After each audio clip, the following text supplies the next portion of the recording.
Chapter 264. Both in the lake pavilion and in the freehand garden, the two sides had stolen half a day of leisure. In the freehand garden came the long-forgotten Princess Tai Ping. The conversation between Chao Chongqing and Lu Baijie appeared to be boundless and unrestrained. For some reason, they brought up Zhang Julu's earth-shaking governance. The Liang dynasty followed the old system of 3 provinces and 6 ministries. Among the 3 provinces, the Xianxia province had the greatest responsibility and was divided into 6 ministries. The Xianxia ministers of the 6 ministries were fully deserving of the title of First Minister of the Imperial Court. The Xianxia ministers of the 6 ministries were fully deserving of the title of First Minister of the Imperial Court. The Xianxia ministers of the 6 ministries were fully deserving of the title of First Minister of the Imperial Court. The Xianxia ministers of the 6 ministries were fully deserving of the title of First Minister and Second Minister of the Imperial Court. The Xianxia ministers of the 6 ministries were fully deserving of the title of First Minister of the Imperial Court. The Xianxia ministers of the 6 ministries were fully deserving of the title of First Minister and Second Minister of the Imperial Court. The Xianxia ministers of the 6 ministries were fully deserving of the title of First Minister of the Imperial Court.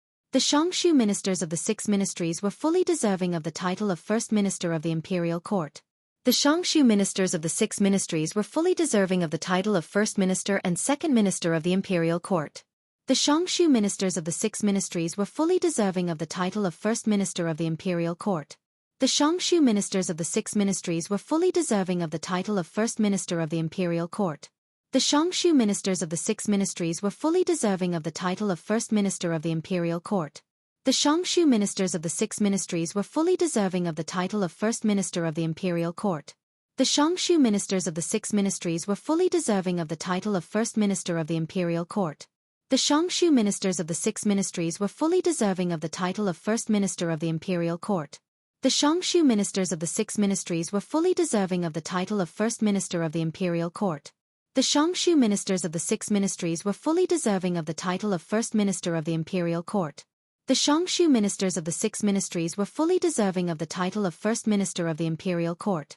The Xianxia ministers of the 6 ministries were fully deserving of the title of First Minister of the Imperial Court. The Xianxia ministers of the 6 ministries were fully deserving of the title of First Minister of the Imperial Court. The Xianxia ministers of the 6 ministries were fully deserving of the title of First Minister of the Imperial Court. The Xianxia ministers of the 6 ministries at that time. It immediately attracted a lot of criticism. Firstly, it was said that this purple-bearded blue-eyed man had forgotten his roots. Secondly, it was said that he only dared to pick soft persimmons to bully. Chao Chongqing said softly, "Selecting scholars for poetry is an ancient method. Of course, it's empty and unrefined. Writing a good poem may not be able to govern the world well. But if we select Confucian scholars according to Zhang Bian's 8-paragraph essay, it's hard to say how big the pros and cons are." Mr. Tongxi Lu Baijie said with a laugh, "I originally thought that Mr. Chao's method of dealing with Grand Secretary Zhang was a forceful whipping." Chao Chongqing shook his head and said, "A carp leaping over the dragon's gate. Zhang Julu is personally erecting a dragon's gate for the scholars. This kind of grand and magnificent style is only inferior to Huang Longshi. Once this method was put out, if it was successful and spread throughout the world, it would be equivalent to finding a smooth path for the poor scholars. The foundation of the rich and powerful families would be shaken again." Zhang Julu was indeed talented in economics. He was well aware of the principle that it was better to let loose than to block the will of the people. The spring and autumn period was precisely because he had completely blocked the path of the people's advancement, which led to the chaos. It's just that those aristocratic families aren't all blind. At this point, Chao Chongqing stopped talking. Lu Baijie couldn't help but smile wryly. Didn't the open-minded elder brother Lu Daolin also detest the 8th stage? Let alone people like Yuan Jiangyan. It was only because Zhang Julu was currently favored like the sun in the midday sky, the emperor supporting him without holding back, that he had to swallow his anger. No matter how great the favor was, there would always be a day when it would weaken. When the time came, the rich and powerful families would erupt in anger. What would happen to Zhang Julu, heaven knew. With Zhang Julu's insight, it wasn't necessarily that he didn't see this hidden danger. The deeper the rebound, the greater the danger. It was just that he didn't know why this first pillar of the dynasty always insisted on doing this. Chao Chongqing was outside of the situation. Moreover, unlike Lu Baijie, who had been focused on martial arts for many years, he could see the general trend of the world more clearly. The reason why he admired that blue-eyed man was because this person had a deep fear of Beiliang Su Xiao, and even had a prejudice against the big shots of the Ministry of War headed by Gu Jiantang. However, it wasn't limited to the struggle for power in the imperial court. In the true sense, he was resolute in his plans for the long-term stability of the dynasty. If it was an outstanding figure with the slightest desire for power, he would spend a lot of energy to deal with a prince with a different surname, Su Xiao, or even the 6 vassal princes to stabilize his position in the emperor's heart. However, Zhang Julu was different. For the sake of the overall situation, he was willing to work together with Gu Jiantang to plan things together, and could confide in the elders of the 8 kingdoms. Chao Chongqing was good at observing the situation and was good at judging the situation. He could roughly see that Zhang Julu might have done a great favor to the Liang dynasty when he was alive, so much so that even the title of chief scholar and posthumous title of Wenzheng were insufficient to describe his great achievements. However, after his death, he would most likely bring disaster to his family. He was far less intelligent than the black-clothed sickly tiger Yang Tai-sui. Chao Chongqing sighed in his heart. As scholars, we will not pass on this responsibility. It is a pity that Zhang Julu was not born in West Chu. Lu Baijie wanted to say something but hesitated. Chao Chongqing smiled and said, "Tang Shi, if you have something to say, say it." Lu Baijie, who had already guessed the inside story, went straight to the point and asked, "Is he not afraid that His Royal Highness will take the initiative to join forces with Zhao Go? Not only will he be able to keep Princess Taiping, but he will also be able to express his loyalty to the court?" Chao Chongqing laughed and said, "That is good. To tell you the truth, this kind of seemingly unreasonable move is exactly what Chao Chongqing wants." The old god of swords, who had been kicking at the side, laughed coldly and interrupted, "Don't worry. That Su fellow is not that stupid." Chao Chongqing did not think much of it. He slowly got up and walked out of the freehand garden. The old man with the sheepskin fur coat sighed and said, "This old man can roughly guess how this fellow will end up. Scholars are full of evil tricks. Sigh, it looks like that Su fellow is going to lose this time." The green-clothed Chao Guanzi came to the pavilion.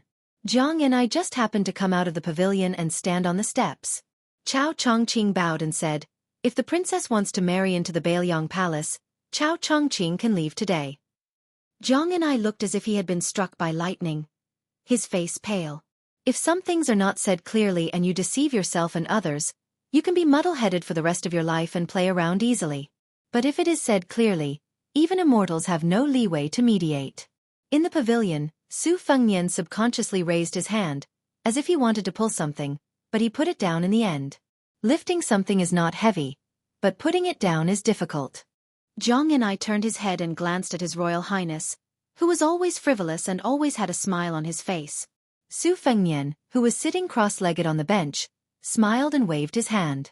Chao Chongqing said expressionlessly, "Chao Chongqing will definitely keep his promise."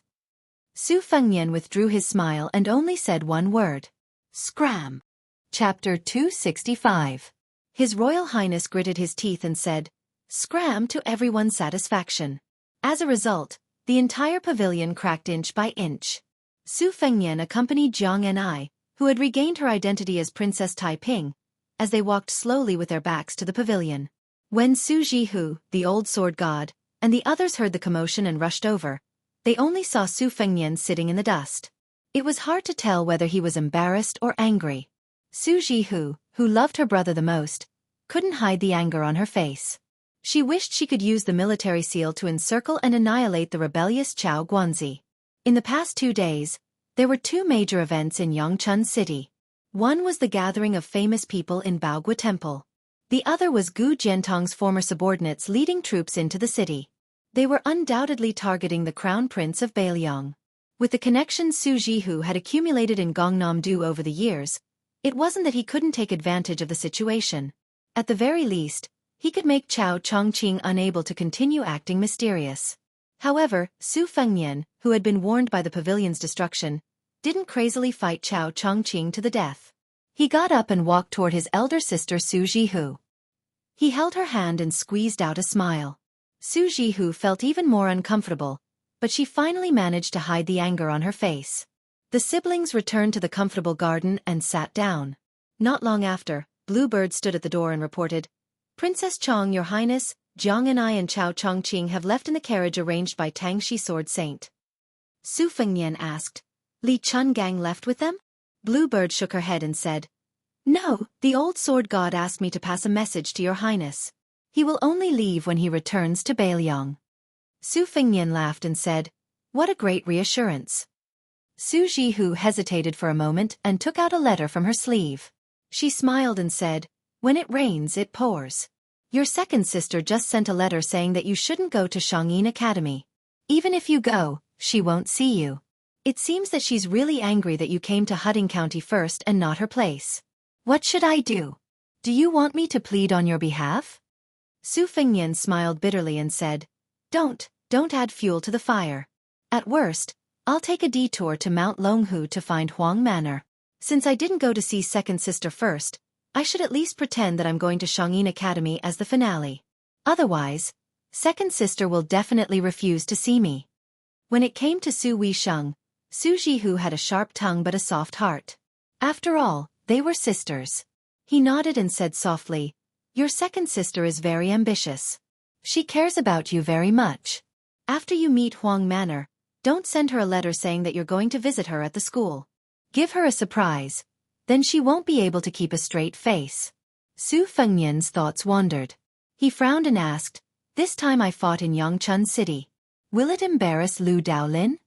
Su Jihu said confidently, It's not a big deal. The position of the Chancellor of the Imperial College is noble, but it's not as practical as the position of Minister of the Six Ministries. In the past, we had to be careful of our Confucian demeanor and couldn't lower ourselves to do it. This time, we suffered a loss, but we might gain a blessing in disguise. Moreover, Uncle has already made up his mind to take up a position in the Ministry of War. Although the rich families compete for power, Gu Jiantang has always been in charge of the Ministry of War. Among the 6 ministries, the members of the aristocratic families in the Ministry of War have the least say. This time, even if they don't get along with Madame Lu, they'll have to pinch their noses and agree. If the head of the Lu family can take charge of another ministry, Madame Lu will have a higher status. She won't have to be bullied by both sides like before. The scholars of the various holes, the heads of the 2 provinces, the 6 ministers, and the assistant ministers of the 6 ministries. There are more than 20 people in total. These people can be considered the first line of officials in the capital. Whether or not a family can gain power depends on whether or not they can occupy 1 or 2 of these positions. Because the palace secretariat has been reluctant to part with its head of the palace secretariat for a long time, the dozen or so great yellow sects all have their own positions. Moreover, that person in the capital doesn't allow these people to band together. Instead, they're not as powerful as the 6 ministries. Su Fengnian sighed, Just thinking about it gives me a headache. Su Jihu asked, You're letting them go just like that? Su Fengnian said helplessly, Chao Zhongqing, this fellow is an old sparrow on the Spring God Lake. What kind of storms and waves hasn't he seen before? The fact that he didn't make a move against me is already giving face to Jiang and I. In front of me were 2 paths. The first was to hope that Li Chungang would go all out and pull in Zhao Go, the government, and the military to kill Chao Chongqing together. If I offended him too much like this, it would ruin Chao Chongqing's overall situation. Once he escapes, let alone me, perhaps even Su Xiao would have to brace himself to deal with his assassination. I know that this kind of expert sneak attack is unsolvable. A single Miss Hehe has put my life on the line several times. If Chao Chongqing wants to kill someone, only that person in the capital can barely maintain a stalemate. The other path was that what the eye doesn't see, the heart doesn't grieve over. What can I do? What can I do when my skills are not as good as his? Jianghu is a dangerous place. As a result, if one drifts in Jianghu, how can one not suffer a blade? This was what Wenhua said, and it really made sense. Otherwise, I would like to heroically say to Chao Guanzi that if he has the ability, then come and fight me. But can I? It's possible that as soon as I finished speaking, my head would be taken away. Su Jihu patted the back of His Royal Highness's hand and consoled, The sooner you master the Bailiang cavalry, the sooner you don't have to be afraid of anyone. Su Fengnian smiled. Sis, don't worry. The 6,000 li that I walked with old Huang was not in vain. My heart won't be broken so easily. Hua's dog mouth can't spit out ivory, but how can he not suffer a blade? There's another sentence after that. It's very chewy. Su Jihu curiously asked. Let's hear it. Su Fengnian laughed and said, if one drifts in Jianghu, how can one always suffer a blade? Su Jihu clutched his stomach and laughed until tears suddenly flowed out of his eyes. It wasn't clear whether he was amused or sad. This was the second time today that Su Fengnian helped his elder sister wipe away her tears. He gently said, Sis, it's about time for me to leave. If you continue crying, I won't be able to leave. Su Jihu suppressed the reluctance in his heart and pretended to be magnanimous. Go, go, go. I originally wanted to introduce you to some beauties with clean backgrounds. The women in Gangnam-do are all fresh and beautiful. It's better that you leave, lest my heir Qiao's soul is distracted. Su Fengnian laughed involuntarily and said, that girl heir Qiao is muddle-headed or blind. Why would she fall for me? Su Jihu's eyes unknowingly filled with tears again. He laughed with a sobbing tone. Do you think that everyone is as heartless as that girl Jiang and I? You leave just like that. Even if you raise a dog, you've already developed feelings for it. Su Fengnian sighed. Sis, you've gone overboard. Su Jihu heavily exhaled and said indignantly, it's not easy for her either. She's so small and yet she has to carry the entire West Chu on her shoulders. At the end of the day, Chao Zhongqing is the one who isn't a good person. Entering the imperial palace 3 times in these years sounds quite heroic, but in the end, he still has to use Jiang and I, this young girl, as a scapegoat. He really can't protect his reputation. Su Fengnian stood up and said, I'm going out for a walk. Su Jihu worriedly asked, are you all right? Su Fengnian made a pig's face before Su Jihu let him go. Blue Bird did not follow. Su Fengnian walked to the entrance of the courtyard alone. He withdrew his feet and walked into a side room in the courtyard. It was elegant and clean. In the corner of the room, there was a large bookcase. Su Fengnian saw a dozen copper coins scattered messily on the table. After sitting down, he picked them up one by one and held them in the palm of his hand. That year, she had walked into Bailiang Palace alone. Today, she also walked out of the courtyard without a single item. Su Fengnian stacked the copper coins on the table and rested his chin on the table in a daze. He noticed that his chin was a little wet and suddenly came to his senses. He laughed bitterly and then his eyes became firm. He wiped his hand and put away the copper coins. He hurriedly walked out of the room to get the sword case and the horse from the stable. He rode out alone. On the official road, he caught up with Chao Chongqing's carriage. Chao Chongqing slowly stopped the carriage. He did not deliberately make things difficult for His Royal Highness who had spoken disrespectfully. Just riding alone was enough of his sincerity. Chao Chongqing could even kill His Majesty the Emperor. Why would he fuss over the word, scram? If he had not discovered the truth, Chao Guanzi could have slowly ended things. He would not have ended up in this worst-case scenario where both sides were defeated and injured. Chao Guanzi could ignore the eyes of the world, but he was not willing to let Princess Taiping bear a grudge. Su Fengnian waited for Jiang and I to lift the curtain and stick his head out. He handed over the sword case containing the great Liang dragon sparrow and said lightly, "This is for you." Her eyes were unfocused. She did not extend her hand and was about to put down the curtain. She did not even look at the red sandalwood sword case. Su Fengnian bent down and placed it behind Chao Chongqing, in front of her. There was also a string of copper coins on the sword case. His Royal Highness smiled and said, "I really do not have the habit of carrying silver with me. I will owe you the rest of the copper coins. When you are so poor that you can't even open the pot, come to Bailiang to find me and I will take care of you. Revenge is revenge, they are two different things." The little clay man stared at the copper coins on the sword case in a daze, his eyes brightening. The white-haired Chao Chongqing had his back to the two people, but he still sighed softly. Su Fengnian looked deeply at Princess Taiping who was still unable to wipe away her tears. He jokingly said, "We are about to separate. With Uncle Chess' edict by your side, I am afraid that no one will bully you in the future. Do you want to smile?"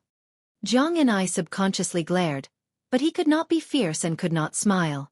Su Fengnian on the horse straightened up. He no longer hesitated and turned the horse around. He urged the horse to move slowly. The horse had only taken a few steps when His Royal Highness pulled the reins and stopped the horse. He said in a deep voice, "Chao Chongqing." Chao Guanzi did not need Su Fengnian to speak. He calmly said, "Zhao Go is nothing. When the princess was not here, Chao Chongqing allowed them to jump around. This time, I will let them all die. Su Fengnian did not speak anymore. He urged the horse to gallop away.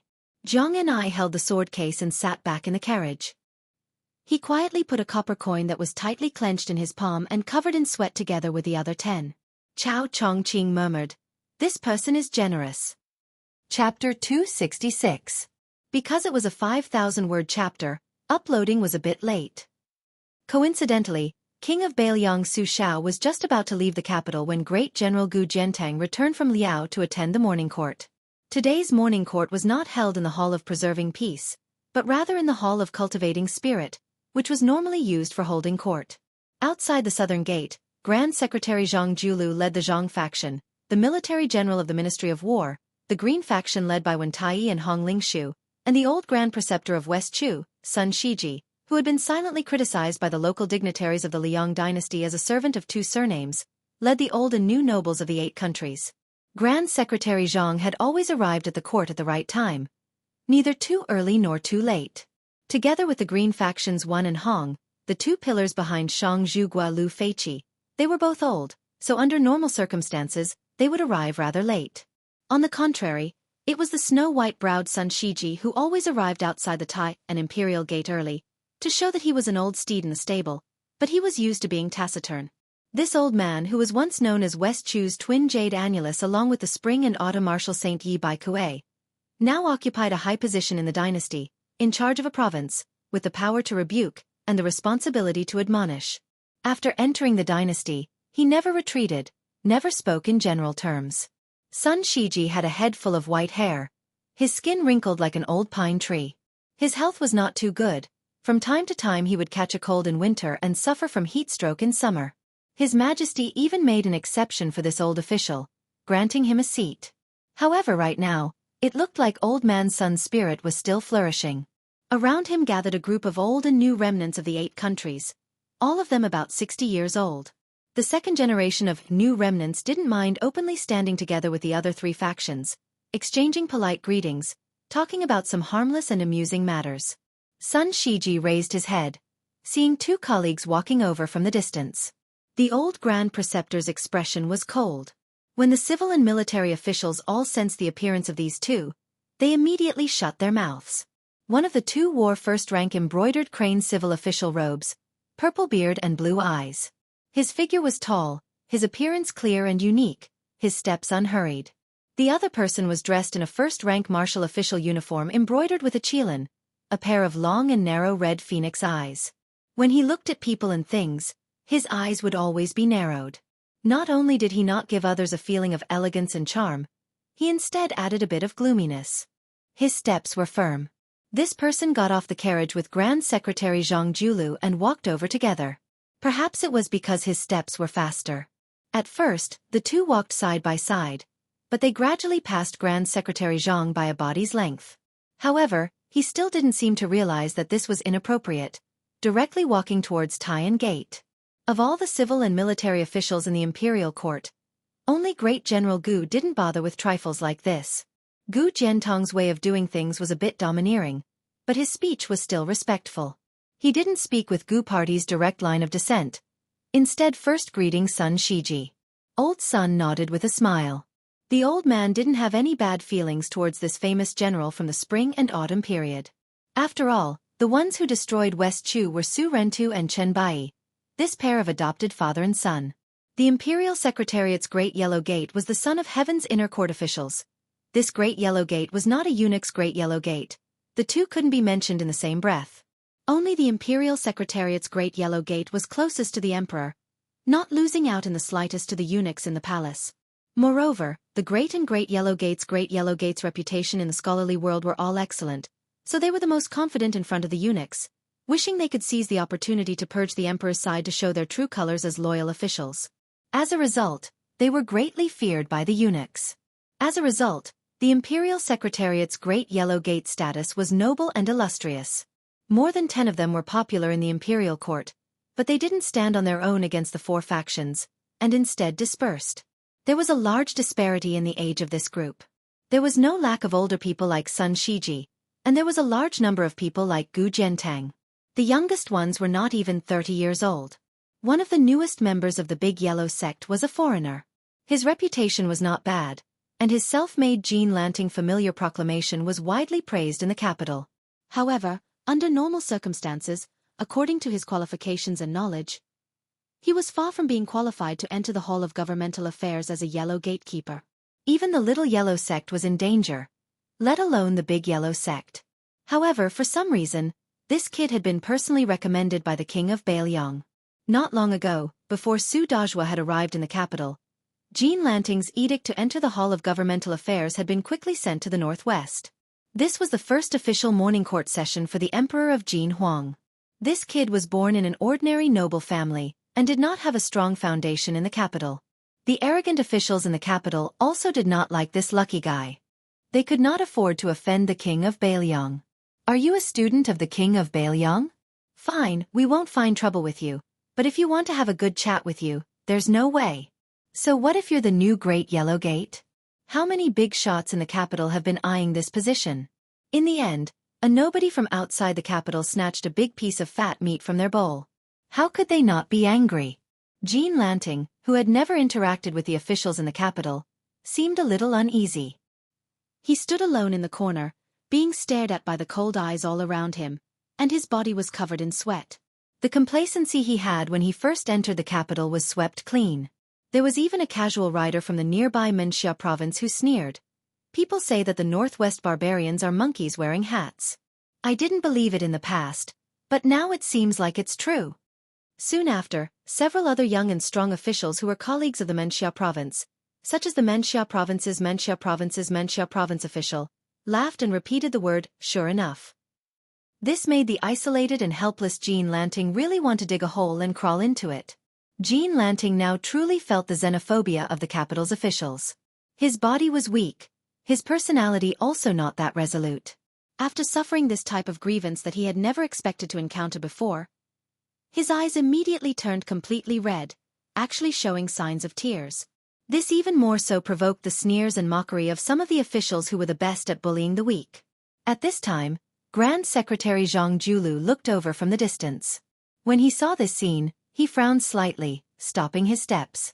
Gu Jiantang originally intended for Grand Secretary Zhang to enter the imperial city first, but when he saw the Grand Secretary turn around and walk away, Great General Gu didn't stand on ceremony either, taking the lead to walk through the main gate. The Gu generals naturally followed in a line.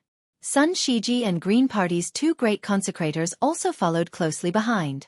In the court, Zhang Party's influence was the greatest, their numbers the most numerous. Before the Grand Secretary entered the city gates, they obviously didn't dare act blindly without thinking. They could only stop where they were, all of them looking towards the Grand Secretary. They looked at each other in dismay, all of them seeing the confusion in each other's eyes. The extremely dignified Zhang Julu arrived at the crestfallen Jean Lanting's side, saying with a gentle smile, "Jin Huang men, a few days ago, I thickened my skin and specially asked Chancellor Huan for a few blades of Lanting Sushuan. That old fellow's heart ached as if he was cutting his own flesh. Only when I returned to the manor and gave it a try did I realize why old man Huan viewed it as his favorite. It really was as light as a cicada's wing, unable to make a sound. If you don't mind, I would like to ask you, the supervisor of Lanting Sushuan, for a few more blades of Sushuan." Jean Lanting raised his head, an expression of disbelief on his face. He mumbled, not daring to say anything. Those officials who were originally waiting to watch a good show slowly dispersed, no longer daring to openly ridicule this outsider who was lucky enough to occupy a high position. Grand Secretary Zhang didn't seem to mind either. He patted Jean Lanting's shoulder, and when he brushed past him, he said indifferently, "Only a gentleman can avoid cliques and pursue personal interests. Let others laugh today, but there's no harm in seeing who laughs 10 years later." Jean Lanting's legs went soft, almost about to kneel down for that figure. A gentleman would die for his bosom friend. This dynasty's Gaozu established the belt system, from the Son of Heaven to the feudal lords, princes, ministers, as well as third rank and above, they were allowed to use a jade belt. The amount of jade embedded in the belt was also regulated by Ming law. The current dynasty's great pillar state Su Xiao, because of his outstanding military achievements, the late emperor bestowed a white jade belt embedded with 15 pieces of jade. the great general Gu Jiantang received 13 pieces of jade. When it came to the current son of heaven, the number of belts bestowed upon him was few and far between. Chen Zhibao, who was publicly revered by the son of heaven, was bestowed a purple belt embedded with 12 pieces of jade. After the old Grand Secretary passed away from illness, Grand Secretary Jianghu, who had risen more than 10 ranks in 2 years, was bestowed 4 purple belts, one embedded with gold, and the other embedded with jade was 6, 10, 13, increasing in that order. The current dynasty's court uniform belt was inlaid with jade as the most respected material, followed by gold, silver, copper, and iron. Unless the emperor bestowed it specially, it could not exceed the official rank. The standard of a jade belt could not exceed a lightning pool, but it was an ancient custom for gentlemen to love jade. The imperial court didn't forbid the hanging of jade pendants at the waist. Jean Lanting followed the civil and military officials into the city gate. Along the way, jade pendants were knocked, making ding-dong sounds, creating a clear and ethereal sound. Jean Lanting's mind swayed. This was precisely the center of the entire Liang dynasty. Chapter 267. Compared to Lu Daolin's resignation as the right chancellor of the Imperial College, which was approved by the emperor, the entry of the nameless Jean Lanting into the secretariat seemed insignificant. The case of Bailiang's heir killing of scholars in Gangnam-do immediately caused a huge uproar in the capital where the ears and eyes were the most informed. There were 30,000 imperial scholars in the Imperial College. Their emotions were aroused and they were noisy. Even though they knew that the prince with a different surname was still in the capital, they still couldn't stop the explosive discussion of these future pillars of the dynasty. The Imperial College in Great and City was originally very small, limiting admission to members of the imperial family, relatives, and the descendants of third-rank meritorious officials. It was expanded during the time of the late emperor, adding 5 halls, 6 halls, and 18 floors. When the spring and autumn period ended and the world was unified, the Imperial College completely opened its doors. Now, it already accommodated 30,000 students. The buildings of the Imperial College stretched for 10 miles, magnificent and unprecedented. The Imperial College had 2 chancellors on the left and right, similar to Shangyin Academy. During these years, imperial scholars poured into the Imperial College like carps crossing the river, forming a community of scholars and vaguely showing the majestic atmosphere of competing with the academy. As the right chancellor, Lu Daolin, the head of the Lu family in Yangzhou, had a position only below left chancellor Huan, one who was once from the same school as Grand Secretary Zhang. This time, due to the vicious actions of his in-laws in Gangnam-do, his reputation was damaged. He felt that he could no longer be a role model for the 30,000 students of the Imperial College, so he took the initiative to resign. As for whether or not left Chancellor Huan when added fuel to the fire, perhaps only Lu Daolin, who was involved in the situation, knew. Lu Daolin had closed his doors and declined visitors these days, making people feel that Chancellor Lu, who had failed miserably this time, was truly disheartened. Lu Daolin sat behind the desk, holding a saint's book. His expression was calm, without a hint of dejection. The head butler walked over quickly and only slowed down when he reached the door. He bowed and said, "Master, de Zhuguo is here to visit." Unexpectedly, Lu Daolin thought for a moment and said in a deep voice, "Open the middle door." The head butler had a strange expression on his face. Reporting to Master, de Zhuguo said that it was troublesome to open the middle gate, so he went in from the side gate. "He will be here soon." Lu Daolin smiled and shook his head, feeling a little helpless. He stood up and straightened his clothes. Just as he stepped out of the study, he saw a hunchbacked man walking in from the inner corridor. This old man suddenly hugged his neck and laughed as if he was criticizing him. "In-law, oh in-law, you're not being honest. The Demai courier station is only a few steps away from here." "What? Did you insist that I come to see you? Can't you sell me some face? What kind of in-law are you?" One of them was the powerful king of Bailiang, and the other was the former chancellor of the Imperial College. When the two families met, the latter was hugged by the neck and almost couldn't breathe. Fortunately, the chief butler had served the Lu family all his life, so he didn't look away. Lu Daolin, who had a good reputation in the north and south, and who was recognized as having a deep understanding of ancient customs, could only tilt his neck and say helplessly, "De Zhuguo, this is not proper." Su Xiao let go and walked into the study with his hands behind his back. Lu Daolin signaled for the chief butler to close the door. Only the in-laws, who were the center of attention, were left in the study. Su Xiao sat casually on the chair and asked with a smile. Suddenly you don't have an official position. Does your heart feel empty? Lu Daolin smiled. It's okay. Su Xiao waved his hand and said directly, I won't beat around the bush with you. Just say it. There are 6 ministries in the Ministry of Works. Where do you want to go? Tell me clearly. Of course, you don't have to think about the Ministry of War. Gu Jiantang, that bastard, has always seen it as his wife in his bed. He'll get angry with anyone who goes there. As for the Ministry of Appointments, it's also difficult. Zhang Baiyan's territory is made of iron, so it's almost impossible to get in. As for the Ministry of Justice, it's not suitable for you to go. Ministry of Rights, Ministry of Revenue, Ministry of Works. In-law, pick one. If you want me to leave the capital earlier, you'll have to give me some capital. Although Lu Daolin had this intention long ago, since he couldn't stay in the Imperial College and couldn't compete with Huan for so many years, he might as well find another way. However, no matter what, in the past, the Imperial College's chancellors were the top-notch officials. At the time, the Hall of Governmental Affairs didn't set up provincial magistrates for the 2 provinces. Even the highly respected Sun Shiji was only a left servant, so the 2 chancellors became the top-notch officials. Speaking of which, since Lu Daolin had only lost to Huan Wen in the Imperial College these years, he naturally cultivated many of his confidants. It could be said that he had students all over the world. His only regret was that if he went to one of the 6 ministries, he probably wouldn't be able to get the title of Grand Secretary in this lifetime. No matter how open-minded Lu Daolin was, in the end, he couldn't escape the stereotype of a famous scholar. However, this time he took a step back and didn't hurt his heart. His Majesty also hinted that he should enter one of the ministries. Lu Daolin thought that the Ministry of Rights was the most likely place for him to go. He originally felt a little regretful, but when he received a letter from his clan brother, Lu Baijie, saying that he wanted to fight for the position of Assistant Minister of War, Lu Daolin immediately became very happy. In this way, it was the best time to go to the Ministry of Rights. Otherwise, it would touch the bottom line of the other 3 families in Yangzhou.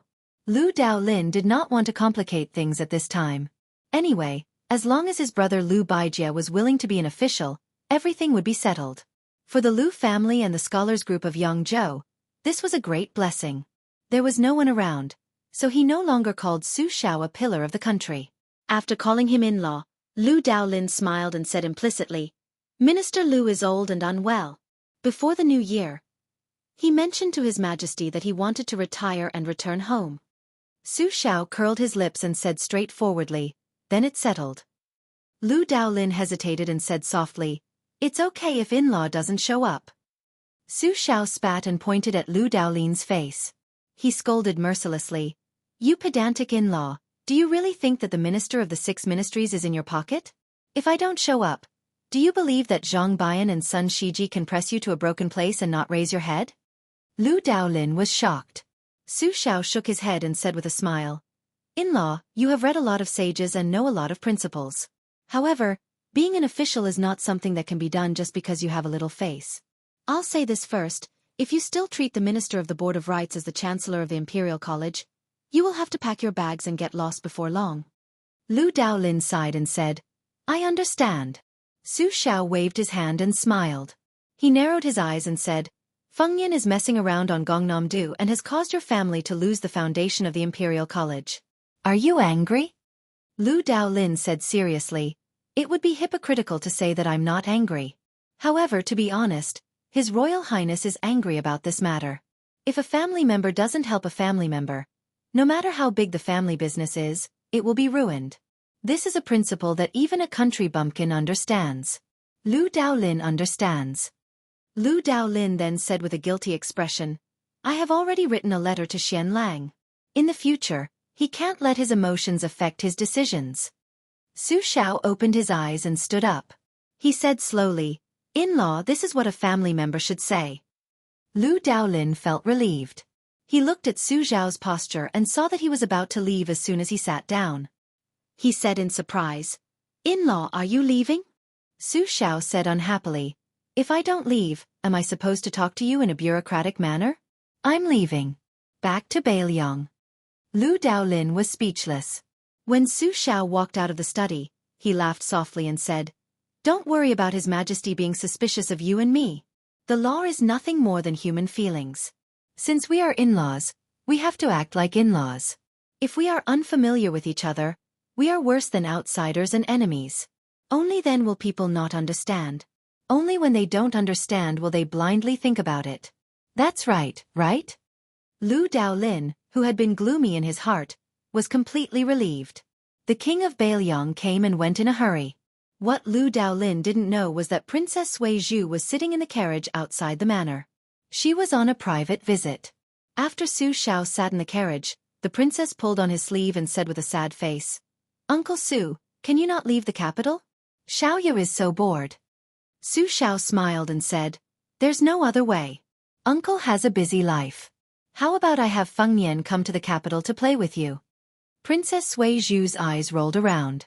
Su Xiao rubbed her head and said, "Look, you still have a grudge in your heart, don't you?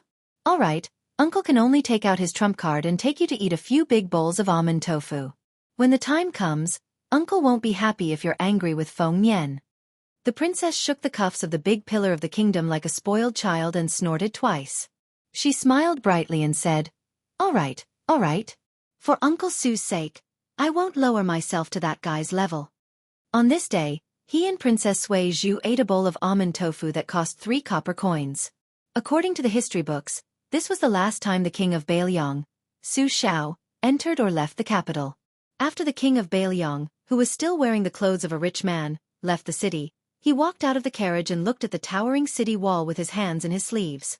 Beside him stood the sickly tiger in black, Yang Taisui. Su Xiao sighed and said, "Bald Donkey Yang, after today, we probably won't see each other again in this lifetime, right?" The state preceptor nodded woodenly. Su Xiao smiled and said, "Whoever dies last, remember to go to the grave and offer wine on the tomb." Yang Taisui said calmly, "I'm poor and can't afford good wine, so I'll definitely die first. It's a profit." Su Xiao reached out and rubbed the state preceptor's bald head and said, You're not even willing to suffer a small loss in your life. It's a loss to be your brother." The two who had overturned 8 countries while chatting and laughing parted just like that. The old monk in black stood in place and watched the carriage go away. He rubbed his bald head and finally lowered his head and put his palms together. The only person in the world who could make this old monk bow his head willingly was Su Xiao of Bailiang.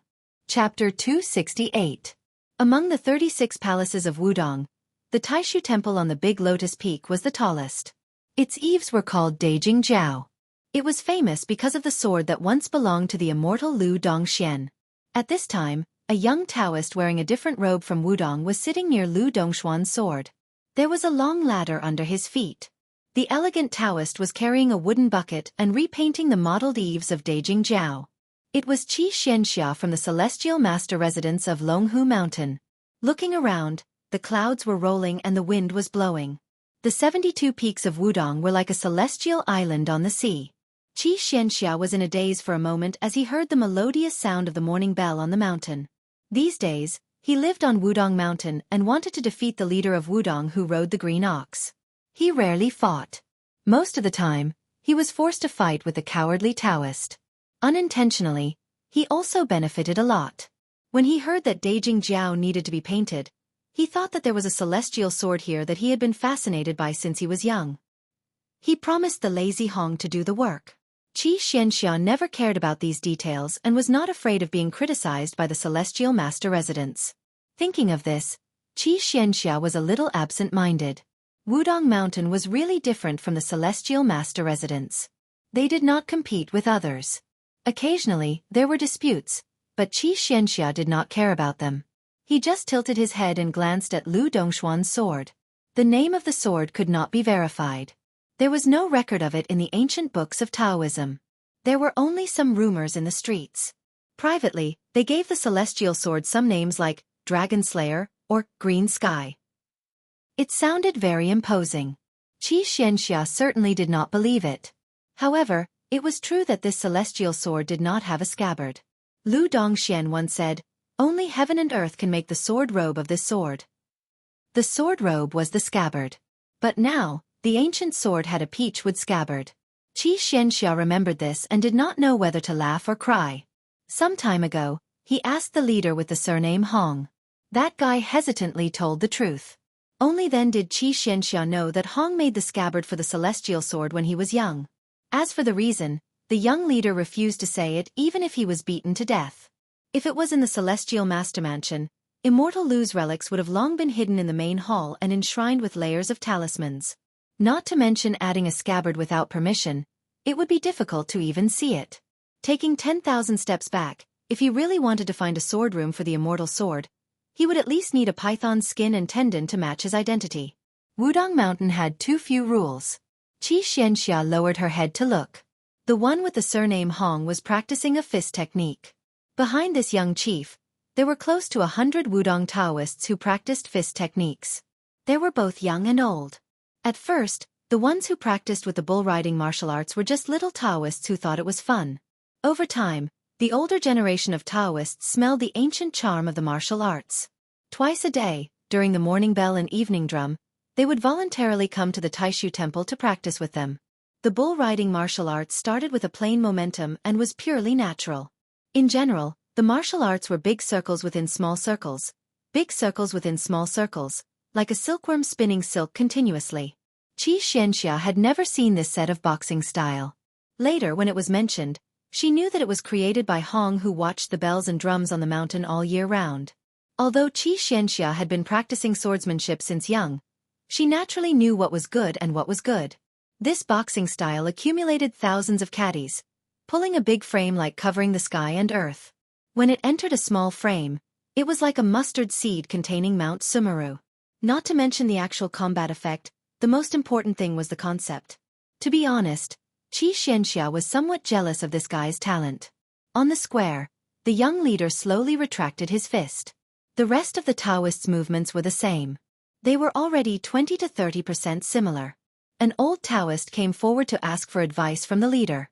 As he spoke, he praised that if one practiced this boxing style for a long time, they would be able to walk on ice in the abyss without moving, like a mountain hitting the water in the middle of the river.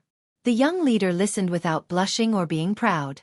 He laughed and said that it was nothing.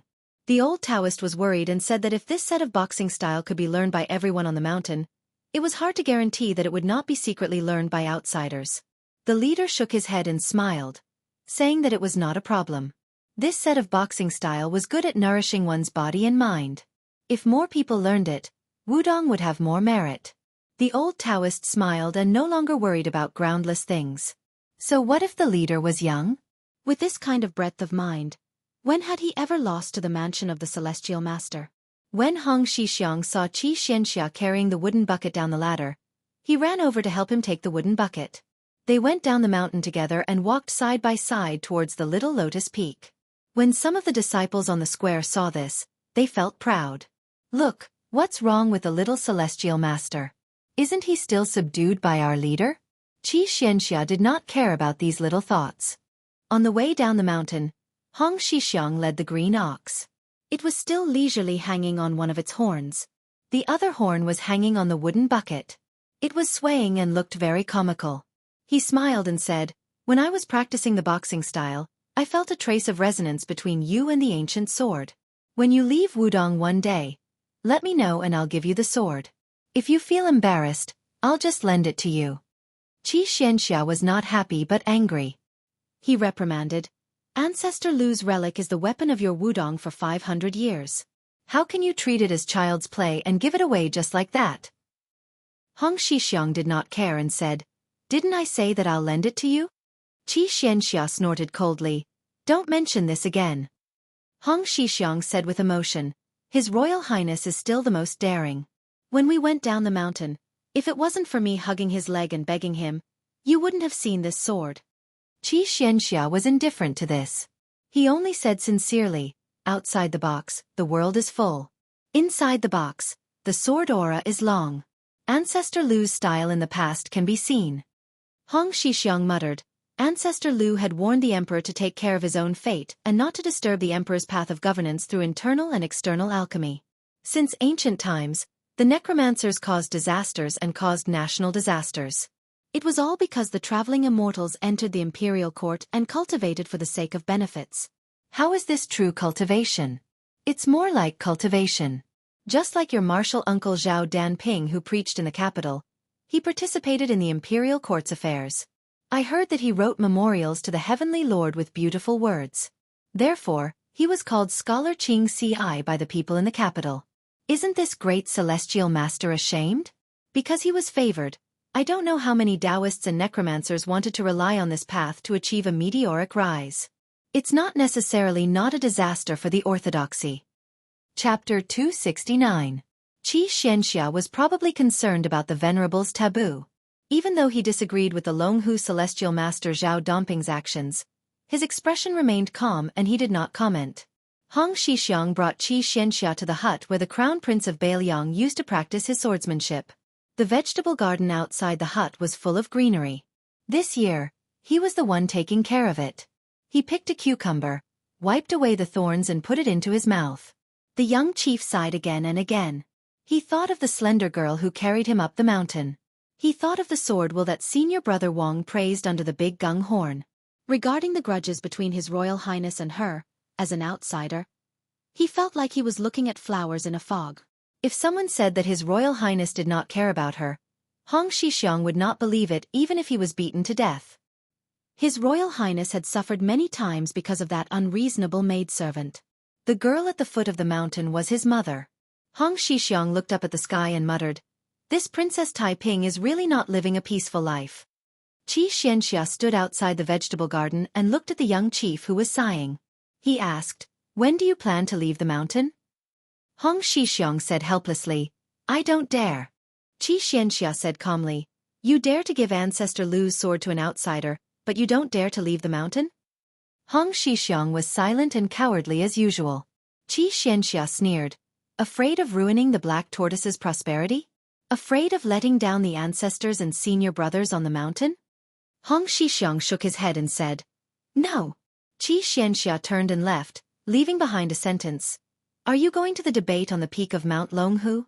Hong Xixiang lowered his head and pinched his fingers, saying, "Allow me to calculate."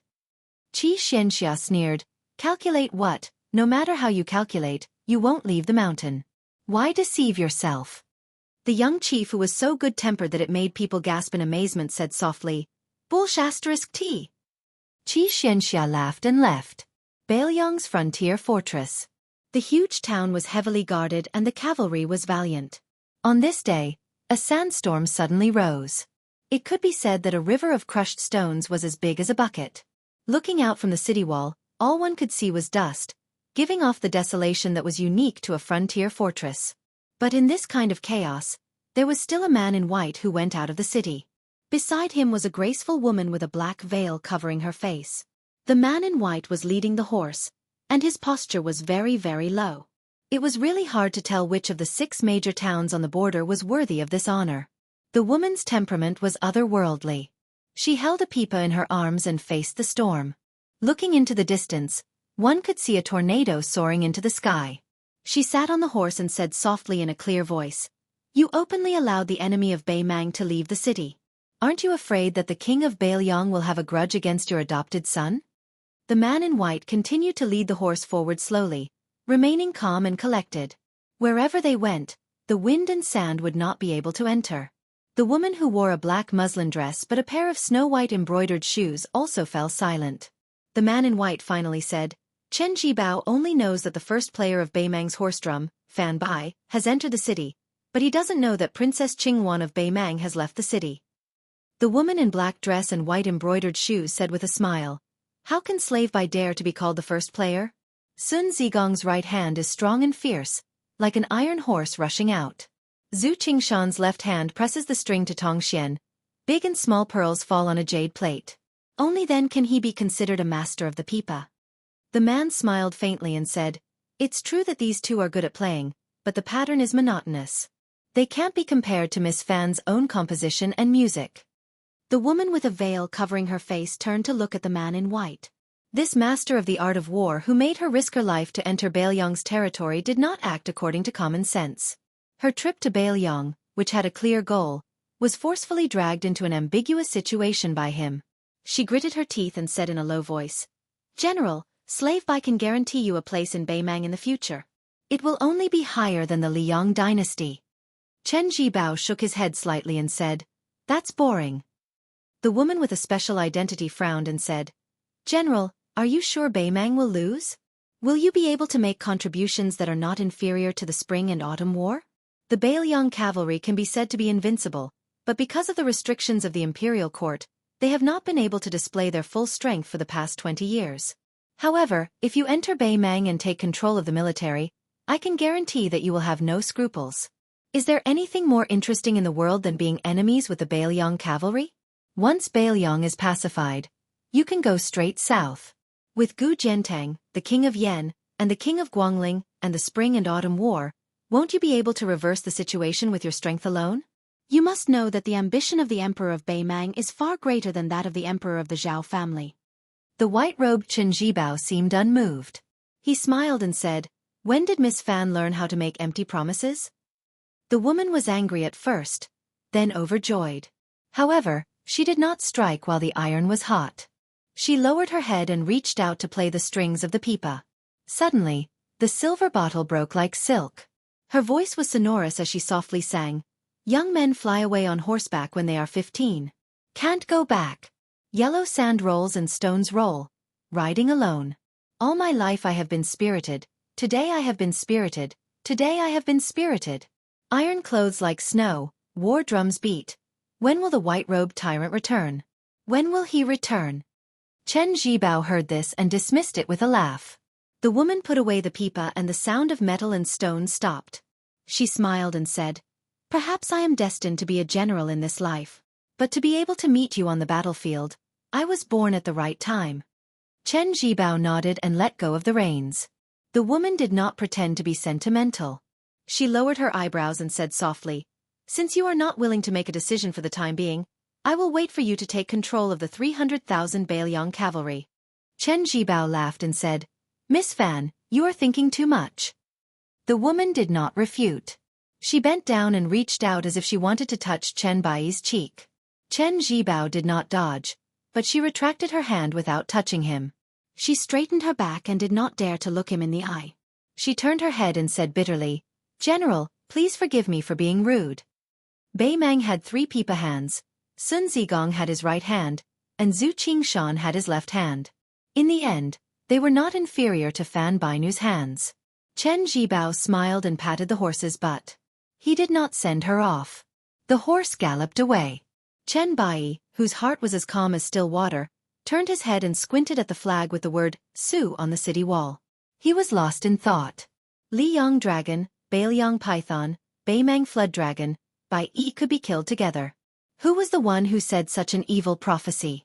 Huang Longshi? Little did he know that Huang Sanjia, who was full of nonsense and revealed the heavenly secret, was dozens of miles away, forcing a poor ranger to chase after the tornado and practice his swordsmanship. Chen Zhibao walked back to the border city expressionlessly. Chapter 270. Everyone knew that there was a saying in Jianghu, "Jiangxi's dragon and tiger, Jiangdong's Shenyuan." Jianghu was split into 2 by the Xi River. Jiangxi had dragon and tiger, while Jiangdong had Shenyuan. The former was the ancestral court of Taoism. The Zhao family of Taoism, which had the same surname as the emperor, had been hereditary for more than 60 generations. They had received the will of heaven and guarded the world for 1,600 years. The Dragon and Tiger Mountain, which had a radius of 100 miles, was the base of the Taoist sect, with the Taoist master mansion as the core. The confrontation between the peaks was like a battle between a dragon and a tiger. The mountain was red and the water was green. Purple qi rose. It was a beautiful scene. In a broad sense, the Dragon and Tiger Mountain was even more vast. To the west of the Xi River, almost half of it belonged to this Taoist immortal capital. Together with the Zhang family in the north, which had produced a saint master, they were known as Northern Zhang and Southern Zhao. The master of the north and the immortal south had been shining together for thousands of years. The master and disciple walked out of a dilapidated Taoist temple at the foot of Mount Longhu and boarded a bamboo raft to float down. The sloppy old Taoist with a pole was spitting saliva everywhere as he introduced the local customs of Jianghu to his silly disciple who was leaning on the bamboo raft to catch fish. Let's not talk about our Mount Longhu. Since Shenyuan can stand shoulder to shoulder with Mount Longhu in Jianghu, it is really not simple. Although unfortunately, it is located in the same province as our Taoist ancestral court, it has been only slightly inferior for hundreds of years. What is even more rare is that this family does not become an official. In times of chaos, you can cause chaos, and in times of peace, you can maintain peace, but I have always been alone with my family and never moved. It is strange to say that Shen Yuan only travels in Jianghu, and there are many masters in Jianghu. It is said that there is an immortal jade seal at the bottom of the Mount Longhu in Xianxia that is inscribed with the words, "By the will of heaven." It's not that I am deliberately biased and want to slander Shen Yuan. Anyway, when I was young, I asked my ancestor whether there was a jade seal at the foot of the mountain. My ancestor also said that heaven and earth knew, but he didn't know. I think it's hard to say. Therefore, Xuanyuan's tablet is also a myth. Jiangdong Shen Yuan is not a Taoist sect, but it occupies half of Mount Hui. Therefore, it has the sixth blessed land of heavenly abode. I used to go there to enjoy the scenery when I was free. The scenery is not bad at all, especially the main peak of Bull Hill. It is a huge bluestone shaped like a bull lying quietly in the sky. There are 6 waterfalls at the foot of the mountain. Every summer, thousands of carps jump upstream. TSK, it is very spectacular. It is similar to the tide listening lake in Bailiang Palace. At the same time, because there is a saying that there is a dragon king imprisoned at the bottom of the lake, it is also called the Dragon Gate or the Gate of Heaven. The sword god Li Chungang once reversed the flow of the 6 waterfalls with one sword. Even the gate of Xuanyuan's mansion built on the Bull Hill was destroyed by the flood. Li Chungang is known as the Gate of Heaven because of this. The kung fu of this generation's master of Shen Yuan should not be weak. It is hard to say whether he is Shen Yuan or celestial phenomenon. However, when he competed with others with swords, sabers, and internal energy, he lost 3 rounds in a row. It is really sad and lamentable. There is no other way. He can only blame his bad luck. How could he not lose when he competed with Li Chungang at the peak of the mountain? Later on, it was even worse. Gu Zhentang, who was still a nobody at that time, fought his way to the Bull Mound. Old man Shen Yuan, who had only abandoned his sword for 10 years, lost by 1.5 moves. In the end, it was even more laughable. The old man simply abandoned his weapon. Seeing that Qi Xuanzhen was about to ascend to immortality, he recklessly came to Mount Longhu to compete with Qi Xuanzhen in terms of internal energy. At first, Qi Xuanzhen ignored him, but the old man kept pestering him and stayed on the mountain peak for half a year. He deserved it. However, the old man has lived a lifetime of bad luck. In the end, his sons and grandsons are all quite promising. His only 2 sons and grandsons are too bad. They don't have the slightest bit of immortal aura. They are arrogant and lack manners. They like to humiliate others and can't tolerate the mistakes of others. Their yin and yang are not compatible. No matter how high their kung fu is, they will have to obediently bow their heads when they meet a perfected one of the orthodoxies.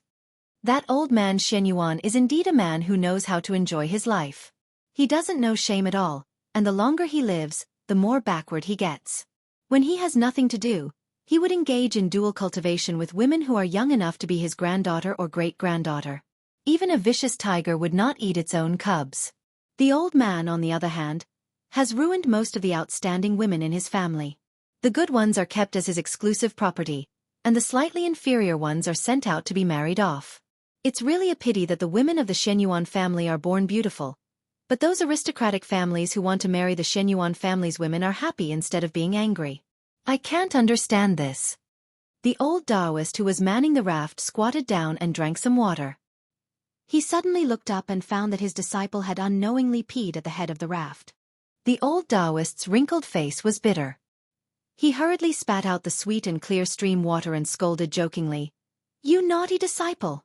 The raft went straight down the Qinglong stream, first converging into the Huishan Dragon King River and then the Shi River. The old Taoist looked up and saw a 2-story ship going up the stream. He didn't need to think to know that it was someone from Xuanyuan's side. Only this family dared to come to Mount Longhu. A 2-story ship was the limit of the Qinglong stream. If it was bigger and higher, it would be stranded. Ordinary scholars and poets who wanted to explore secluded places could only borrow a small raft from the fishermen in the Dao district. There were 3 ways to tour Mount Longhu, and they were all very particular. The doppelganger's mind wandered 3 ways, and the body wandered the most tiring. Although it was possible to climb the mountain and overlook the whole ancestral court, the midway view was only 20 to 30%. The mind wander was better. It could take a few cableways and the view could reach up to 50 to 60%. The Mind Wander was the best. First, one would take a raft around the Green Mountain, then climb up the steps of Yunjin Mountain, and then pass through the cableway cage hanging between the two main peaks to reach Mount Longhu. One could see the whole Dao capital at a glance. Generally speaking, if one wanted to wander around Mount Longhu, without a strong family background, it was impossible to imagine. In these years, those who could enter the Taoist master mansion to drink tea and talk about Dao were mostly brought there by the rich Shen Yuan. Mount Longhu and Shen Yuan had been neighbors for hundreds of years. It was said that a close neighbor was better than a distant relative. In the past, Su Ren trampled the good Jianghu into a foul atmosphere with his iron hooves. In the end, he didn't even let Mount Longhu go. Only the Shen Yuan family dared to come and help. This was a huge favor, so the Taoist master mansion naturally remembered it. No matter how much Zhao Shituan disliked the old guy Shen Yuan, he couldn't say anything. Su Longxiang, who looked yellow and thin, continued to lie on the bamboo raft to catch fish. He caught and released them again and again, and it was endless fun. The old Taoist Zhao Shituan looked up and saw a few young men and women standing at the bow of the boat. The woman recognized them. They were the treasure of the Shen Yuan family. Since young, she had been fond of slingshots. Her father, Shen Yuan Pihua, spoiled her very much. He used gold to make pills and gave it to his daughter. Every time she went hunting in the spring and autumn, she would always shoot out dozens of golden pills. She treated gold like dirt. When the children of River East heard that Shen Yuan Fairy was going out, they would follow her in large numbers. They would only wait for the golden pills to fall to the ground and snatch them. She never took them back. The woman was slender. She was wearing a narrow-sleeved robe and a white rhinoceros belt, which was no different from the men's attire. She was completely different from the wide sleeves that aristocratic women nowadays liked.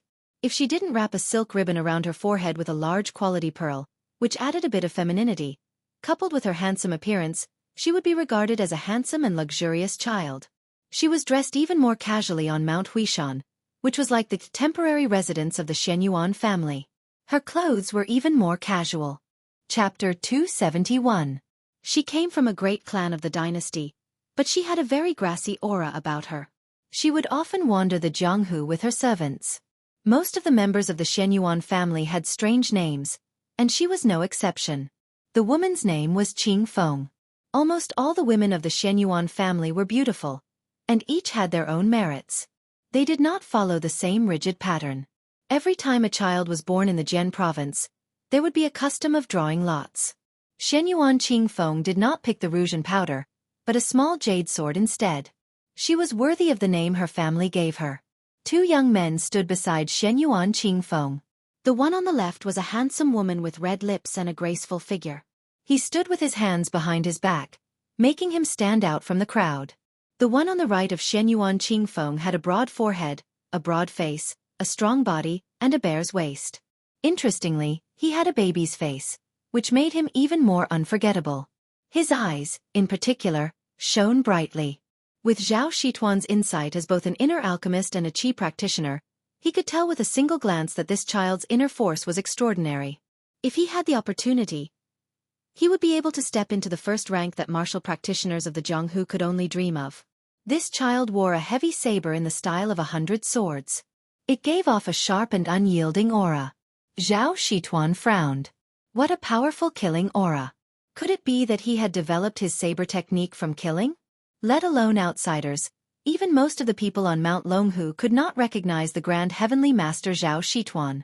This was especially true for the past 20 years, as this old Taoist who looked the least like a heavenly master of the Zhao family had never interacted with Shen Yuan Kong naturally. Shen Yuan Qing Feng would not recognize him. The bamboo raft and the ship brushed past each other on the stream. Shen Yuan Qing Feng was as arrogant as the men in his family. He ignored the sloppy old Taoist and the skinny youth. The young, elegant Confucian kept looking at the top of Yunjin Peak. He was full of poetry, as if he was going to write 100 poems if he opened his mouth.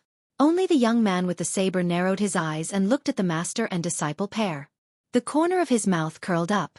Zhao Shituan, who was holding the pole, grinned in response. Shen Yuan Qing Feng glanced at the Song clan's young phoenix beside him, a little dazed. This person was undoubtedly outstanding. His grandfather Song Guanhai, could be said to be well-versed in Zen theory, good at appraising and storing, good at poetry, good at calligraphy, and good at ink painting. There was nothing he didn't know. When he was young, he spent a lot of money to study and find a master. Any one of Song Guanhai's master was a famous person. He learned from the great spiritual master of the northern lands, Yang Jian. His master was Huang Juwang. Song Guanhai studied hard and was knowledgeable. After the unification of the spring and autumn period, he was ordered to compile the complete book of 9 pavilions. The book was vast and complicated, with 200 volumes. It took 15 years. The emperor was very pleased and granted Song Guanhai the right to ride a horse in the imperial college. Originally, it was expected that Song Guanhai would be transferred to the Minister of Rites. Unexpectedly, he was replaced by the former Right Chancellor of the Imperial College. Song Guanhai was transferred to the more noble Imperial College. As the older generation of literary giants gradually withered away, Song Guanhai became the undisputed leader of the literary world. In recent years, he began to do 15 reviews. On the 15th of every month, he would review the scholars of the world. It was very popular for a time. Once Song Guanhai personally reviewed the questions, the scholar's value would increase by 100 times. All the scholars who reviewed the books regarded Song Guanhai as their teacher. His grandfather was already so noble, but his father, Song Zhiqiu, had the tendency to surpass his father. His calligraphy was known as the divine work of calligraphy. Taking the Imperial College as an example, half of the students wrote in the Song style. Song Guanhai's greatest work was to compare the calligraphy of the North and South sects of Zen. Although it was suspected that he was blindly raising the status of the Academy's painting, he gained a lot of popularity among the northern scholars. Song Zhiqiu took the lead in defining the realm of calligraphy with the rhyme, meaning and spirit. He said, "The rhyme of the word shu is the middle grade. The meaning of the word yu is the top grade. The meaning of the word chu is the first grade. And our dynasty values the spirit, so it is the divine work." When this was said, the Song family naturally made the emperor, who often copied the Song style in private, happy again. He promoted Song Zhiqiu to the Ministry of Rites as the Right Assistant Minister and gave him the title of scholar. People couldn't help but think that if Song Guanhai could live for another 20 years, when Huanwen gave up the position of Left Chancellor, wouldn't the 2 chancellors of the Imperial College be in the pockets of the father and son of the Song family? The Song family had established themselves as a wealthy family in just 2 generations. With such a grandfather and father, how could this young phoenix of the Song family besides Shenyuan Qingfeng be a mediocre person? Shenyuan Qingfeng couldn't help but glance to the other side. If the young phoenix, Song Kelly, was the son of a first-class family, then the man of the same age with the blade was the other extreme. He was born poor in the marketplace, and by chance, he became a bandit. He unintentionally obtained half of a blade manual and self-taught himself. He had fought countless battles with his life hanging by a thread, but he managed to carve out a future for himself. Later, he was chosen by a blade grandmaster and was accepted as his last disciple. However, his sect was destroyed soon after. He endured the humiliation and went into seclusion for 3 years, killing a second rank with his third rank strength and killing 62 people from his enemy's clan. He obtained a secret manual, and his realm increased greatly, and his blade technique was close to perfection. Last year, this person came to Mount Hui and stood in the snow for a day and a night to learn superior blade techniques. His family didn't allow him to, but he was allowed to stay on the mountain. He then practiced the blade alone at the 6-layered waterfall. His character was extremely cold and tenacious. Shenyuan Qingfeng couldn't say whether he was angry or happy about this person who was called ambitious by the great ancestor, but he couldn't bring himself to dislike him. He came to Mount Longhu this time to sightsee and relax, and also to catch a few rare spiritual beasts that were unique to Mount Longhu. With him around, he could save a lot of effort. It was summer. Although Mount Longhu was cool and refreshing, the pampered Shenyuan Qingfeng still returned to the ship. Frogs in the well couldn't talk about the sea, and summer insects couldn't talk about the ice. The House of Bell and Cauldron food was not like this. Just like the northern Liang prince's mansion had a large lake where one could listen to the tide, this ship had 4 large barrels. They were filled with ice that was stored during the winter and would be taken out during the summer. The room was as cool as autumn. After Shenyuan Qingfeng sat down, he looked at the elegant Song Kelly and smiled. "Young Master Song, you've escorted your master's coffin several thousand miles south. This is a good deed." Song Kelly shook his head. That's how it should be. The young man with the saber, who was sitting with his eyes closed, raised the corner of his mouth slightly. There was a hint of mockery in it. Shenyuan Qingfeng was born with a cold temperament. Even when he got along with Song Kelly, he didn't try to curry favor with him.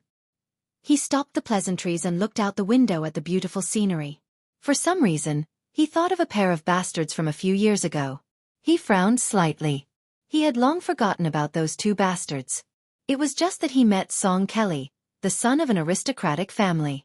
Now, he realized that one of the two bastards was even more beautiful than Song Kelly. 2 or 3 years ago, when he was traveling in Mianzhou, he met two shabbily dressed lechers at the lantern market. One of them was good-looking, but very perverted. The other was unremarkable. Shenyuan Qingfeng only vaguely remembered that he had a funny wooden sword. They met on a narrow road in the Mianzhou lantern market. The beggar who looked like a human and dog blocked the road and refused to let her pass. His smile was very repulsive, and his eyes were fixed on her chest. They started a verbal argument. She didn't expect the one with the wooden sword to be a madman. He called a dog by the roadside, "Dad," several times, then turned around and called her Mom. There was also an old man who was watching the fun. He was missing his front teeth, so when he opened his mouth, his smile was very frivolous. Shenyuan Qingfeng had never suffered such humiliation before. He immediately ordered his servants to chase after them and beat them up several streets. His original intention was to break 6 of the dog's legs to vent his anger. However, he didn't expect the two bastards to be carried away by the old man with the missing front teeth. The most damnable thing was that before he disappeared, he shouted, "Little girl, remember that my surname is Su.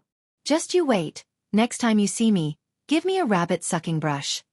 Shenyuan Qingfeng gritted his teeth and thought, "Su, don't let me meet you in Jianghu." Chapter 272. Shenyuan Qingfeng's group entered Yunjin Mountain and chose a secluded path to search for spiritual items. Apart from the young phoenix of the Song family and the young man with the saber, the Shenyuan family also had a dozen or so elite retainers. Mount Longhu was the ancestral home of Taoism, so naturally, no one dared to cause trouble here. Shenyuan Qingfeng was born in a martial arts family, so his foundation was not bad. However, it was still difficult for him to walk along the rocky beach. Song Kelly, the well-read Confucian scholar, was unexpectedly relaxed and leisurely.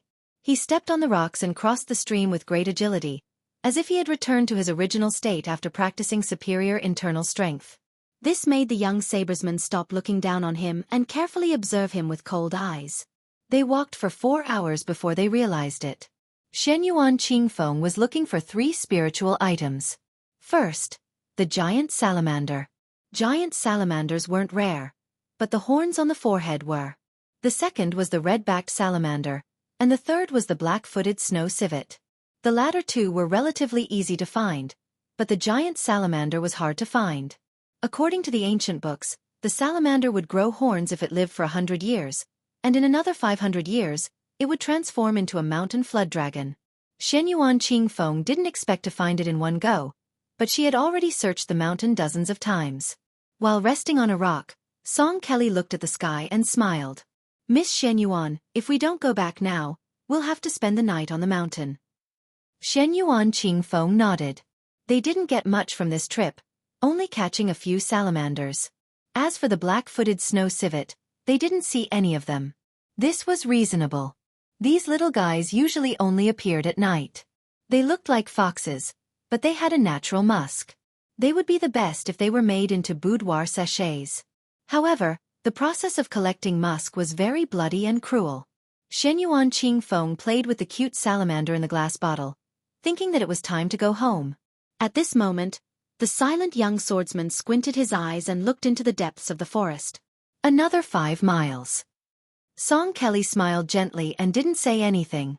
Shenyuan Qingfeng looked at the swordsman who spoke confidently.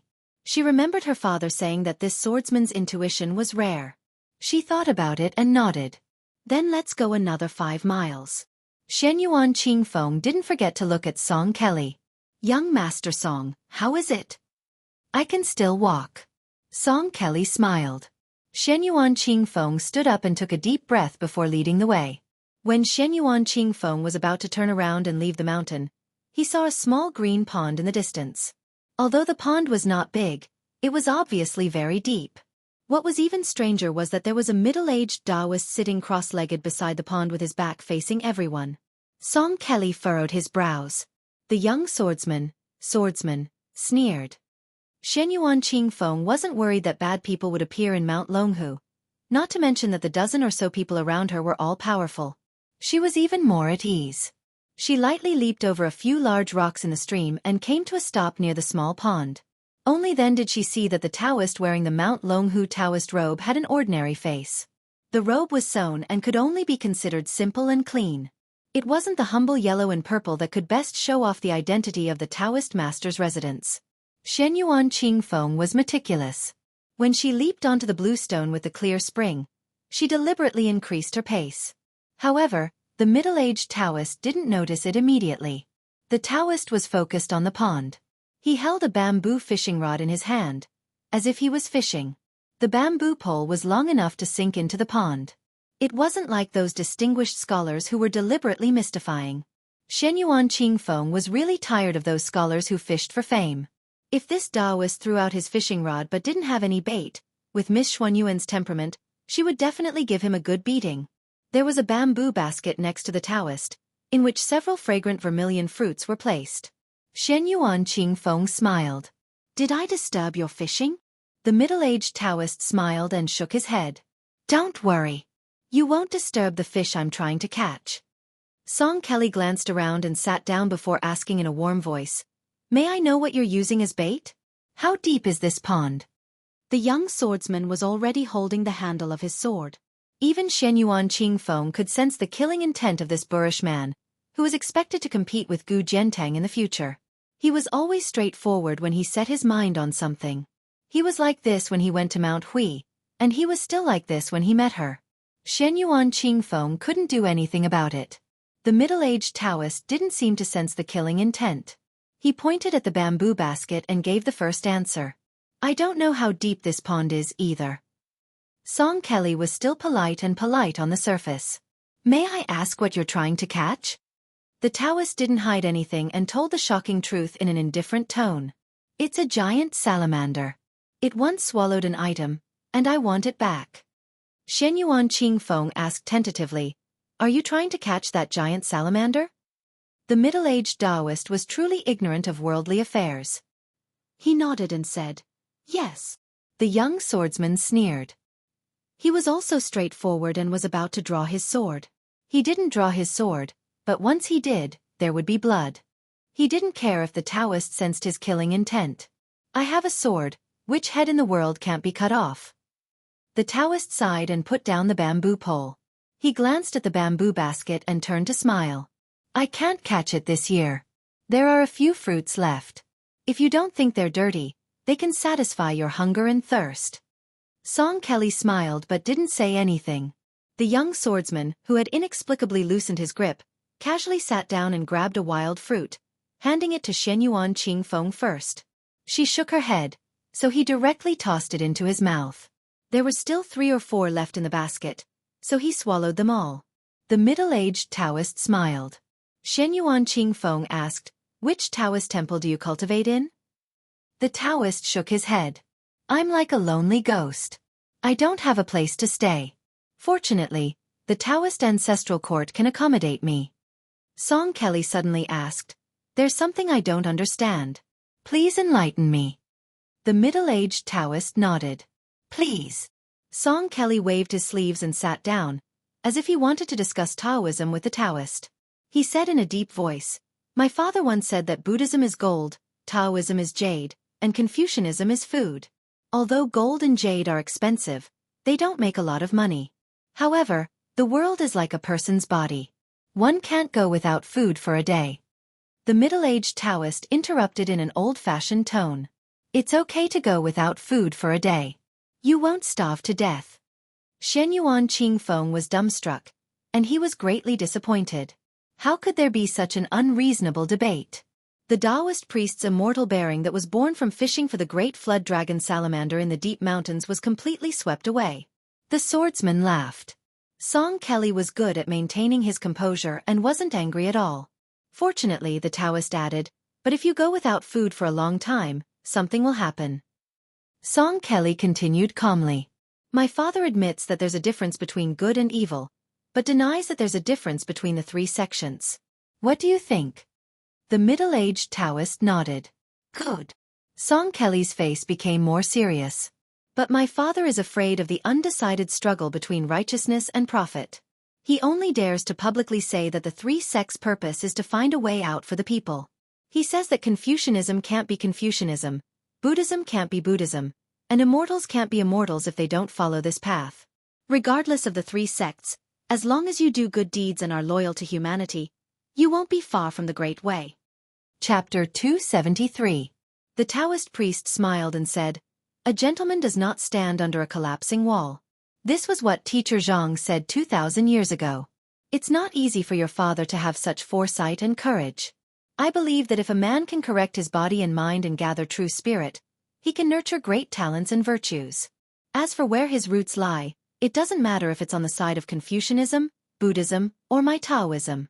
However, since Taoism is led by the word Tao, no matter how long it's been, the later generations will have an innate advantage. As for the sage book written by Teacher Zhang's disciple, it can be said that it's reasonable, but it's unavoidable that it's scholarly. It's a good thing to set rules, but it's also a cage. There's no doubt that Teacher Zhang is a sage. However, no matter how high one's status is, there's still a sect bias. If I was born 2,000 years earlier, I would have boldly said to him, "Teacher Zhang thinks his words are rash, but I think it's wonderful." Not to mention Song Kelly and Shenyuan Qing Feng. Even the young swordsman who had never touched a book in his life was dumbfounded. This Taoist priest looked to be in his 40s, but his tone could stuff the whole world into his mouth. Teacher Zhang had already explained everything 2,000 years ago, but this Taoist priest had almost left no room for discussion today. Song Kelly stood up and bowed respectfully. However, no one knew what this young master of the Song family was thinking. Shenyuan Qingfeng said goodbye and led the way. After walking a distance, she subconsciously turned her head to look. The Taoist priest who should be average in martial arts but frightening in his words still did not move. When everyone was far away, the middle-aged Taoist priest shook his wrist and the fishing line was dragged up into the sky. There was no end to it. The hook had not been seen for a long time. How long was this fishing line? 1,000 feet? 2,000 feet? The middle-aged Taoist priest waited for the hook to come out of the water and said softly, "Fine, let's wait for another 10 years. The bamboo raft entered the Dragon King River from the Green Dragon Stream. The river was turbulent, but the bamboo raft was still stable. The old Taoist Zhao Shituan only brought his disciple out to see the scenery of the Shi River. Su Longxiang squatted on the raft and was no longer as afraid of water as before. The old Taoist priest was very pleased. Huang Man was born in the Vajra realm, which was rare in the world. Compared to the young leader of Wudong, Hong Shixiang, who was born with one more heart aperture, Hong Shixiang, who was born with one more heart aperture, he was born with one less heart aperture. His disciple, Huang Man was born with one less heart aperture. He did not have to worry about the heart aperture, which was said in the Taoist scripture, if you don't understand longevity for years, your heart aperture will be filled with yellow dust. Therefore the old Taoist priest taught Su Longxiang the spring and autumn dream, which was the most suitable way to teach. As long as Su Longxiang was able to support the body of Vajra and reach the best state, he would be able to achieve what the old ancestor said, 300 years of spring and autumn dream, penetrating the Kunlun with one breath. Su Longxiang had not made any progress in learning other superior Taoist mental cultivation methods in Dragon Tiger Mountain. Now, Zhao Shituan only needed to wait patiently for his disciple to reach the minor longevity realm. How could Zhao Shituan not be happy? This was even happier than when the people at the foot of the mountain grew old and had children. He had spent almost 2 years with Su Longxiang at the pleasure temple at the foot of the mountain, and they had developed feelings for each other. Now, there was no need for His Royal Highness to threaten him with a letter. If anyone dared to bully Huang Man, he, Zhao Shituan, would be the first to disagree. Was the great Celestial Master Zhao, who was ranked second in seniority in the Celestial Master Mansion, really just an old man's memorial tablet? The old Taoist's heroic spirit burst forth, and he increased the strength of the raft, flying like an arrow. Suddenly, he saw his disciple standing up, stretching his neck to look in the direction of the devil-slaying platform at the peak of the mountain, and let out a deafening roar. Zhao Shituan was stunned for a moment, and then a roar came from the devil-slaying platform, like the roar of a wild giant beast. The old Taoist was stunned for a moment, and then he clapped his hands and laughed. Good, good, good. You are indeed my disciple to be able to have a telepathic connection with the black tiger under Qi Xuanzhen's mount. It's true that a mountain cannot have two tigers. Su Longxiang looked like he was about to jump off the raft and dash across the river. Zhao Shituan hurriedly shouted, Disciple, don't rush, don't rush. If Su Longxiang had just come up the mountain, he would have jumped into the river without a care and fought to his heart's content with the beast. When he was young, he had torn apart several tigers, leopards, and bears alive. His strength was amazing, and those fierce generals who killed generals and captured flags on the battlefield were ashamed of their inferiority. However, at this time the old Taoist stopped him, and the idiot actually stopped. But he was still dissatisfied, and he turned his head to glare at the old Taoist. He held his breath and squatted beside the raft in a daze. The old Taoist was in a good mood as if he was drinking wine. He laughed heartily and said earnestly, Disciple, that black tiger is not a simple beast. It was originally the king of all beasts in our dragon tiger mountain.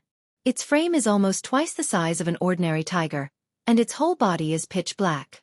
For some reason, it went to the demon-slaying platform to listen to Qi Xuanzhen's lectures for many years.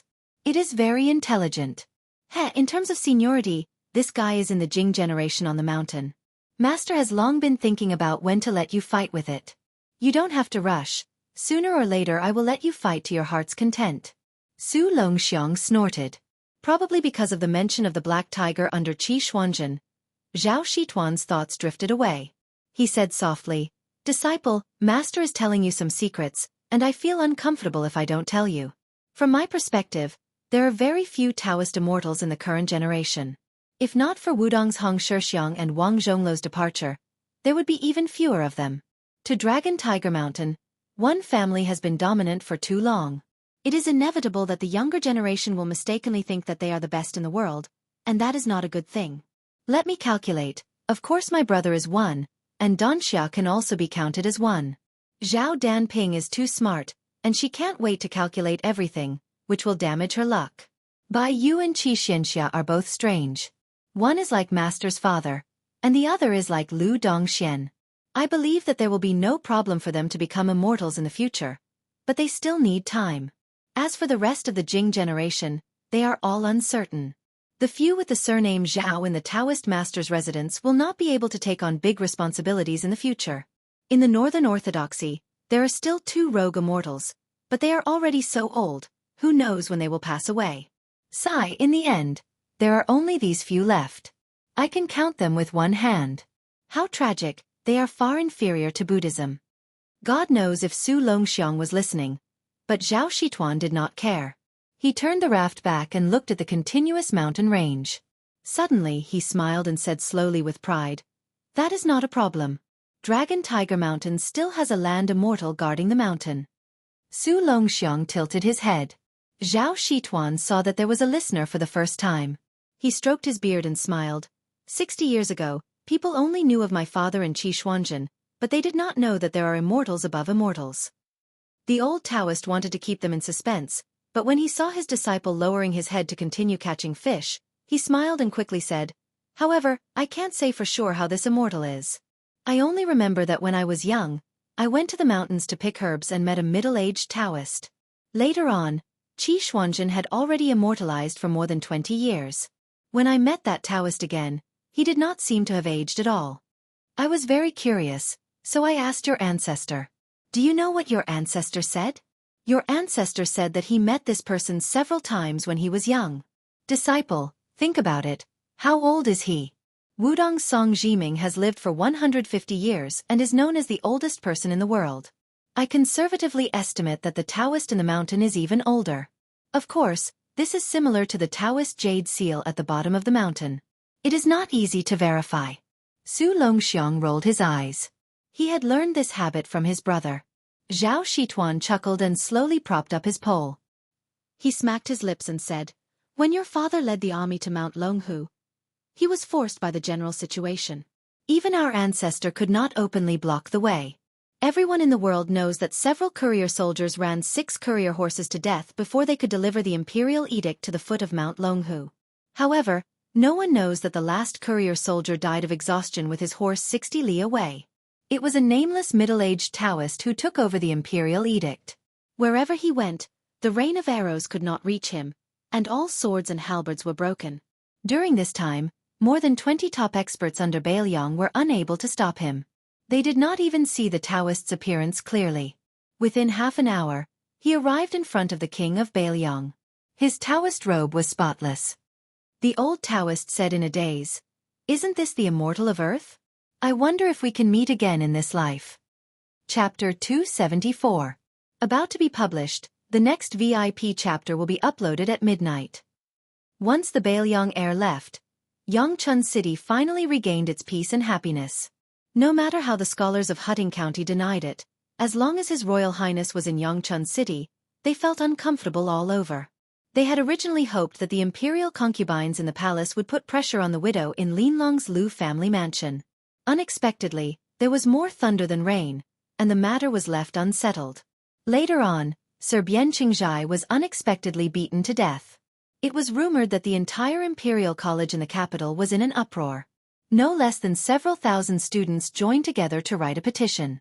Unfortunately, they were still unable to request for an imperial edict to be sent down to Jiangnan. That eldest brother of the dynasty had eaten his fill, patted his buttocks, and left Yangchun City. The caravan of horses left the city from the Lu Manor.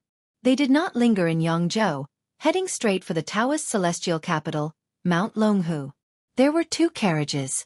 Blue Bird, whose body had recovered at lightning speed, and the old god of swords, who was bored to death, drove separately. Su Fengnian had Yu Yuwei and Princess Jing'an sit together in the same carriage. The two women, whose fates had been filled with trials and tribulations, were probably in the same boat. Although they did not talk much, when pondered over it, there was a hint of a common enemy. However, Yu Yuwei was clearly a bit colder, while Pei Nanwei was more fervent. Su Fengnian turned a blind eye to the little schemes of this princess consort of the Rouge evaluation. He treated it as a small amusement that did not affect the overall situation. He believed that Yu Yuwei would not switch camps with just a few words. Su Fengnian sat in the carriage, counting his belongings on his fingers. He muttered to himself, "I have more than half of the Fu General's red armor in my hands, but it is too damaged. I don't know if it can be repaired to its original state. Generally speaking, I can confirm that the Fu General's battle power is directly linked to the strength of the puppet when it was alive. Mount Longhu is the ancestor of this school of exorcism and enslavement, so I cannot return empty-handed from this trip up the mountain." From the Purple Forbidden Villa's whale-slaying sword, he took the most murderous move, Stacking Thunder, from the Green Water Pavilion Sword Practice Manual. From Aunt Zhao's Sword Manual, he secretly learned the old god of swords, One Sword Immortal Kneeling. During this period of time, he flipped through the Book of Arms, and learned from Qing Miao that reversed the meridians of the armor removal.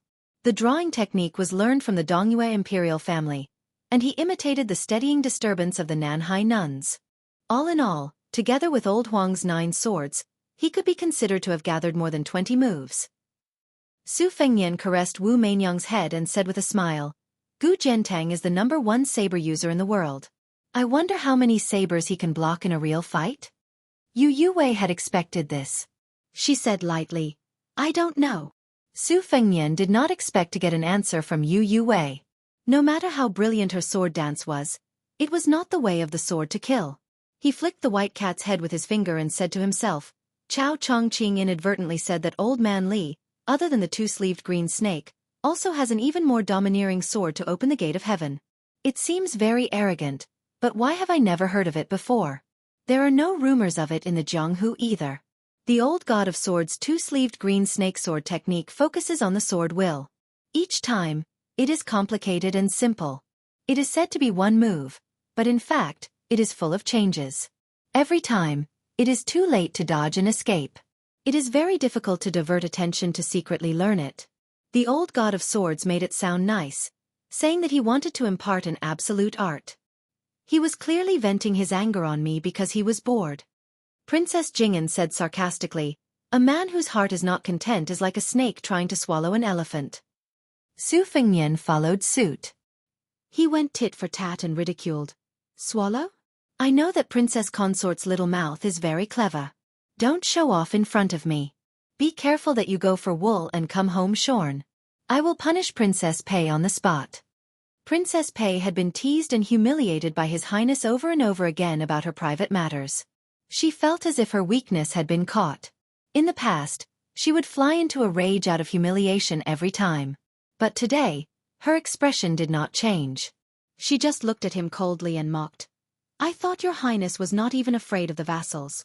I have a whole new level of respect for you at the Reed Marsh.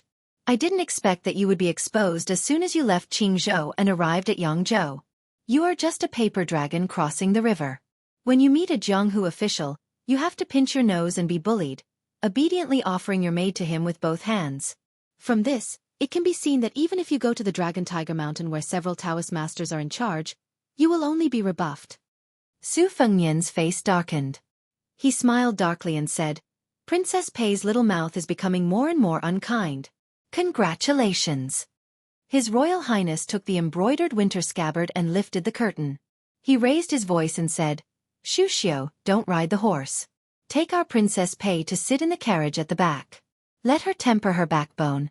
Princess Pei was about to speak when she was kicked out of the carriage by Su Fengnian. Then, Shuxiu reached out and grabbed her. Yu Wei shook her head, but her thin face did not reveal any joy or anger. Su Fengnian glanced at her and then sat near the carriage door. He hooked the curtain and looked at Blue Bird's slender back. He smiled softly and said, How is it? Blue Bird, who was in the middle of waving her whip, stopped the horse from galloping forward. She turned her head and looked at him with a vexed expression. She lowered her eyebrows and said, 2 golden dawn that are hard to buy even with thousands of gold. Su Fengnian's mood, which had been tormented by Princess Jing'an's words, instantly improved. He laughed and said, Blue Bird, you look very much like the stingy little wife that your husband bought expensive fish at the market. You're frugal and you know how to live your life. Blue Bird smiled gently and blushed slightly. Her expression was always light and indifferent. She was different from the waves and winds of death in the Reed Marsh. It was as if there was never any great sorrow on her face. The yearning for spring and the sorrow of autumn that women often had nothing to do with her. Su Fengnian and Blue Bird had been talking without holding back. He said bluntly, Let's let Shuxiu and Princess Pei stay in the same room. With Shuxiu's secret disguising technique in the south, I don't know how much of a resemblance she can make. If it's just a look, it's most likely a waste of effort. Before we go to Mount Longhu, let's see if our Aunt Shu's results can really be passed off as genuine. Blue Bird asked doubtfully, Shuxiu wants to make a human skin mask? Su Fengnian smiled and shook his head. It has to be a bit more clever. Shuxiu roughly explained the steps to me before. It's very complicated. It's the same as the Taoist method of alchemy. It's the most brilliant method of both internal and external cultivation. If she wants to succeed, Shuxiu will have to suffer a lot. However, only through suffering can one rise above others. This saying is most appropriate for Shuxiu. If she succeeds by luck, she will become one of the few official consorts in the dynasty. With Shuxiu's personality, she will fight for this kind of opportunity even if it means her life. Blue Bird asked softly and carefully, King of Jing'an is an old fox. He's the most treacherous and ruthless person in the world. How could he not recognize it? Su Fengnian nodded and said, The lecherous heir, Zhao Sun, might not be able to see through it, but his old man, Zhao Heng, would definitely be able to see through it with just a few glances. Thus, I had to first write a letter to test the waters and simply reveal the truth. If the Prince of Jing'an's estate is willing to accept the fake princess consort and put her up as a memorial archway to ensure that they won't lose face, then everyone will be happy. If they aren't willing, then it's also within reason. I'll just treat it as having Shu Xian discipline princess consort Pei, then I won't lose anything. Putting aside the fact that I took the risk of keeping the good-looking but useless princess consort Jing'an, this woman still doesn't know what's good for her and comes to poke at me every few days. Blue Bird still couldn't believe that the Jing'an palace would accept such an absurd arrangement. Would they allow a fake consort to take over the turtle dove's nest? King of Jing'an, Zhao Heng, had always been scolded by His Royal Highness as a narrow-minded and jealous woman. Could he endure it? Su Fengnian could see the incredulity on Blue Bird's face. He smiled and said, Just treat it as a gamble. Su Fengnian heard the cry of the green and white Luan and lifted the curtain of the carriage. The handsome spirit bird instantly pierced inside. His Royal Highness held up his arm to stop the bird. His right hand took out a section of a jade tube and took out the secret letter. After reading it, he handed it over to Yu Wei. The latter read it carefully. She raised her head and said, "The imperial court wants to change the system of prefectures and counties to the system of roads. The world will be divided into 16 roads." Su Fengnian smiled and asked, "Tell me what you think." Yu Wei thought for a moment and then said softly, "After the 8 kingdoms were pacified, the territory of the dynasty expanded several times. Now, there are more than 1,800 prefectures and counties. The large prefectures that were originally set up to accommodate the old 8 kingdoms could easily become vassal towns. It is indeed difficult for the central government of the empire to control them. From the letter, it seems that everything will be messed up. There will be a new system of 16 roads and 76 prefectures. The large prefectures will be split into several smaller prefectures, and the large prefectures will all be raised to prefectures. The changes to the foundation of the 1,800 counties will be relatively small." Su Fengnian said calmly, "I heard from Su Xiao that Grand Secretary Jianghu has been waiting for this day for almost 20 years. Yu Wei frowned and said, "But the prefectures and counties will become level 4. Isn't the empire afraid that the decree will be blocked? If it is to reduce the vassal states, isn't the price a bit too high?" Su Fengnian shook his head and said, "It's not that simple. Except for the 7 vassal states including Su Xiao, the rest of the prefectures and supervisors will be changed every 4 or 6 years. However, the decree has not been issued yet. After about 3 or 4 years, when the situation is more or less stable, it will be Zhang Julu's turn." Su Fengnian pointed at the secret letter and sneered, "Don't forget that in addition to the road system, the imperial court has also taken action against both Buddhism and Taoism. In the past, the management of Buddhism was not strict and only set up the Chongxian Bureau in the Honglu Temple of the Ministry of Rites to manage the monks and appoint the 3 principals. In the future, there will be the position of head monk. It is just that I don't know which monk has the qualifications to be the first head of the world's monks. I guess Yang Taisui may not be willing to show up. As for Taoism, the imperial court has a longer reach. All the disciples of Taoism will be tested and divided into 11 levels. Except for the Taoist mansion, which is the only exception, all the Taoists in the world will be promoted under this framework. Thinking back to the warrior selection system that took the lead not long ago, do you think that the 3 sects of Confucianism, Buddhism, and Taoism will all be under the control of the imperial court?" Yu Wei murmured, "Heaven's net has a long grind, but it does not escape." Chapter 275. Su San was a postman. He was the 3rd in his family, so he was called Su San. Old Man Lu, who was born 10 years later, did not have the good fortune to participate in the Great War of the spring and autumn period. Although he was from the 2 Bailiang, his body was not as strong as a young man's, and he was afraid of the cold in the north, so he moved his family to the south. When he had nothing to do, he would tell Su San and the other young men about how thrilling the Great War of the spring and autumn period was.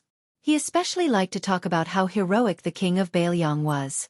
Every time they heard the same old story, they would not get tired of it. Su San was the most like this, wishing that his parents would kick him out of the womb. Not to mention, now that the world had settled down, no matter how poor the people in the village were, they did not have to worry about losing their heads.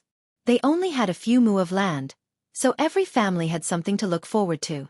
When it snowed a few feet thick in the past, the old people would sigh that no one could make it through this weather, but now it was different. Even when they looked at the snow on the stove, they would laugh and say that a timely snow was a sign of good harvest. Su San did not read or write, but he still understood the logic. Old Man Lu said that this relay station was built by the king of Bailiang himself. There was a relay station for 30 li. Whoever dared to embezzle the salary of the courier, no matter how high the official was, he would be taken down and beheaded on the spot. Moreover, Su San and the king of Bailiang had the same surname. After he became a postman, every time he ran a horse to deliver a letter, he would be especially diligent. He felt that he could not disgrace this surname, right? Last year, it was the first time in recent years that the Jiming relay station had encountered an urgent cargo that needed to be sent to the north. Su San's physique and equestrian skills were the best in the relay station, so he naturally took on the heavy responsibility. Unexpectedly, misfortune and good fortune came together. Originally, it was Old Man Lu who wanted to train Su San, but midway, there was an accident. When he was handed over to the next relay station, He was told that the cargo was damaged. The eunuch who was handing over the cargo screamed in a shrill voice that he wanted to confiscate Su San's property and exterminate his entire family as if his ancestors of 18 generations had died. Su San had not seen much of the world, but he had been influenced by Old Man Lu and knew that the eunuchs who came out of the capital to work for the imperial family could not be offended. At that time, he kowtowed and begged for mercy, only begging that the pale-faced beardless old eunuch to only kill him to vent his anger. How could the eunuch pay any attention to the pleas of a small commoner? He forced the several high-ranking officials in the county beside him to state that the cargo was fresh lychees that the imperial concubine wanted and was stored in an exquisite ice cellar. The damned male broke the box. The box was already hard to buy with 1,000 gold, and the lychees shipped from the southern border were even more undesirable. The officials had no choice but to agree. How could Su San not accept his fate? But for some reason, the sound of horse hooves thundering could be heard, and a few hundred soldiers in bright armor escorted a general to the relay station. Seeing the situation, he pulled out his Bailiang saber and chopped off the eunuch's head. The general had Su San stand up, and then turned to the county government officials beside him who were all silent like cicadas in winter. He asked with a smile, "Do you deserve to die for killing a courier?" The officials had said that he deserved to die twice in a day. Su San, who had narrowly escaped death, finally found out that the general was the king of Bailiang. Su San's face was pale, but he still urged his horse to gallop forward without a care for anything else. He had long since run out of sweat, and his lips were cracked, leaving only traces of blood. His eyes could not see the road clearly, and he did not know how long the courier horse could last. Last night, Old Man Lu was greatly startled when he arrived at the Chicken Cry relay station with a rush of 800 li. It should be known that the robust courier who delivered the documents from the palace had only just arrived at the relay station when he said, "By imperial decree, deliver it to Mount Longhu for the Great Pillar State," before he died of exhaustion and fell off his horse. Old Man Lu looked around. Su San was the only one who did not say anything. He quickly led out a fine horse from the stable that he cherished more than he cherished his wife. He untied the bundle and tied it around his neck. The king of Bailiang had built close to 2,000 relay stations, and he once said that the courier should go all out and lead the way. Su San was crude and could not speak of great principles, but he knew what it meant to lead the way. At this moment, Su San was on his last breath, and he was close to dying.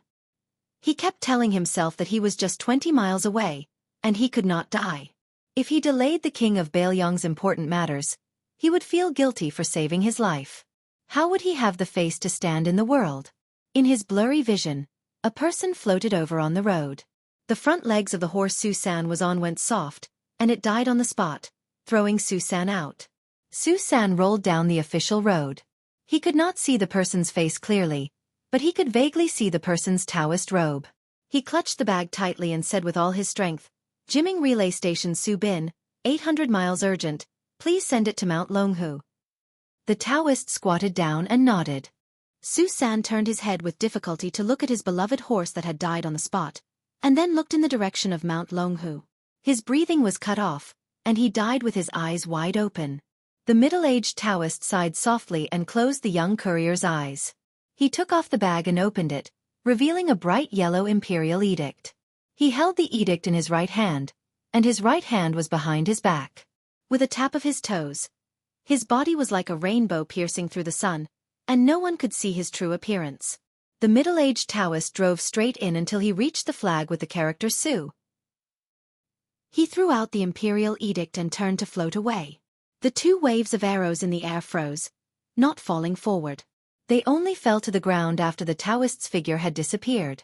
That year, at the critical moment, the yellow Taoist priest on the mountain and the Bailiang cavalry at the foot of the mountain were finally able to coexist peacefully because of this imperial edict. Tonight, the primordial spirit of the middle-aged Taoist priest whose Taoist name was not seen on Mount Longhu, had left his body and arrived at Mount Quanglu. Seeing that His Highness had put away the dagger talisman, hung it casually on his waist, and pulled out two knives, the middle-aged Taoist priest standing on the dragon's head said in an old-fashioned manner, "I have met Su Shao once at the foot of the mountain." Su Fengnian remembered a dusty past he had accidentally learned from Chu Lushan.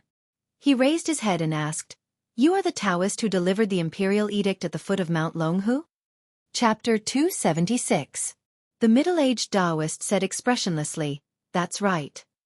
Su Fengnian hesitated for a moment before holding his sabers. He bowed and said, Su Fengnian greets the immortal elder. My father once said that Mount Longhu was the best in the mystic enlightening realm, not Taoist Qi who ascended to immortality 50 years ago. The middle-aged Taoist was indifferent as he looked down at Su Fengnian and the talisman. Su Fengnian bowed and asked, I'm curious as to why the immortal elder can ascend to immortality but not enter the heavenly gate but not enter it? The middle-aged Taoist said calmly, My surname is Zhao. The same surname as the emperor? These words were enough to explain many mysteries. Why did the previous great celestial master not hesitate to exchange his life to extend the life of the previous emperor? Why did the imperial court continue to confer titles to Mount Longhu and raise the status of this ancestral court? Why was the current great celestial master Zhao Danping like a fish in water in the capital? Why was Mr. White Lotus favored by the emperor? Su Fengnian's hands trembled as he looked up and gritted his teeth. The immortal elder is already an outsider. The Taoist whose age and cultivation were unfathomable smiled faintly. Have you heard of the saying that when a man achieves immortality, even his chickens and dogs ascend to heaven?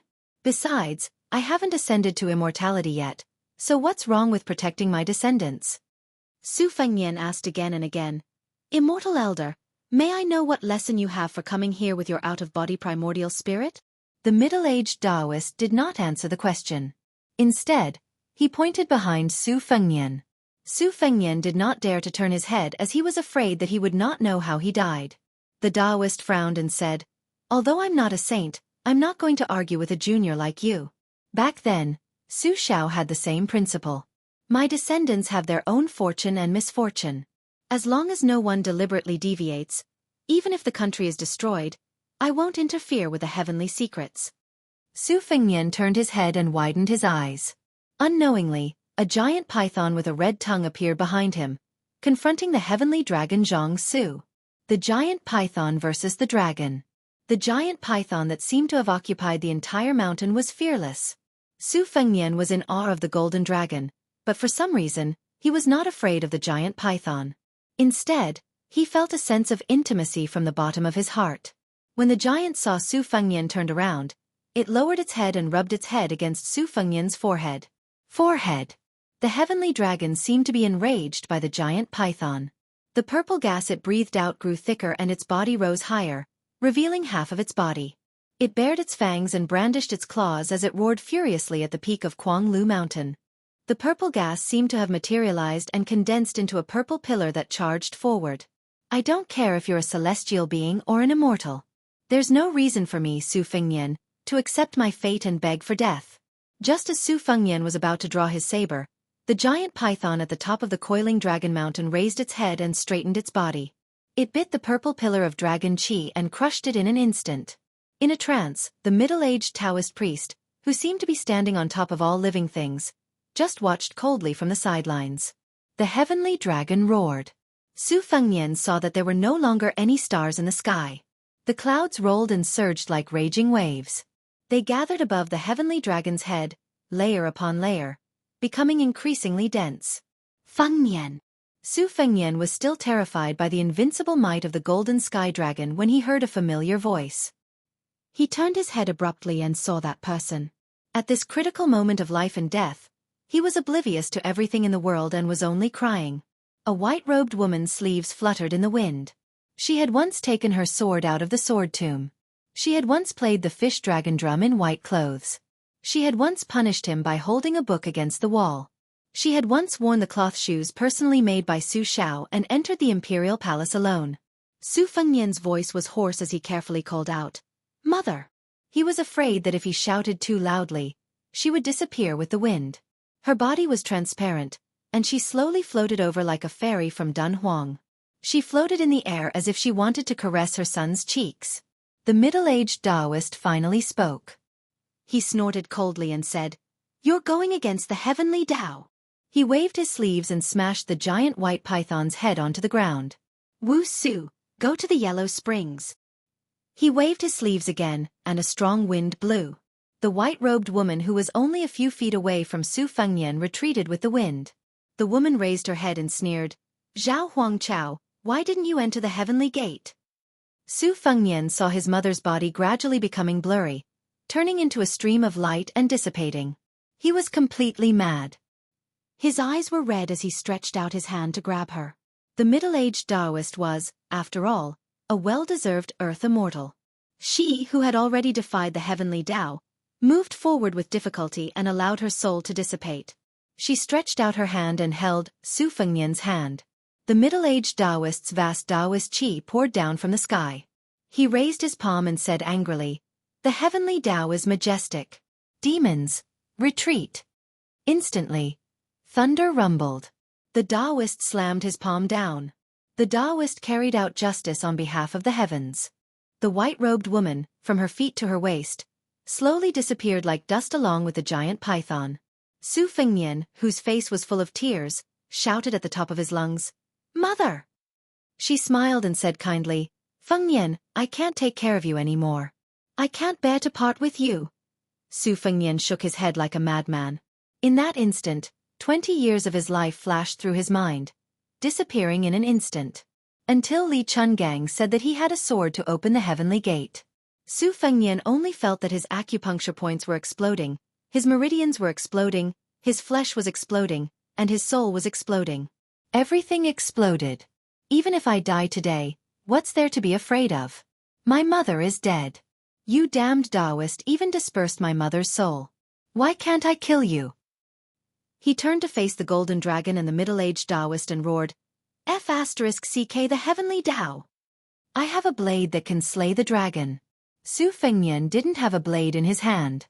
As soon as he said that, the giant python and fireflies gathered, and a snow-white divine weapon appeared in Su Fengnian's hand. I have a blade that can kill immortals. The blade cut through the air. The color of heaven and earth changed. There were no more dragons, no more immortals. Su Fengnian slowly opened his eyes. The top of Kuanglu Mountain was clear. Li Chungang, Blue Bird, and the others didn't come after hearing the news. Su Fengnian looked down. The divine talisman was still in his fingers, and the embroidered winter-spring thunder was inserted into the ground. Su Fengnian touched his cheeks. They were full of tears. So it was just a dream. Su Fengnian turned his head and squeezed out a smile. He looked at the silent void and murmured, "Mother, rest in peace." Then he turned his head and looked at the starry sky. Su Fengnian said word by word, "I have a blade that can kill the dragon." Chapter 277.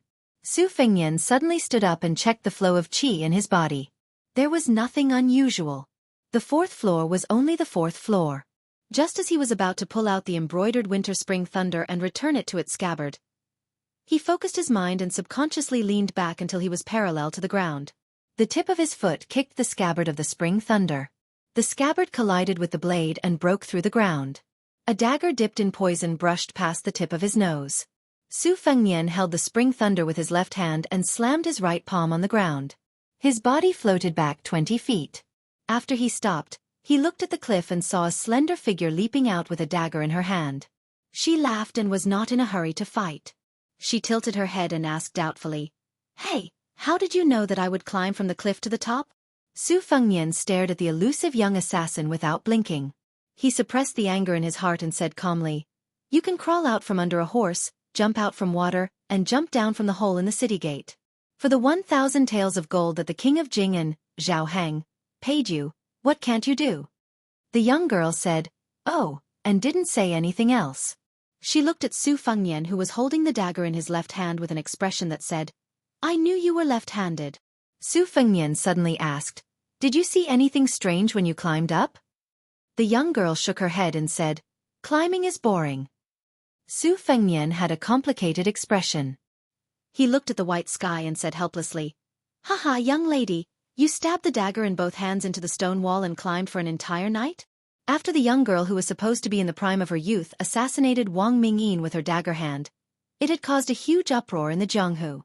The target of the assassination was the 11th in the world who had been famous for 20 years.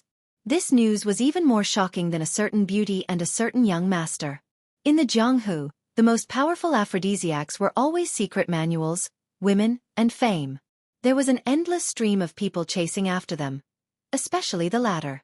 Otherwise, how could there be so many martial artists in the Eastern Sea martial emperor city who desperately wanted to climb up the city gate tower? Being able to go up to the second floor was enough to ensure that one would not have to worry about wealth and glory for the rest of his life. It was not that Su Fengnian had never offered her 2,000 or 3,000 taels of gold, but she had never paid attention to him. What could he do? This time, he thought that he had the old god of swords Li Chungang and the others to protect him, and in front of him was a natural barrier, so he could have a peaceful night. Who would have thought that even the sword cliff could not stop Miss He? Su Fengnian could not understand.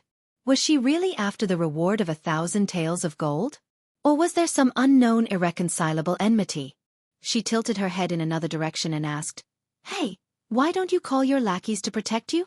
Su Fengnian said bitterly, "If I had shouted, wouldn't you have fought with your life on the line? Isn't it because I want to see if I can bury the hatchet with Miss He?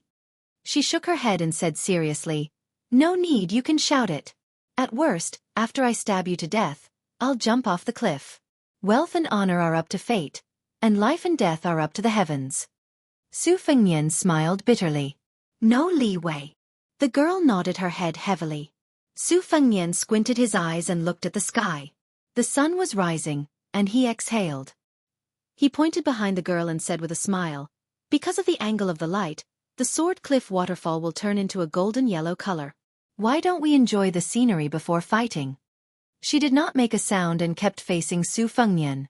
She slowly retreated and stopped at the edge of the cliff. From the corner of her eyes, she really saw a golden silk hanging down from the sword cliff. The scenery was gorgeous and charming. Su Fengnian was in a dilemma. In the end, he gave up the idea of running away. He walked to the edge of the cliff and enjoyed the scenery together. Miss He habitually said hello as a greeting. She asked, "Why are you crying?" Su Fengnian said calmly, "I had a dream. I dreamed of my mother. It's up to you to believe it or not." He thought that he was destined to get no response. He did not expect that the girl would make a sound of acknowledgement. She emphasized it with an inexplicable tremble. She squatted down and held the dagger in her mouth. She held her cheeks with both hands and muttered to herself, "Is your mother beautiful?" Su Fengnian smiled. The girl killer's mouth slightly curled up. She said vaguely, "You are so beautiful. Your mother must be even more beautiful." She slowly got up. One of her arms drooped down and a dagger fell out. She smiled. No matter how one looked at it, there was a bloody coldness. Su Fengnian was facing a formidable enemy. He cursed in his heart. This girl turned hostile just like that. He really had to find a chance to kill her. Otherwise, even with Li Chungang accompanying him, it was hard to guarantee that she would not succeed. His head was only worth 1,000 taels of gold. Just thinking about it made him angry. Miss He was indeed Miss He. Every time she grasped the opportunity to kill someone, her actions were strange and unpredictable. She stared at Su Fengnian and said, "Today, I will not kill you. I will go back to the foot of the mountain. How about it?" Su Fengnian said without hesitation, "Okay. But if you trust me, I can promise not to let the old god of swords and the others kill you. Miss He, you can walk down the mountain easily." She looked at His Royal Highness as if she was looking at an idiot. She said, "Not killing me does not mean you cannot capture me. Do you think I am that stupid Princess Jianghu? You have a useless but not a brain." Su Fengnian laughed knowingly. To be honest, if it were not for the fact that they had to separate life and death, he really wanted to have a heart-to-heart talk with her. He wanted to know who had taught such a wonderful person. Su Fengnian stretched out a palm, indicating that he would not see her off. The girl said warily, "Don't leave the cliff for now. Let me say this first. If you dare to go back on your words, I will not follow the rules in the future. It is not easy to kill you and that old man, but it is not difficult to kill 100 light cavalry soldiers of the Phoenix Battalion one by one." Su Fengnian nodded. He watched as the assassin girl stabbed her daggers into the cliff like a gecko and slowly descended. But it only seemed slow. If one was in the situation, one would know that every time she stabbed into the cliff, there was a distance of 20 to 30 feet between them. If it were Su Fengnian, he would not have the guts to hang on the cliff. The mountain wind swept the cliff, unusually strong. Her body swayed as she descended. Even Su Fengnian, who was watching from the side, was worried for her. It was very strange. Su Fengnian did not have the slightest hope that she would fall to her death because of this. He did not know whether to laugh or cry. With her following him like a shadow, His Royal Highness did not dare to breathe for a moment on the path of martial arts cultivation. The sun rose from the east, leaping out of the sea of clouds. Su Fengnian did not know how long he had been standing there until Old Man Li slowly walked over to watch the sunrise. Su Fengnian turned around and smiled. I have some understanding of Senior's sword opening the gate of heaven. Li Chuangong's face was full of disbelief. He said in surprise. Oh. Su Fengnian turned around and looked at the sea of clouds. He squinted his phoenix eyes, which could make a woman's heart flutter. He said with an intoxicating smile, one sword after another, stacking the swords. No matter what sword move or sword technique it is, the sword intent will be endless. If one is determined not to kill with one sword, one will not use this sword. I bet my life's cultivation on this sword. If I were to learn the saber, I would do the same. I would strive to have the courage to kill the heavenly dragon with one move. Old Man Li did not change his expression. He said in a low voice, That's reasonable.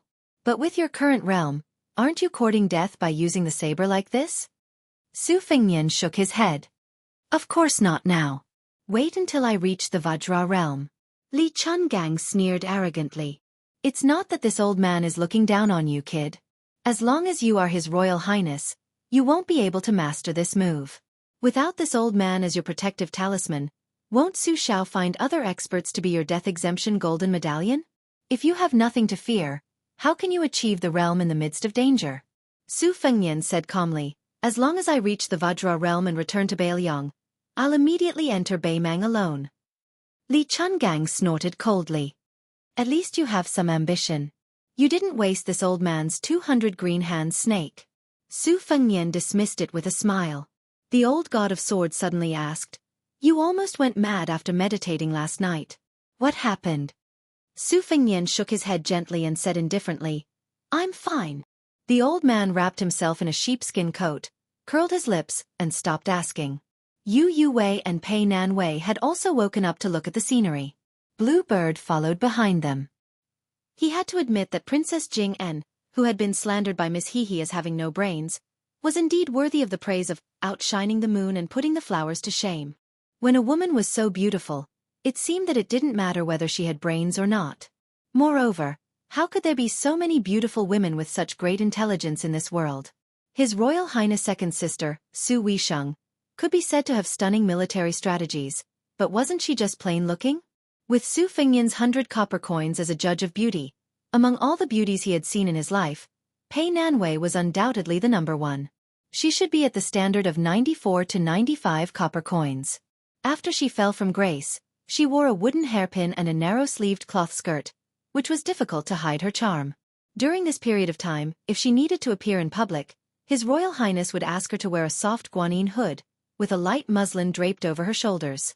When conservative women went out, most of them would wear this kind of hood. Young ladies who were yet to be betrothed would generally wear a headband with a bright color. Their faces could be seen 70 to 80% clearly, so it didn't matter whether they wore it or not. Yu Wei didn't need to be so cautious and reserved. She wore a well-styled brocade with large sleeves, exquisite embroidery, and a pair of brocade boots full of the style of the western regions. In terms of appearance, she naturally lost 2 or 3 copper coins to Pei Nan Wei, whose skin was publicly recognized as whiter than snow. However, Yu Wei's bosom was as small as the mountains. As long as one had the hobby of playing with the peeled lychee meat on their chest, no one would not submit under her skirt. On this trip out of Beiliang, intentionally or unintentionally, he discussed some court politics with Yu Wei. Perhaps it was because she was born in a family of officials and had been influenced by what she saw and heard since she was young, but she was always able to reveal a rather extraordinary view. Su Fengnian returned the embroidered winter and spring thunder to its sheath and hung it around his waist again. He walked straight back to the Phoenix Battalion's camp. Yu Wei and Pei Nan Wei stood together, looking at the gorgeous sky with blurred eyes. And beneath their feet, on a cliff that looked like it had been cut by an immortal sword, a young girl held the hilt of a knife with one hand. Her body swayed, like a stubborn blade of grass between the cracks of the wind. She, who was neither above nor below the ground, stared blankly at the morning glow. She didn't laugh. She just stood there in a daze. Chapter 278. The Chang'an escort agency was neither too big nor too small in the eyes of Jianghu, which was said to be a province without escorts. It was good that the old escorts and the young escorts were well matched. There were only 50 to 60 of them. However, most of the old escorts were heroes and retired soldiers, so their combat power was not weak. The old escorts were tired of licking blood on the blade and became escorts. Not only did they have a solid foundation in martial arts, but they also had a strong network of connections. When they went out, they relied on their friends. Since they were escorts, it was inevitable that they would pass by many local strongholds, carry the escort flag, and announce their family's name that they used to be in Jianghu. Perhaps they used to snatch a maiden together. Therefore, most of them were willing to give them some face. As for the old escorts who had been on the battlefield, they might not be as clean and straightforward as Jianghu boorish men when it came to fighting. But if they were in formation, they would be able to intimidate their opponents even more. The young escorts of Chong and Escort Agency, under the guidance of the old escorts, were not inferior to the disciples of the top few escort agencies. The only thing they lacked was that they did not have a top-notch secret manual to support them. This was the most helpless thing. The size of the escort agency depended on how many living escort flags were raised in the agency. The only ones that the Chong and Escort Agency could bring out were the head escort, Shi Qingfeng, and the martial arts instructor, Yu Hanliang, who was in charge of the escort this time. They did not have a single guest. Han Xiangma was an orphan. At that time, near the end of the Great War of the Spring and Autumn period, the infant Han Xiangma was thrown into the snow by his heartless parents and was picked up by instructor Yu, who happened to be passing by. He grew up in the Chong and Escort Agency. Han Xiangma was narrow-minded and active, and was willing to endure hardships when he practiced martial arts. He was regarded as his own son by the great bandit Yu Hanliang, who had washed his hands in a gold basin. Among the young bodyguards, he and the head bodyguard's son, Shi Xianxia, each led 2 batches of bodyguards. In the agency, there was a girl who grew up together with his childhood sweetheart. Shi Xianxia adored her to death, but that girl only cast affectionate glances at the glib-tongued Han Xiangma. Han Xiangma did not have any feelings for her, and this made Shi Xianxia increasingly see her as a thorn in his side. In fact, when they were young, the two of them often peed together in the mud. The name of Chong, an escort agency, was derived from the meaning of long life and safety. It had been established for more than 30 years and had never once lost an escort. Therefore, it had finally gained a foothold in the Jian province, where there were as many escort agencies as there were hairs on a cow. According to the usual rules, when an escort agency carried out an escort mission, the ratio would be determined by the value of the goods. However, Han Xiangma felt that this escort mission was a little strange. He was the only one in the escort agency, and the rest were the most experienced old escorts in the agency. Father Yu was personally leading the team. Before they left the Jian province, the name of Chong and Escort Agency was still somewhat useful. However, after leaving the Jian province for more than 10 days, it had obviously become a little tricky. Father Yu was an old drunkard, but he would occasionally rest in the cooked shops and have a few cups of wine after the shop was closed to satisfy his cravings. However, this time, he didn't even bring a wine pot. Han Xiangma rode the horse and guarded the escort box with his saber.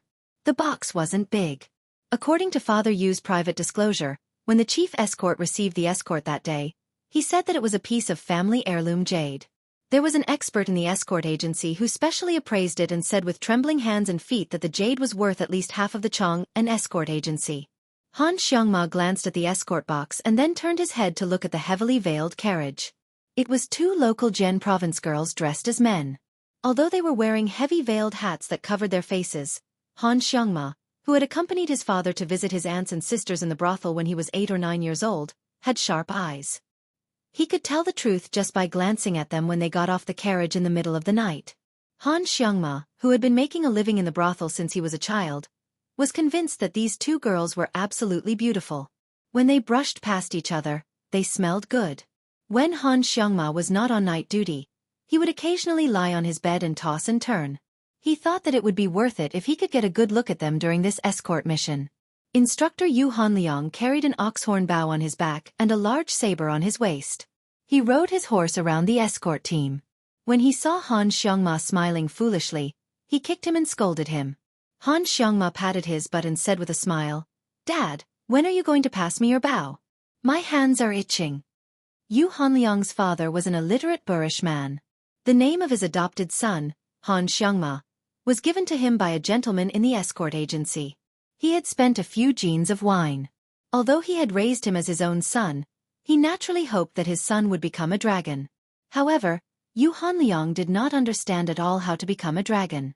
In any case, if he committed a crime, he would be whipped. If he felt that this brat had grown up, he would take out some money and let him have fun with his friends. Whether it was drinking or visiting brothels, they were all grown men. Why would he pretend to be a scholar? That brat from the Sher family was not pleasing to the eye. He was obviously a martial artist, yet he spent all his time reciting poems, writing couplets, and dancing in calligraphy. Did he King recite poems for a deaf person? He deserved to be disliked by Las Lu. The older generation, no matter how vicious and merciless they were when they were young, wasn't their greatest joy now that they were older, comparing their descendants to see who was more promising? Yu Hanliang felt that Han Xiangma was not bad. After a few more years of polishing, he would become a man. He would not have to worry about not being able to find a wife. Yu Hanliang was in a good mood. He pointed at the saber on Han Xiangma's waist and scolded him jokingly, "Don't be unsatisfied. Including the 2 from the head escort, there are only 6 Qilin sabers in total." Yu Hanliang's father stroked the oxhorn bow on his back affectionately, as if he was caressing the smooth skin of his lover. Seeing Han Xiangma's nauseating and disgusting expression, he glared and said, "The earliest I can pass it to you is when I'm in my coffin. If you didn't make a good trip this time, I'll take this bow with me into my coffin. Pass it to you, my ass." Han Xiangma tightened the reins so that the 2 horses could run side by side. He hooked his arm around Yu Hanliang's shoulder and said with a flattering expression, "Dad, you're treating me like an outsider. I work like an ox and a horse to save money for you when you're old and when you die. How can I roam Jianghu without some money? It's not like you don't know that I'm one of the best in the escort agency. Even the head escort doesn't dare to compete with me in archery. A good horse deserves a good saddle. Dad, if you disgrace this treasured bow, you'll be punished by the heavens." Yu Hanliang's father rolled his eyes and said, "Go, go, go. Keep an eye on the front. We're taking a small path this time, so it won't be safe. Don't ruin the reputation that the escort agency has painstakingly built up over the past few decades." Han Xiangma smiled and said, "Understood." Then he spurred his horse forward. Yu Hanliang's father's eyes were kind. He really couldn't imagine that this fellow was a bandit who killed people like scything flax. Looking at his son's back, his heart was filled with gratification. This kid was allowed to wear the Qilin saber not because Han Xiangma was his adopted son, but because he relied on his own ability to earn a living in the escort agency. Every weapon in the escort agency had to be reported in detail to the authorities. Every addition or loss of a weapon had to be recorded. The Chang'an escort agency only had 6 Qilin sabers. This type of saber was an imitation of the Bailiang saber, tempered into steel. The blade was narrow, light, and sharp. It was a first-rate treasure for both horse and foot battles. There were several Guangling retired soldiers in the escort agency. Han Xiangma's temperament was restless, but he had absolutely no qualms about learning the saber from the Guangling old soldiers. As long as he was allowed to hold a saber, his buttocks would be rooted to the ground. He could practice bitterly for an entire night without complaining about being tired. In fact, this adopted son's archery skills were even better. Even the old soldiers said that Han Xiangma's ape arms were good at shooting and that he was a good seedling. However, compared to practicing the saber, Han Xiangma was unwilling to practice his archery skills. This made Yu Hanliang's father, who couldn't do anything about it, angry. He was unwilling to hand over the oxhorn bow to this little bastard. Yu Hanliang was very cautious when escorting the escort out of Jianghu. First of all, the escorts were exceptionally precious. If they were lost, not only would the Chang'an escort agency suffer a huge loss, it was also highly likely that they would no longer be able to accept jobs in Jianghu where competition was fierce. Therefore, other than him, the martial arts instructor, and Han Xiangma, a meticulous and skillful bodyguard, the rest of the escorts were all experienced Jianghu escorts. There were more than 30 of them. It could be said that they had turned out in full force. Including the assistants and odd job workers, there were nearly 50 of them. It was a mighty force. Even if they didn't take the official road or the small path, the average mountain stronghold wouldn't dare to show their head to block the way. Chapter 279. When Yu Hanliang thought of the 2 people sitting inside the carriage, he frowned, thinking to himself that this escort wasn't simple at all. On the surface, they were escorting that priceless jade pendant to Songzhou, which was the most common type of escort, but on the inside, they were more like human escorts. The two people in the carriage lived in seclusion. Yu Hanliang had spent most of his life as a fugitive and had only managed to settle down after joining the escort agency. However, he had never met any young ladies from noble families, and he hadn't even come in contact with many pretty girls from humble families. But even if he hadn't eaten pork, he had at least seen pigs run. The two people in the carriage didn't seem like ordinary girls from noble families. Using the name of being escorts to leave Jianghu, they looked like they were fleeing from disaster no matter how he looked at it. When the heads of the Chong and escort agency had first gathered together to discuss the matter, Yu Hanliang didn't really want to accept the escort. However, the Chong and escort agency's business had been slow for the past 2 years, and they had been squeezed quite a bit by the other big escort agencies. On top of that, the two people on the other side of the carriage had been generous enough to pay a deposit of 600 taels of silver, and they had promised to pay another 60 taels of gold when they reached Songzhou. The head escort gritted his teeth and accepted the mission. Han Xiangma, who was at the front of the escort team, raised his hand and made a gesture. The old escorts immediately drew their weapons, as if they were about to face a great enemy. However, only half of the saber was unsheathed. This was an unwritten rule of escorts. Since the other side didn't launch a sneak attack, but instead openly blocked the way, as long as they didn't really fall out with them, if the escort agency unsheathed their saber first, it would be tantamount to smashing the bandits' reputation. It was a very disrespectful act. When traveling the Jianghu, one couldn't be careless in the slightest.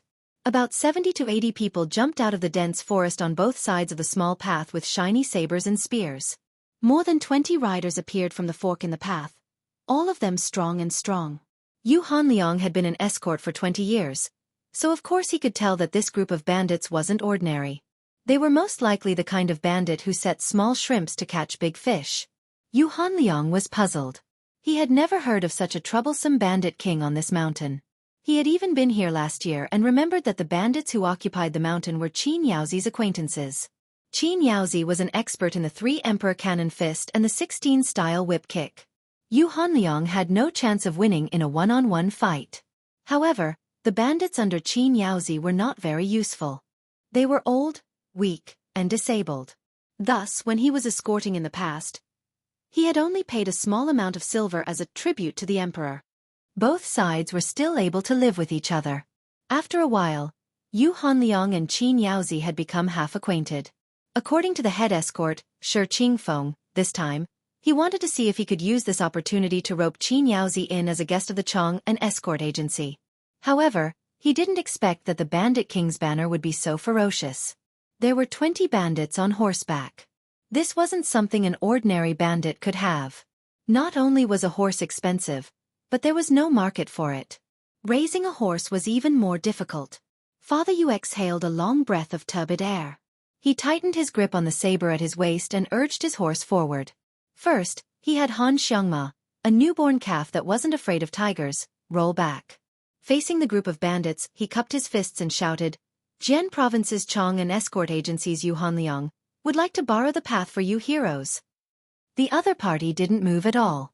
Father Yu braced himself and took out 2 bags of silver fragments.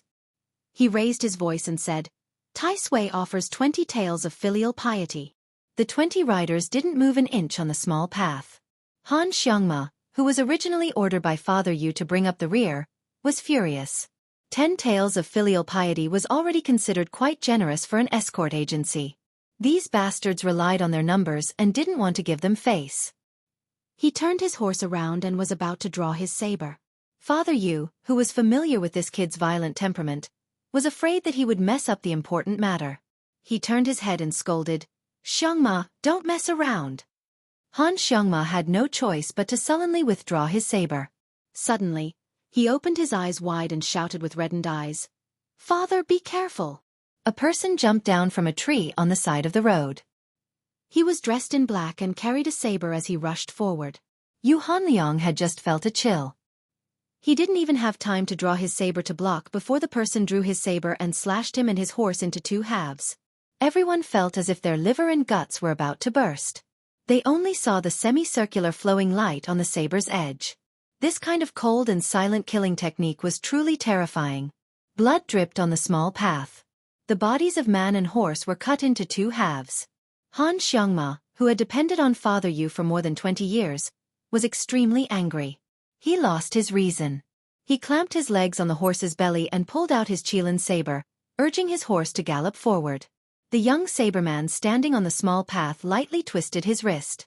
The blood on his saber splashed onto the ground, forming a scarlet line of blood.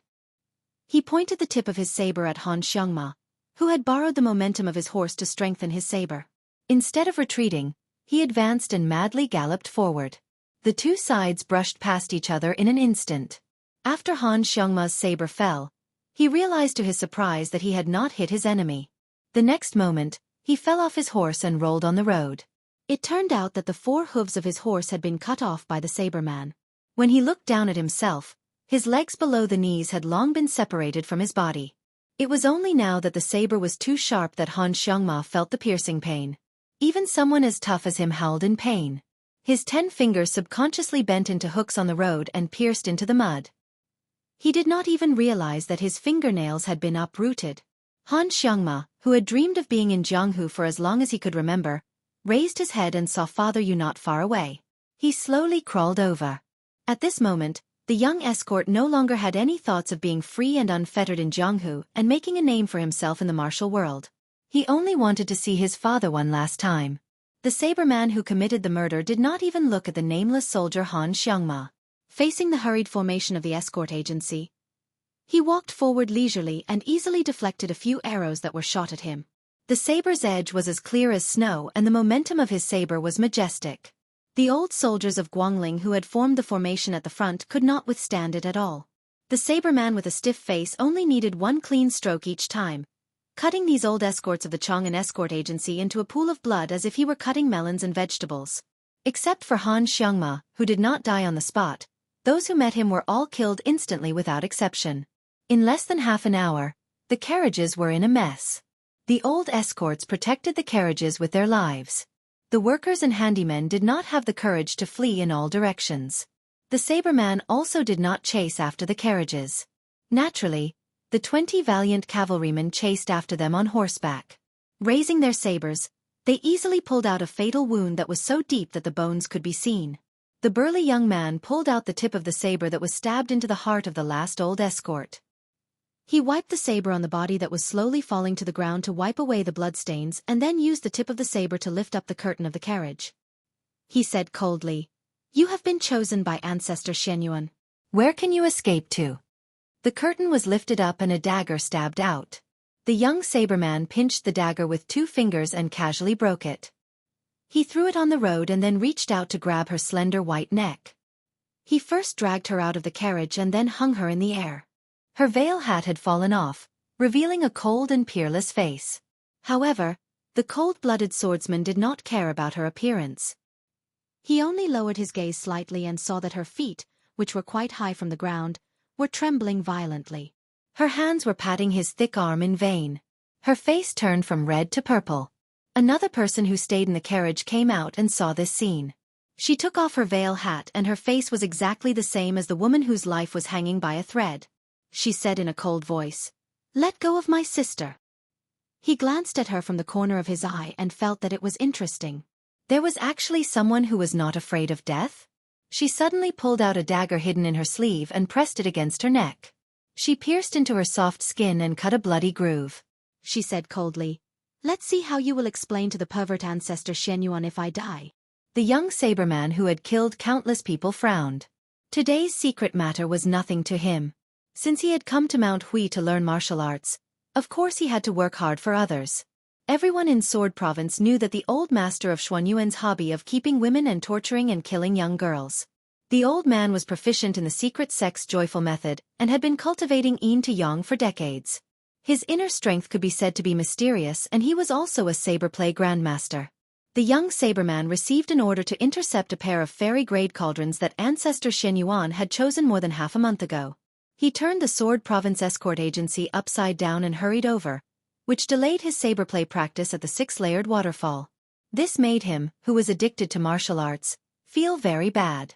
Facing the threat of the woman in the carriage, he held her neck with one hand and pressed the tip of the blade against her heart with the other. He said coldly, Suicide? I won't stop you. However, I can guarantee that your sister will die before you.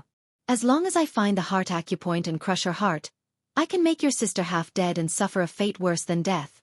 It's 100 times worse than you cutting your neck. She bit her lips with her snow-white teeth so hard that blood seeped out. The hatred in her eyes was unforgettable. She said slowly, "Who are you?" The young saberman said indifferently, "Remember, I'm Yuan Tingshan. If you want revenge, follow me back to Mount Hui and serve ancestor Shen Yuan well. Only after a few years of pillow talk will you have the hope of causing me some trouble." She really threw away the dagger and said with a smile, "Just wait." The machete man who claimed to be Yuan Tingshan casually tossed his elder sister to the ground. The 20 riders had already slaughtered all the small fries in the escort agency. Not a single one was left alive. The machete man cracked his neck at the genuine robbers behind him. The riders whose blades were still dripping with blood all smirked and charged forward. She looked indifferently at her sister who was hugging the saberman's thigh and begging for mercy. The young saberman quietly waited for the riders to finish their work. When he saw that most of the heads had been harvested, he lowered his head and looked at them. "I heard that it's hard to tell your gender. I'm very curious which one of you is a man." As he spoke, a man wearing a white brocade robe with 2 sabers appeared at the end of the road. Chapter 280. In terms of geography, Jiangdong's Big Bulbul Gang and Jiangxi's Dragon and Tiger Demon slaying platforms stood opposite each other. In terms of geography they were similar. Adhering to the principle that a close neighbor was better than a distant relative, they generally minded their own business. They were like 2 old women who treated each other with respect. Although the Shen Yuan family's ancestors' morals were questionable and he was despised by the scholars of Jianghu, his martial virtues were not low. He had made friends with many heroes and warriors in the world. Some of the men who had been on the government's list and wanted to be killed could seek shelter from the Shen Yuan family, which was one of the few powerful families in the martial arts world. The government could only turn a blind eye to it. The Shen Yuan family's old master, who had controlled the family for half a century, was also willing to cultivate the younger generation who came to the mountain to study martial arts.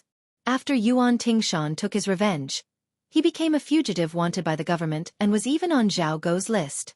If it weren't for the Shen Yuan family's willingness to let him go to the mountain, he would have been captured by Zhao Gou at the foot of the mountain. To the cold-hearted Yuan Tingshan, this life-saving favor aside, if he wanted to have some achievements in saber art and break through the bottleneck, he had to be willing to do some shady business for the Shen Yuan family.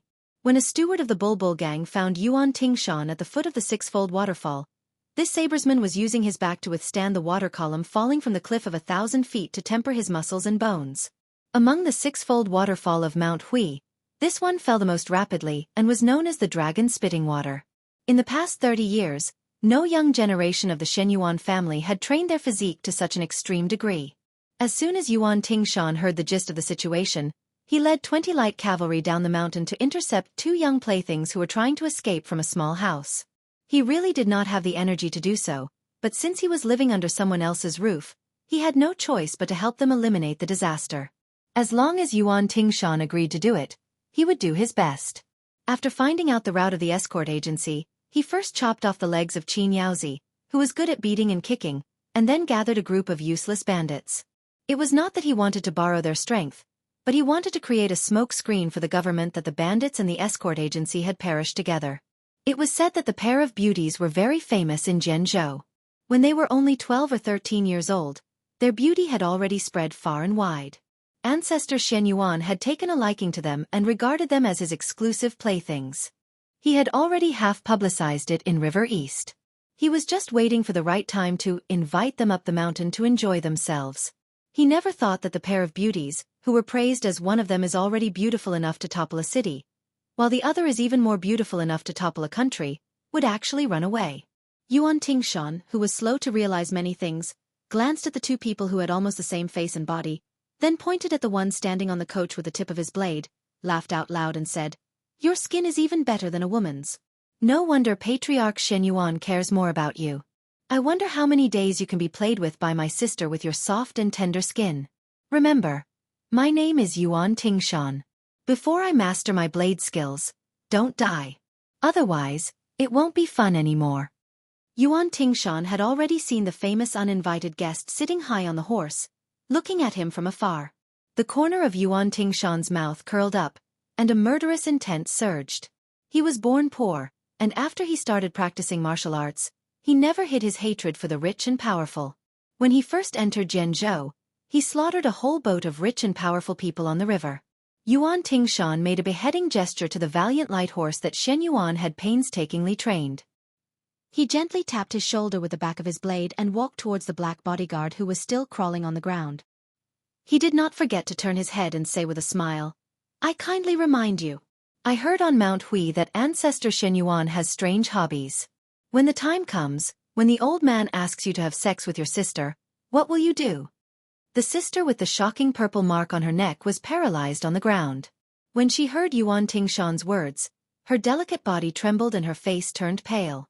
The blood at the corner of the bodyguard's mouth became thicker. Yuan Tingshan made a suggestive gesture of straightening his back and laughed as he walked towards the young bodyguard who was struggling at death's door, leaving behind the androgynous pair of brother and sister. The sister who was sitting on the ground raised her head in fear and looked at her brother who had been very opinionated since he was young. The latter just happened to be looking at her coldly from above. She shivered to the bone. Yuan Tingshan did not care about being hated by the siblings at all. With their looks, if they could really curry favor with ancestor Shen Yuan, it would not be difficult for them to be favored at Bulgang for a few years. However, by that time, Shen Yuan Qingfeng would already be his woman. A pair of weak pets who could not even control their fates could not cause any trouble. Han Xiangma, who had lost both of his legs, was still crawling in a pool of blood with difficulty.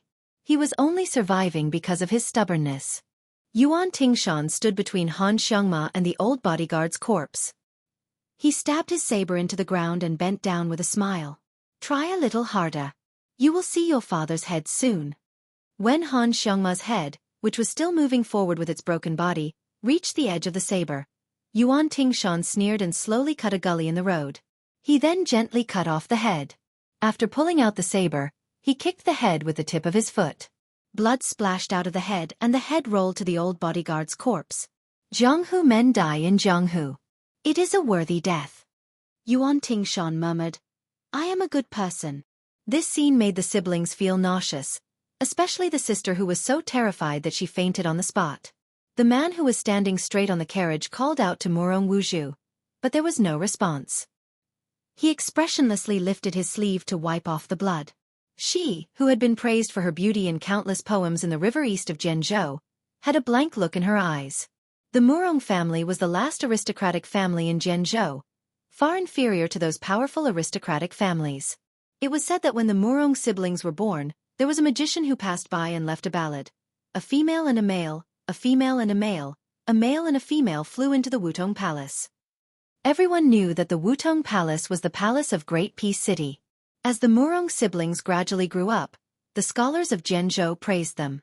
The elder sister was a rare beauty, and the younger brother was as beautiful as a lotus. It was said that since he was born, the lotus pond in the mansion had never bloomed. Every year, the pond filled with green lotuses only grew to buds. Therefore, Murong Tonghuang was also known as the Lotus Man. In addition to the ballad that had been sung for many years, the Murong family had great expectations for this pair of siblings. There was once a clan member who was blinded by lust and tried to molest the siblings when they were only 10 years old. However, no one knew why he didn't succeed in the end. He was even blinded in one eye and was expelled from the family. Unfortunately, when the siblings were 13 years old, they went to Longhu to burn incense. At the foot of Mount Hui, ancestor Shen Yuan saw them and regarded them as his exclusive property. The Murong family was powerless in the face of such a huge figure in Jianghu. It was unknown whether it was because they were cornered that they endured until the end of the 3-year deadline and ran away from home. Ancestor Shen Yuan didn't make things difficult for the Murong family, but the Chang'an escort agency, who was kept in the dark, suffered. At the end of the road, His Royal Highness, who had heard the news from the blue-white luan in the sky and had only rushed over to join in the fun, widened his eyes. Seeing the 20 riders charging towards him, he didn't understand for a moment. Could it be the armored soldiers of Hezhou? But it didn't seem like it. If they were really going to fight, wouldn't 20 riders be too shabby? Didn't they know that there were 100 Phoenix Battalion soldiers following behind him? Because of the blue-white luan's warning, he didn't allow the 100 light riders to pull away. His Royal Highness was already in a bad mood as he approached Mount Longhu. Especially after seeing the Machateman's cruel actions of cutting off heads and kicking heads, he became even angrier. He raised his hand, and with great halberd Ningame in the lead, the 100 light riders split into 2 columns and stomped on the ground, creating an ear-piercing rumble. Chapter 281. The 20 riders were not stupid. After being stunned, they immediately turned around and ran away. Motherfasterus they were not blind. Who could not see that the cavalry that appeared out of nowhere not only had a standard saber, but they also had a crossbow on their back. Bows and arrows were still fine as the imperial court did not forbid private possession of them. However, crossbows were definitely not something that could be used by the military. Once found in private possession, the light punishment would be banishment to the army and banishment of 3,000 li. The heavy punishment would be the crime of treason and the head would be chopped off. What was worse was that within the He province, Jian province, and Hu province, only the Goshawk camp and Falcon camp under the Duke of Guangling had the qualifications to possess military crossbows. The Xianyuan family could look down on those counties, but they did not dare to clamor against the elites of the vassal kings. Even the arrogant and domineering Yuan Tingshan could not help but frown. Duke of Guangling's men? That loathsome young master was the son of a general? If it was still the days when he was alone, he would have already pulled out his saber and rushed over. Although he had to run for his life, he had to cut that young master down from his horse no matter what. Yuan Tingshan waved his hand and signaled for the 20 riders to go to the carriage where the siblings were. He stood alone and stared at the dandy who was sandwiched between the 2 groups of riders. Meeting on a narrow path. The dandy held both sabers and slapped the horse with the scabbard. When he was 50 steps away from Yuan Tingshan, he asked coldly, "You are from the side of Duke of Guangling Zhao Yi?" Duke of Guangling, Zhao Yi. Among the 6 vassal kings of the imperial family, his authority was second only to the Duke of Yen. He was very interesting. He killed people like flies, squandered money like it was dirt, and was especially lustful. After the Great War of the Spring and Autumn period ended, this vassal king had the most empresses, princesses, and concubines of a fallen country. As the saying goes, 1 dragon gives birth to 9 sons. The king of Jing and Zhao Hang, and the other imperial brothers were all considered handsome men of the present age. Zhao Yi, on the other hand, was ugly.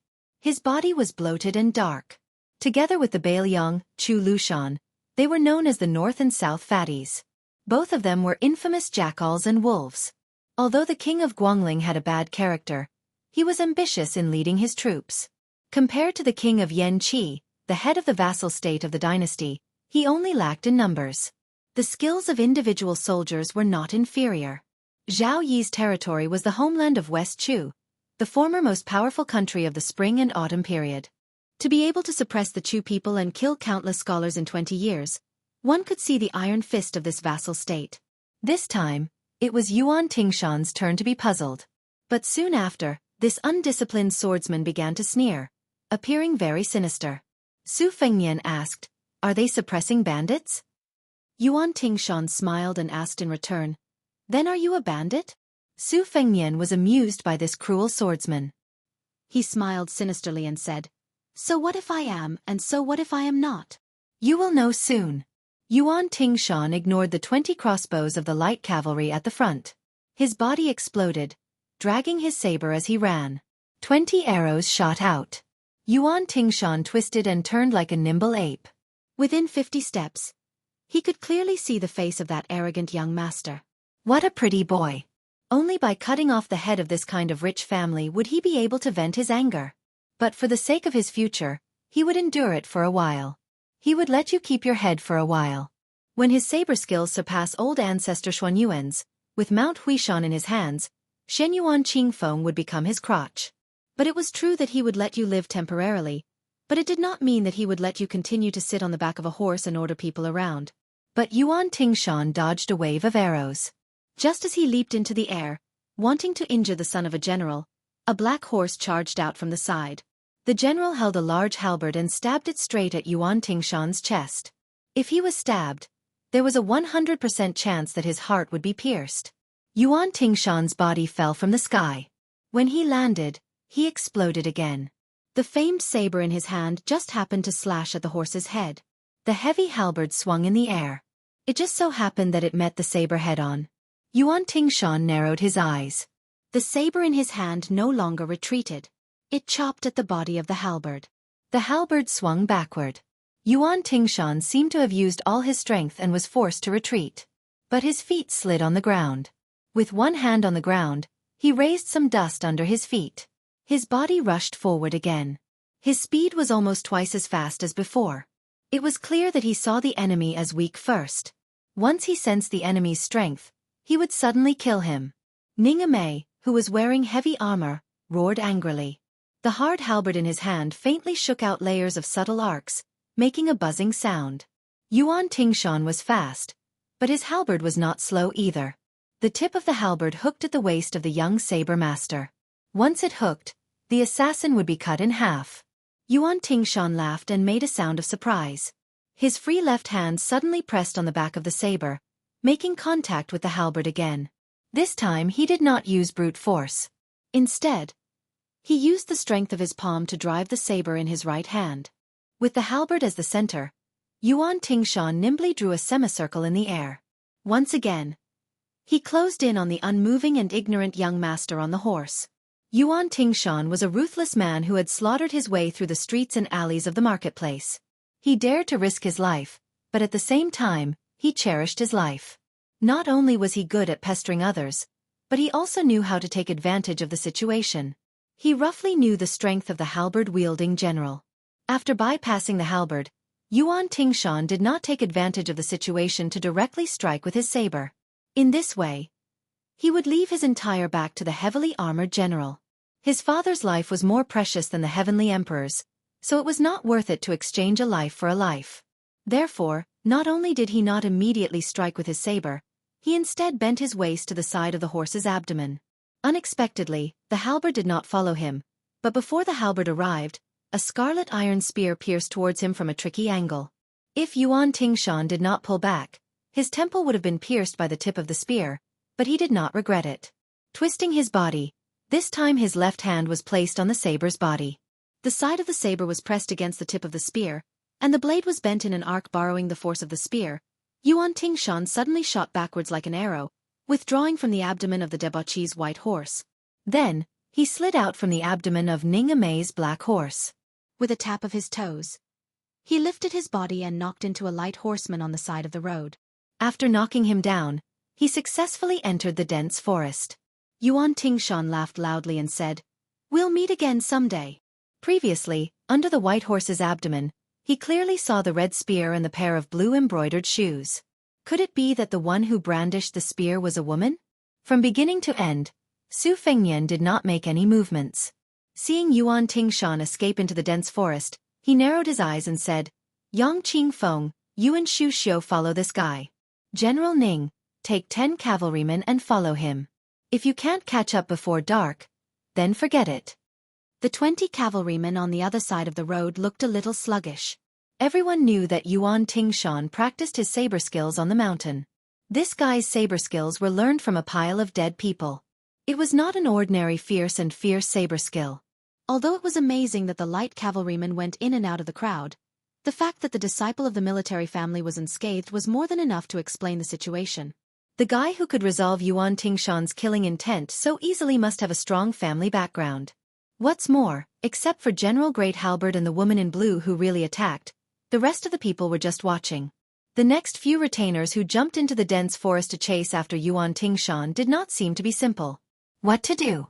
Nonsense, the leading cavalryman did not care about Yuan Tingshan's safety. He turned his horse around and directly retreated. When he passed by the carriage, he bent down and picked up Murong Wuju, who was sitting on the ground in a daze, and put him on the horse's back. Another cavalryman followed suit and wanted to kidnap Murong Tonghuang, who was standing on the carriage. Unexpectedly, this beautiful woman stretched out her hand and stabbed him. The cavalryman who was unprepared felt a burst of pain. He looked back and glared at her fiercely before continuing to rush forward. Murong Tonghuang did not wait for the next cavalryman to make a move. He quickly retreated into the carriage and hid in a corner. Su Fengnian turned his head and smiled at Yuan Meng, who was eager to give it a try. He ordered, "Field Officer Yuan, take some people and chase after them. It's up to you whether to leave them alive or not." The two groups of light cavalrymen chased and fled. The small path was very noisy and lively. Su Fengnian came near the carriage. He lifted the curtain with the scabbard and saw a slightly immature but cold and beautiful face. He also saw a pair of cold and hostile eyes. Su Fengnian just opened his mouth and smiled. This lady? The lady who had escaped from the tiger's mouth glared at him and scolded ungratefully. You are the lady. Chapter 282. Su Fengnian was only slightly absent-minded. Fortunately, he had Bai Hu-er's face in front of him, so he quickly came to his senses. But he still found it somewhat inconceivable. It was not difficult to find a beautiful woman around 70 coins, but the one in front of him was at least 90 coins. How could he be a man? Wasn't this a waste of natural resources? His Royal Highness was not like Li Hanlin, who had a penchant for men and women. Su Fengnian was not even interested in young prostitutes, let alone those creepy Cs. There were many famous scholars in Gangnam-do. There were experts in Guangling who specialized in training them. When they were young, they were bought cheaply for a few dozen taels of silver. When they were 12 or 13 years old, they were sold at a sky-high price of 10 or even 100 taels of gold for the scholar officials and dignitaries to play with. This had become a common practice in the group of scholars in Jiangnan. It was regarded as a wonderful and elegant thing. The scholars were tired of competing with poems, songs, and gold, stone, and jade. It was not easy to usher in the golden age of peace, so they began to compete with the singers and beautiful maids at home. Su Fengnian carefully looked at this girl. Sure enough, her chest was flat and did not look like a woman. Murong Tonghuang was obviously accustomed to Su Fengnian's gaze. The corner of his mouth was cold. Was he trying to drive the wolf away by accident? The world was as black as all crows, and the one in front of him was not a good thing either. Su Fengnian had been in the flower bush for a long time, so he knew how to grasp people's hearts. He smiled and said, Yes, I am indeed not a good thing. Murong Tonghuang, whose thoughts were seen through, became colder and stiffer. His body instinctively shrank back. Su Fengnian did not care and asked curiously, It seems that you are not with the cavalry. What's going on? Is this a local tyrant robbing a woman? Murong Tonghuang bit his lips and ignored this guy with a foreign accent. Su Fengnian turned his head and looked at the light cavalry that was chasing after them on the small path. With the Phoenix Battalion's horsemanship and the horse's leg strength, it was 90 against 20. There was a great disparity in the number of people on both sides. There was no need to worry about the outcome of the battle. If Yuan Meng couldn't eat it, he would be beheaded. As for the young machete man who killed decisively, Yang Qingfeng was proficient in the art of tracking, Xu Xiu had a variety of martial arts, and Ning Amei, the great halberd, the 10 white horse followers, and even Grandpa Wei said that he wanted to stretch his muscles and bones to participate in the encirclement.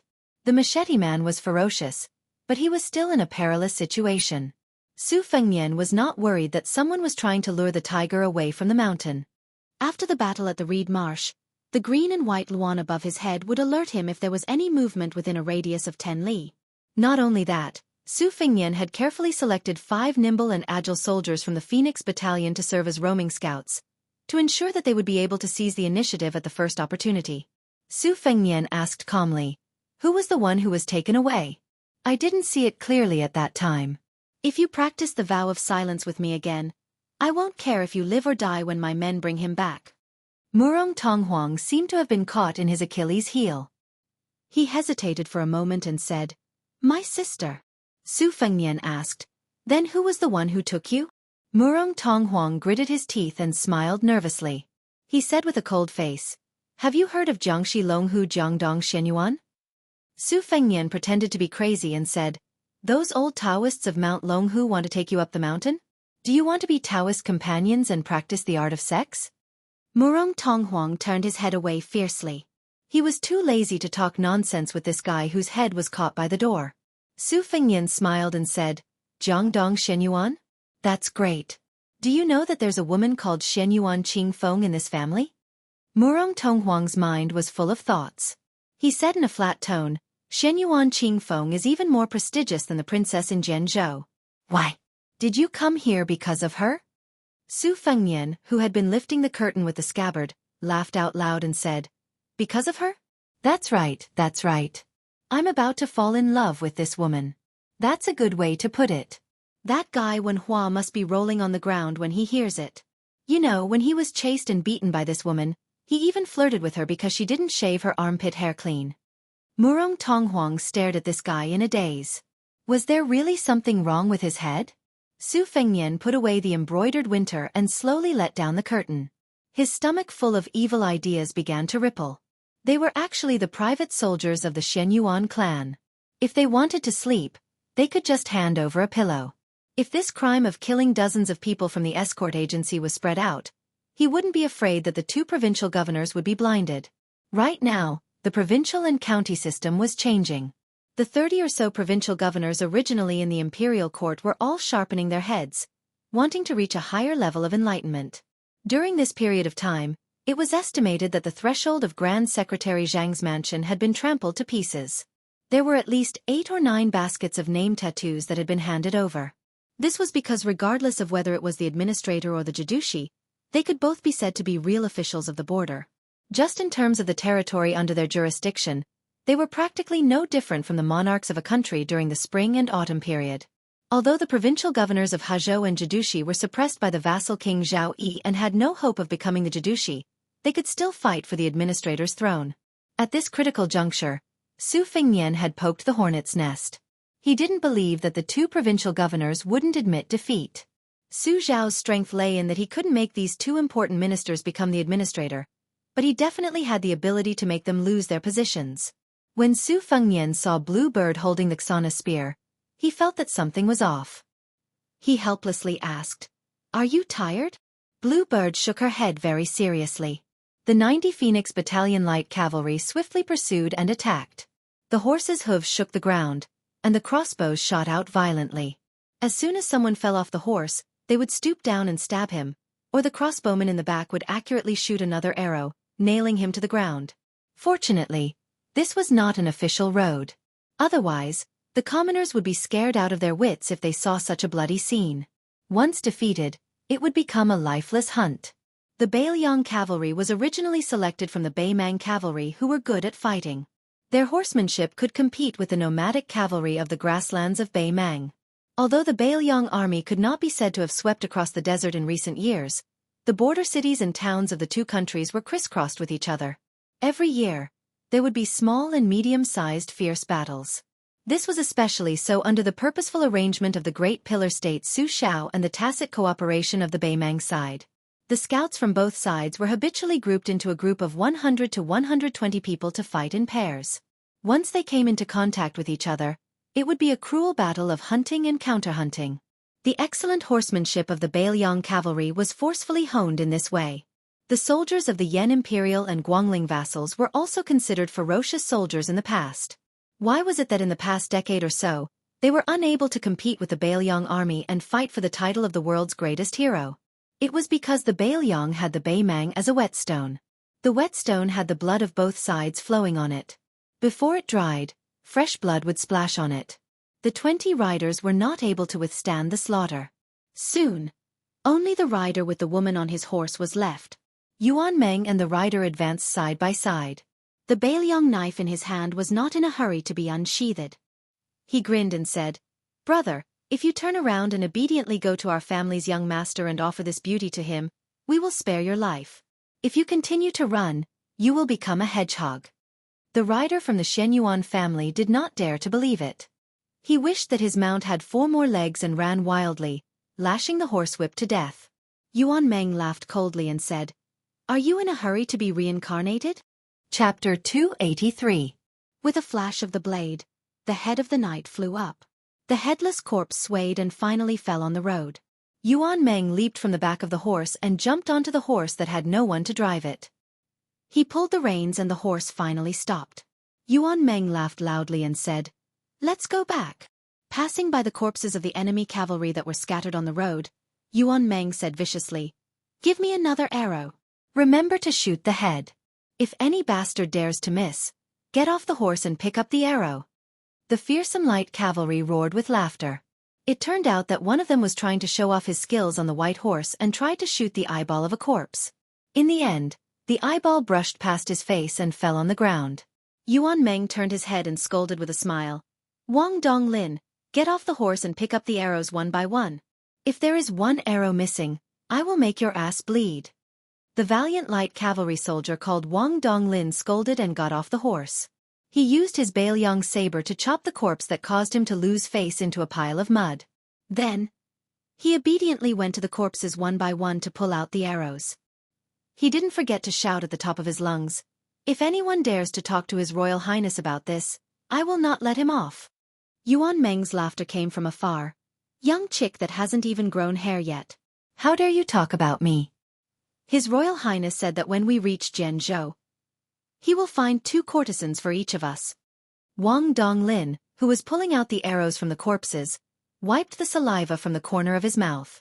As a result, his face was covered in blood. Su Fengnian had nothing to do, so he personally drove the carriage that Murong Tonghuang was in. The 3 carriages slowly moved forward. The 3 coachmen were His Royal Highness, Spear Immortal Wang Xiu's daughter, and the old god of swords Li Chungang. This group of horses was really terrifying. After meeting up with Yuan Meng, this general tried his best to gently hand Murong Wuzhu over to His Highness the Crown Prince. He scratched his head and grinned. Killed all of them. No one was left alive. Murong Wuzhu had already fainted after seeing Yuan Tingshan's decapitation technique. It could be said that she was fortunate in her misfortune. Unfortunately, she was picked up by the Shenyuan family's cavalry and jolted violently. She woke up with a start. Her willowy waist was almost broken and she was in so much pain that her face was covered in cold sweat. After she was brought back to the carriage by the warm hands of an unfamiliar young master, she only knew that her future was uncertain. She was in a daze and did not dare to raise her head. Murong Tonghuang did not look at his sister. He lifted the curtain and looked at the broad back. He asked coldly, "Going to Sword Province?" Su Fengnian didn't turn around. He nodded and said, "Let's go to Mount Longhu and meet Jiangdong Shenyuan." Murong Tonghuang asked, "Who are you? You knew that these knights were puppets of the Shenyuan family, yet you still dared to kill them?" Su Fengnian smiled and said, "Me? My surname is Fu. My given name is Jun. Jun means gentleman." Murong Tonghuang sneered and let go of the curtain. Out of sight, out of mind. Murong Wuzhu hid in the carriage and endured the pain. She said timidly, "Thank you for saving my life, young master." Fortunately, Su Fengnian had sharp ears and heard it. He said with a smile, "According to the rules of Jianghu, young miss, you have to give yourself to me." Murong Wuzhu was stunned and her cheeks turned red. Murong Tonghuang saw this and frowned. His sister saw his expression and immediately kept quiet out of fear. Her face turned pale. Su Fengnian touched the sore spot and asked, "Why did the Shenyuan family catch you? You and your sister are unarmed. You don't have to become enemies with such an aristocratic family that can be ranked in the top 3 in Jianghu, right? Or is it that young Master Shenyuan covets your beauty?" Since the soft approach didn't work, he used the hard approach? Murong Tonghuang was silent. He pursed his lips tightly and looked cold and determined. It was a sharp contrast to his delicate and weak sister. Even with His Royal Highness's imagination, he still couldn't imagine that the ancestor of the Shenyuan family had taken a fancy to this pair of jade discs. Murong Wuzhu was old enough to be the old man's great-granddaughter. The old cow nibbled on the young grass to the extreme. Su Fengnian waved his hand and said to Yuan Meng, "Take 50 riders to the Hezhou provincial governor's office and tell him the situation here. If the old man is playing dumb with you, you can directly mention Chu Lushan. If not, damn it, I'll have to do it myself." Yuan Meng took the order and left. Murong Tonghuang's face finally became as pale as his sister's. He said with a trembling voice, "You're Chu Lushan's subordinate in Bailiang?" Su Fengnian was a little jealous of this damn fatty's reputation. He said angrily, "Don't worry, Chu Lushan won't touch you." Indeed, according to Lu Qiuer's temperament, this fatty would even worship His Royal Highness's dog like his own father and mother. However, how could Murong Tonghuang, who didn't know the inside story, be at ease? Wouldn't it be equally miserable if he fell into the hands of Chu Lushan and that old freak Xuanyuan's hands? He handed the dagger to his sister and said coldly, "Without the dagger, I know you don't have the courage to bite your tongue and commit suicide. This is the last one. Hide it well." Murong Wuzhu took the dagger with trembling hands. She lowered her head and didn't dare to look at Murong Tonghuang. The convoy drove into Xichang City at the border of Hezhou. In fact, His Royal Highness had all the official plates, but whether he wanted to show them or not depended on his mood. Su Fengnian looked up at the top of the city wall. This city was unfortunately massacred by Su Xiao during the Spring and Autumn War. Not 1 out of 10 families was left alive. It was only slightly better than Xiangfan. Su Fengnian drove indifferently into the city gate. Although there were only more than 30 light cavalry guards behind him, the gate guards didn't have the courage to be difficult to deal with. They could make things difficult for anyone, but they couldn't make things difficult for the soldiers. It would be strange if they didn't have a layer of skin ruthlessly peeled off when they encountered a military ruffian with a background. Su Fengnian had a deep impression of Jianghu City. The tragic massacre was secondary. The most important thing was that there was a scholar here that Su Xiao admired the most when he was young. His surname was Sun and his name was Ping. It was a very simple name that didn't even appear in any official history. There were no poems that were passed down, no romantic affairs or confessions. However, Su Fengnian knew that this young scholar, who argued with the old Grand Secretary until his lips turned blue, was the most far-sighted scholar in Taiyan City. There Su Xiao, who returned to the capital for the first time, and Yang Tai Sui, who was not yet the state preceptor, met Sun Ping, a scholar from the Imperial College who was well-versed in Confucianism and had extraordinary debating skills. Sun Ping wasn't even 20 years old yet, but he wrote a total of 21 books to the late emperor, such as Military Affairs, Selected Scholars, and Shu Shu. Unfortunately, all of them sank like stones into the sea. At that time, the emperor was only the most unremarkable prince. He visited the Imperial College 3 times and was regarded as a think tank. In the end, he was attacked by the Qing currents and retreated to his hometown, Jianghu City. During the chaotic times of the spring and autumn period, Sun Ping took the blame for the current emperor and was cut in half at the waist in the downtown area of the city. At that time, it was still under the rule of West Chu. That year, he was only 24 years old. The 21 books from back then had already become the guiding principles of the country. Su Xiao often repeated the words that this scholar, who didn't even have the strength to truss a chicken, had said to him. Scholars can only add flowers to embroidery. Only martial artists can help the common people in their hour of need. The 9 kingdoms of the spring and autumn period are like a large chopping board. Su Xiao, you can just treat yourself as a butcher. Don't do anything else. As long as you chop people up, chop people up, chop people up, chop people up, chop people up and chop people up, you'll be able to chop out a peaceful and prosperous era. Su Xiao had done this and thus became the only prince with a different surname in the dynasty. Sun Ping didn't have the opportunity to add flowers to embroidery. Chapter 284. It's on the shelves. Tomorrow, I'll have a proper outburst. Every 10 monthly votes. I'll update it with 1,000 words. The maximum is 15,000 words. P.S. You're also casually smashing the recommendation tickets? After Su Fengnian entered the city, he chose a large inn. According to the dynasty's military regulations, the light cavalry behind him had to go to the government office to submit a military document. Then, Jianghu City would arrange for a military camp to be stationed there. How could His Royal Highness take this seriously? When they alighted from the carriage, Murong Wuzhu and Murong Tonghuang had already put on thick curtain hats to cover their faces. When Murong Wuzhu saw Yu Yuwei holding Wu Mainyang, she was stunned. Clearly, she didn't expect that there would be such a beautiful woman in the cavalry. After that soul-stirring robbery and counter-robbery, her spirit was at rock bottom. She lowered her head and followed closely behind Su Fengnian. When she stepped onto the stairs, she suddenly bumped into His Royal Highness's back. She was overwhelmed with shock. She was afraid that she would offend this foreign general who was gentle in speech but ruthless in his methods. However, Su Fengnian only raised his head to size up the 2 large red lanterns hanging at the entrance of the inn. There was a couplet written on them. Not too late, first cast 28, the rooster crows earlier C33. In the past, he couldn't figure out the meaning of this couplet. When he asked old Huang and Wenhua, he was even more clueless. He beckoned Yu Yuwei over and asked her.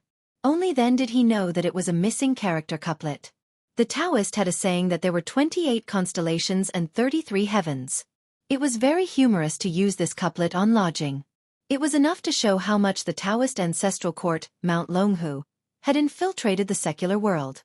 When the innkeeper saw that the young master had brought along beautiful women and a large group of tiger-wolf armored soldiers, he didn't dare to be negligent and personally went out to welcome them. He didn't care about the fact that it was difficult for him to bend his back. After seeing this handsome young master in luxurious clothes and jade belt, He couldn't straighten his back and eagerly recommended the inn's signature wine and meat.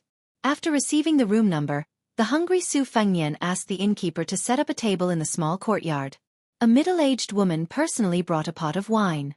When Su Fengnian wolfed down the food, he only caught a glimpse of her extremely slender waist.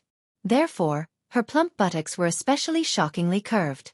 Moving his gaze up, he saw that her chest could also be considered spectacular. The innkeeper had a shifty-eyed appearance and wasn't very likable. However, this young woman, who was probably the innkeeper's wife, was plump and attractive.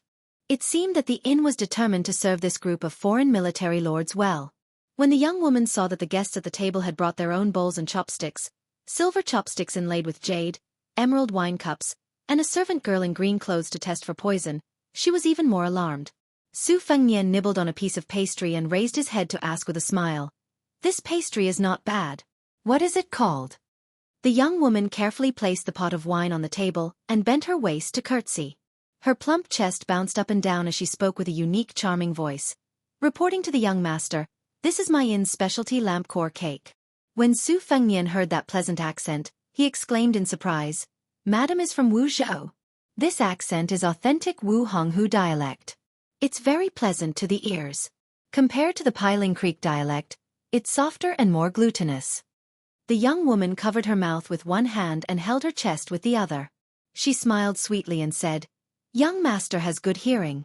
Even some Wuzhou natives can't distinguish between Wu Honghu and Piling Creek accents."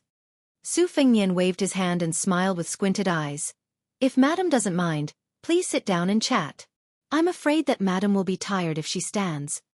The quick-witted young woman, who was looking around, saw that when the handsome young master said this, his eyes quietly swept across her chest. She secretly rejoiced in her heart and did not pretend to be shy. She openly sat down. She knew that she was no longer in her prime. If she pretended to be a young girl, it would only annoy people. She might as well be straightforward and rely on her mature and plump body to tease men. However, after entering the courtyard, she did not dare to look carefully. She only focused on the handsome man in front of her. After sitting down and looking around, she suddenly felt ashamed of her inferiority. The woman with the white cat in her arms was really beautiful. Although she could not see the faces of the three women with curtains covering their faces, her refined temperament made her feel as if she was sitting on pins and needles. She wanted to cry but had no tears. This time, she had lost a lot of face. Fortunately, the young master did not dislike her and talked to her about the local customs of Wuzhou. This made her originally dead heart reignite. She thought to herself, could it be that this handsome young man is tired of eating bird's nest and shark's fin and wants to try this unpresentable but tasteful lampwick cake? Su Fengnian suddenly asked, "Who has Shen Yuan taken a fancy to recently?" The young woman subconsciously said, "Young master, are you talking about the brother and sister of the Morong family? I heard that recently they will be brought to Mount Hui. The young scholars in Jianghu who are in love with them are stomping their feet and cursing them." Su Fengnian gently smiled and said, "Which Shenyuan young master is so lucky?" "The elder sister is called Murong Wuzhu and the younger brother is called Murong Tonghuang. They are the most famous pair of beauties in the neighboring Jianghu. There is even a ballad to praise them. It is said that they will be able to go to the imperial palace in the capital in the future. Isn't there a Wutong palace in the capital?" When the siblings were born, an immortal elder revealed the will of heaven and left a ballad as a prophecy. The general meaning is that the male and female will enter the Wutong palace together. The young woman saw the gentle smile on the young master's face and drank a mouthful of wine. She became bolder and whispered, "I also heard that the Shenyuan family is afraid that the siblings are too famous and will spread to the imperial palace. Isn't there a Rouge review in the Jianghu? In order to prevent the Murong family from being listed on the review board, the Shenyuan family's ancestor put in a lot of effort." Su Fengnian narrowed his phoenix eyes. The purple-red mark between his eyebrows was like a vertical eyebrow. He became more and more elegant. He said softly and playfully, "Then isn't the taste of the Shenyuan family's ancestor a bit too heterogeneous? He won't even let Murong Tonghuang go?" The young woman was already stunned. She only came back to her senses when the maidservant in green coughed. She lowered her head to drink wine to cover up her embarrassment. She raised her head to look at the young master and smiled charmingly. "I heard that Murong Tonghuang is more beautiful than a woman." Chapter 285. Princess Jing and sat at the table while the Murong siblings stood behind Su Fengnian. Their expressions were different. Murong Wuzhu was sad, worried, and helpless. She just stared at the back of Shen Yuan and felt that she had luckily grasped onto a life-saving straw. No matter how big of a storm Shen Yuan would cause or whether this straw would be broken by the deep-rooted Shen Yuan family, she was not a tenacious woman. If it wasn't for her brother's insistence, even if she was taken to Mount Hui to be Xuanyuan's plaything, she would only cry a few times and accept her fate. Murong Tonghuang was furious. He pursed his lips and didn't say a word. Su Fengnian laughed and said, "Madam, tell me how handsome Murong Tonghuang is." "I don't believe that a man can be that handsome." Murong Tonghuang snorted coldly behind him. If the last dagger wasn't given to Murong Wuzhu, he would have stabbed him in the back. The proprietress had a strange look in her eyes and goosebumps. She mistakenly thought that the young master in front of her had a scholarly hobby. Su Fengnian's face was full of grievances, causing the lady boss's heart to ache so much that she wished she could pull him into her embrace and show him some tender affection. Immediately, her expression returned to normal, her elegant eyebrows raised, and in an instant, she displayed the flirtatious charm of a young married woman. A woman's charm, indeed. The young had their good points, and the mature had their good points. She charmingly said, "This servant has also not truly seen him. I only heard that his appearance can cause the lotus to not bloom." Su Fengnian nodded and said with emotion, "Shen Yuan is indeed worthy of the name of a womanizer." No matter how ignorant the young woman was, she still knew that Xuanyuan's family background was splendid. She nervously reminded him, "Young master, you should be careful with your words. Although this is not Jianghu, it's better to be safe than sorry." Su Fengnian smiled and nodded, "I appreciate your kindness, but I can't repay you. I can only ask for more wine and snacks." The proprietress was very tactful. She enchantingly stood up and curtsied again. Her chest immediately trembled as she turned and walked out of the courtyard. Su Fengnian waited until she left the courtyard before he let the three beauties take off their restraints and sit down to eat. When the Murong siblings saw Princess Jing'an's appearance, they were stunned. Obviously, they didn't expect that there was such a cool beauty in this world. Murong Wuzhu's eyes dimmed. Murong Tonghuang quietly sighed in relief. His hostility towards the unfathomable general's son dissipated a little. Su Fengnian looked at the three people eating slowly. He asked Blue Bird to fetch a Bailiang short crossbow from the Phoenix Battalion. In the world's military, custom-made was a very sensitive key. From the Bailiang army to the small bows, crossbows and sabers, all of the regulations were clear and organized. Not to mention the Bailiang sabers, the crossbow in His Royal Highness' hands was also very particular. The crossbow was a crossbow with a horizontal posture. It was different from the bow, which could be shot immediately. The advantage of a crossbow was that the string could be drawn and the shot could be separated. The Bailiang crossbow had the ability to shoot continuously. This crossbow could shoot 4 pearls consecutively. Su Fengnian lowered his head. His fingers stroked the short crossbow's hanging blade and the hook with a concentrated expression. Murong Tonghuang asked seemingly unintentionally, "Crossbow?" Su Fengnian did not pay him any attention. He just remembered the Bailiang army's famous flowing crossbows. The crossbowmen rode their horses and roamed the battlefield, shuttling back and forth, sniping the enemy's generals and taking their lives from a distance of 100 paces. They were one of the Bailiang's renowned elite troops. It was not easy to become a flowing crossbowman. One's horsemanship and archery had to be outstanding. They were ranked first among the 6 classes of soldiers in Bailiang. There were more than 1,200 of them in total. Among them, 600 were organized into the Big Hut Battalion, and the rest were mostly scouts and roaming sentries. There was an unwritten rule in Bailiang. If a Baimang's son wanted to go to the border to earn real military merit, he must first be trained by the old soldiers to lose a few layers of skin and a few pounds of meat. If he was qualified and outstanding, he would be thrown into the sentry battalion as a scout. Only after fighting with the Bailiang spies with real swords and spears and cutting off 3 heads would he be considered to have a foothold in the Bailiang army. Not long ago, Li Hanlin sent a letter saying that he had successfully become a roaming sentinel. He had dreamed of running into those barbarians in Baimang. In the letter, he said that when his father heard that he was not content to stay in the rear and instead went to work as a scout, he was so angry that smoke was coming out of his 7 orifices. He did not have time to attend to the government affairs and rushed to the border military town, wanting to kidnap the only son of the Li family who was going to carry on the Li family's ancestral line and bring him home. He almost had a conflict with the Bailiang army. Fortunately, de Zhuge rushed back to the border from the capital and persuaded Li Hanlin, who was about to take the post of Bailiang's Taoist strategist, to go back. It was the Baimang that had been waging war all year round in the Liang dynasty. Su Fengnian was in a daze. The frontier poets of the dynasty liked to view the barbarians as animals that drank raw meat and drank blood. In the 100 barbarian country, the people were valiant.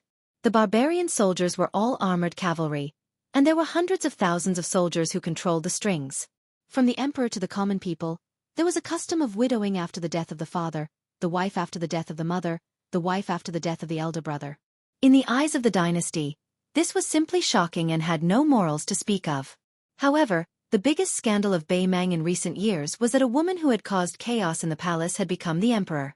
In 30 years, she had served 3 emperors, of which 2 were father and son. The last emperor, who had only ascended the throne for 13 days, could even be considered her nephew. This was something that was absolutely unimaginable in the Liang dynasty.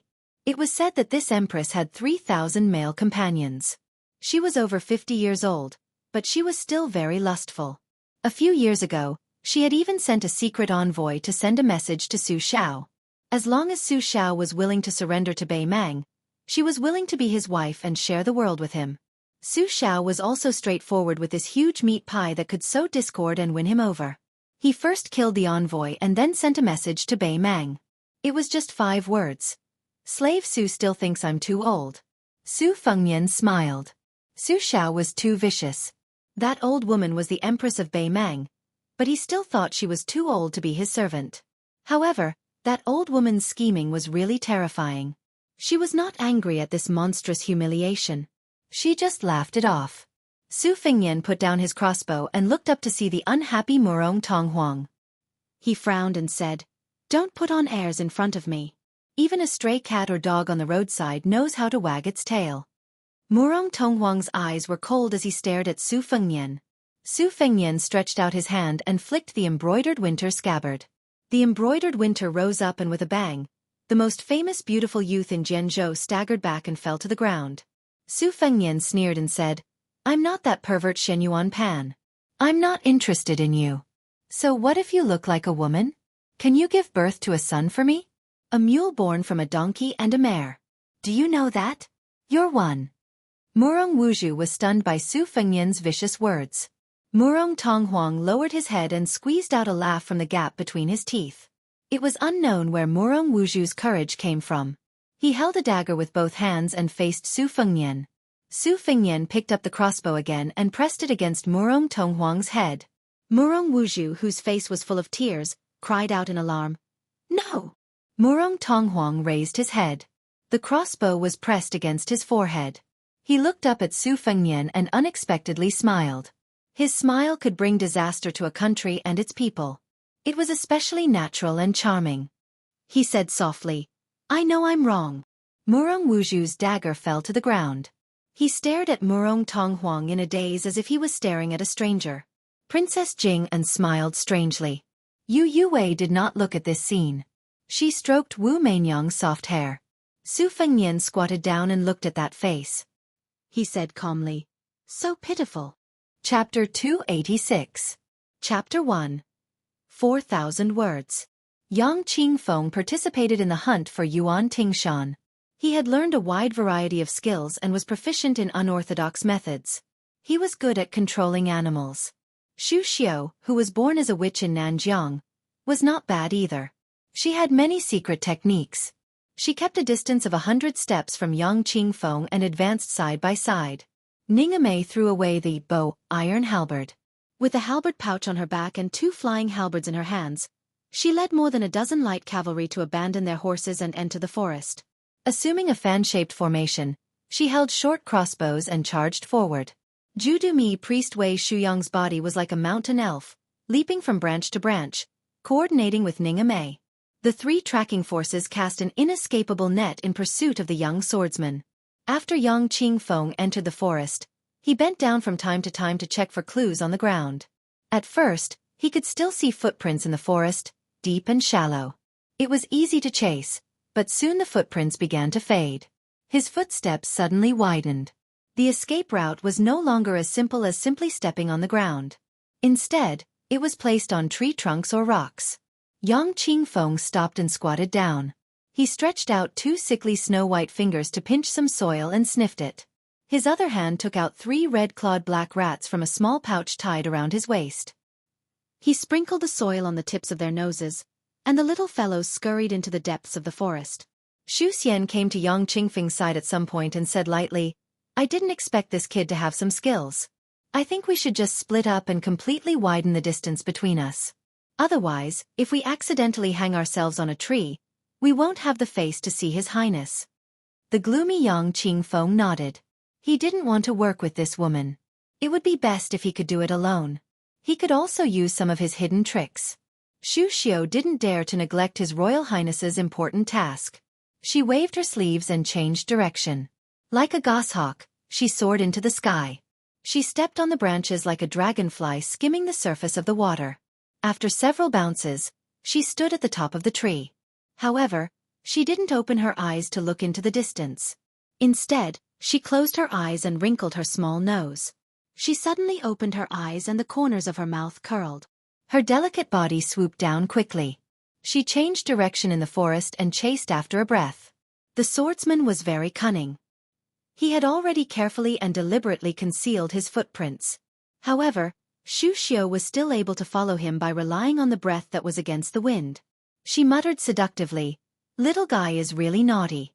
Sister is so tired that I'm sweating all over. If I catch you, I'll skin you alive and pull out your tendons." In less than an hour, Xu Xiao successfully saw the swordsman's back twice. One time, the swordsman didn't run away. Instead, he ambushed Xu Xiao. His whole robust body was like a gecko sticking to the trunk of a tree. If Xu Xiao hadn't sensed that the breath had become heavier and determined that the swordsman was nearby, she would have been cut in half by the swordsman's saber.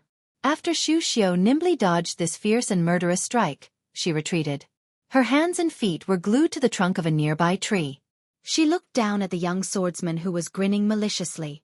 She gently patted her heavy chest with one hand and said with a charming smile, "Oh, little brother, you don't even know how to have tender feelings for the fairer sex. Sister was worried about you all the way here for nothing."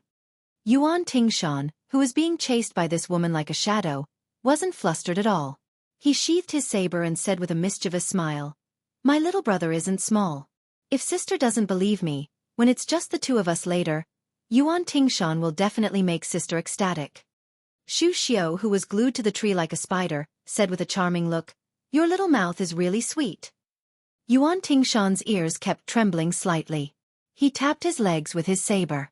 The 2 heavy lead weights wrapped around his calves shattered and fell to the ground. He said with a smile, "Sister's lover will be here soon. Little brother doesn't have the hobby of fighting 2 dragons and 1 phoenix.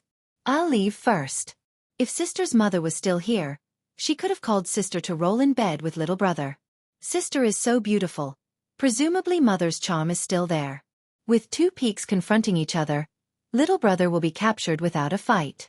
Unfortunately, only sister is here today. Forgive me for not accompanying you." While he was flirting, Yuan Tingshan, who had lost more than 10 jin of weight on his legs, retreated with unusual agility. In a flash, he disappeared without a trace. Xu Xiao, who wasn't in a hurry to chase, slowly landed on the ground. She stuck out her small lilac tongue and licked the corner of her mouth. She clicked her tongue and laughed, teasing this old lady. After this close combat, the quick-witted Yuan Tingshan began to flee with the wind. He no longer went against the wind and left clues for Xu Xiao. This made Xu Xiao's anger soar. After she reunited with Yang Qingfeng by the stream, she saw Yang Qingfeng squatting on the ground to pick up a heavy iron inner jacket. Nearby, a black rat was nailed to the ground by a branch. Xu Xiao's mood improved. She looked across the stream and sniffed. She frowned and said, "This boy's martial arts are still okay, but he's as cunning as a fox. It's not a good idea to continue chasing him. Practicing lightness kung fu is clearly the stupid path of carrying a monolith. I estimate that he's carrying at least 20 jin of weight. You and I are not afraid of competing with just the strength of our legs. But he's going to attack faster and faster. The one surnamed Yang, don't fail miserably at such an easy task." Lu Qiantang is dead. Don't fall here. Sister is very lonely. Yang Qingfeng snorted coldly. Stepping on a rock, she prepared to leap across the stream. Although Xu Xiu seemed to be chatting idly, she had been sniffing Yuan Tingshan's scent all along. It drifted over from a distance. In addition, there were footprints on the ground by the stream. Logically speaking, they should have crossed the stream and entered the forest. But as Xu Xiu sniffed, her expression changed dramatically. Be careful. Her voice had barely faded when the water in the middle of the stream splashed up violently. He had accurately calculated the flow of Yang Qingfeng's qi. At the critical moment when Yang Qingfeng's body was slanting downwards, this ruthless saber stabbed out at the perfect moment. Fortunately, Yang Qingfeng's legs kicked against the cloud and rose up, forcibly raising her body by 10 feet. But if she stopped there, Yuan Tingshan's determined saber strike could still seriously injure Yang Qingfeng's legs. Xu Xiu's mind was instantly filled with hundreds of thoughts. Gritting her teeth, she kicked out a pebble with the tip of her foot, which violently shot toward Yuan Tingshan's Taiyang acupoint. In this rapidly changing situation, the outsider Xu Xiu held the initiative. If she did not interfere, Yang Qingfeng would most likely be at a disadvantage. Xu Xiu's kick could be divided into two subtle situations. If the pebble hit the blade, it would be most beneficial for Yang Qingfeng to get out of this predicament. But this pebble was aimed directly at Yuan Tingshan's Achilles heel. Xu Xiu's plan of sitting on top of the mountain and watching the tigers fight could be said to be ingenious. Without the slightest hesitation, Yuan Tingshan withdrew his saber and blocked the pebble. His body sank into the stream, and then he exploded the stream water and swept to the opposite bank. Laughing loudly, he said, "Sister, you have a new lover, but you still don't forget your old one. You're so greedy. Be careful not to overfill your stomach." Expressionless, Yang Qingfeng's toes tapped on the surface of the water. Like a swallow, she swept to the opposite bank. She said flatly, "I owe you one." Xu Xiu narrowed her eyes and did not say anything. Chapter 287. Chapter 2. With a calm and collected face, Su Fengnian left the city together with the old god of swords to visit the tombs. The accompanying green bird brought along Xichang City's most famous Angelica wine. Li Chungang mocked, "How can such a soft-hearted person accomplish such a dog-fart important matter? There are so many pitiful people under the heavens. Do you have 3 heads and 6 arms, or what? Can you take care of them all?" Su Fengnian rolled his eyes and said, "I already don't like the Shenyuan family, which is one of the top 3 families in the martial world. Now that I finally have something to use against them, if I don't go to the bull gang and cause a ruckus, I'll be sorry for being chased out by Shenyuan Qingfeng. Doesn't the Shenyuan family see siblings as food on the plate? Heh, I'll make the meat in my mouth fall into my own plate. If he's not convinced, he can make a move. When the time comes, it's no big deal for the old senior to open the gates of heaven again." The old god of swords glanced at him and said, "Can you stop scheming against this old man all the time? Now that you don't have Jiang and I to support you, if you really annoy this old man, he'll open the gates of heaven with his sword." Su Fengnian changed the topic and asked, "What kind of person is that old Shenyuan guy? I heard that if this pervert doesn't have a woman for a day, his eyes will turn red, his cheeks will become red like fire, and his skin will crack and his tendons will twitch. It sounds like he's possessed by the devil." The old man with the sheepskin fur coat thought for a moment and said with a crooked mouth, "What else can he be like?" Su Fengnian said helplessly, "Tell me in detail. We're about to go to Mount Hui to cause trouble, so we have to know ourselves and the enemy. If we go down the mountain with great fanfare and end up rolling down the mountain with our tails between our legs, that woman Shenyuan Qingfeng will laugh her head off." Li Chungang had an impatient expression and said lightly, "This old man can probably be considered half a martial genius, but he can't compare to Wang Xianji." Su Fengnian whispered, "Nonsense, if he's the same as Wang Xianji, why would I go to the bull gang?" The old god of swords kicked his royal highnesses but turned around to ask Blue Bird for Angelica wine to quench his thirst. In the end, he was met with a cold look. He sighed and said, "Brat, you only care about showing off in front of the siblings, you don't know the immensity of heaven and earth. If, goo, and." It sounded like he had been lustful and disrespectful all these years, but it was not that simple. This fellow had been proficient in Buddhism since a long time ago. In addition, his inner strength was already profound when he was in the prime of his life. He used the yin cauldron to supplement the yang cauldron to adjust the heart obstacle. Once he succeeded, he would have achieved immortality and his cultivation would be comparable to the great Zhenren of Taoism. It's up to you whether you want to go to Mount Huishan. Su Fengnian rubbed his chin and thought about it seriously. The old god of swords asked softly, "Which one do you like between the siblings?" Su Fengnian's mouth twitched. "Old senior, you're wrong." The old god of swords said, "Indeed, with that guy who borrowed your spring thunder embroidered winter double blades, I'm afraid Murong Tonghuang won't catch your eye. Then when do you make a move on that white fox face? The later it is, the more you can't beat him. You won't even have the chance to force yourself on him. Actually, this old man can teach you a simple method. You just have to think of yourself as a woman. That white fox face is a man.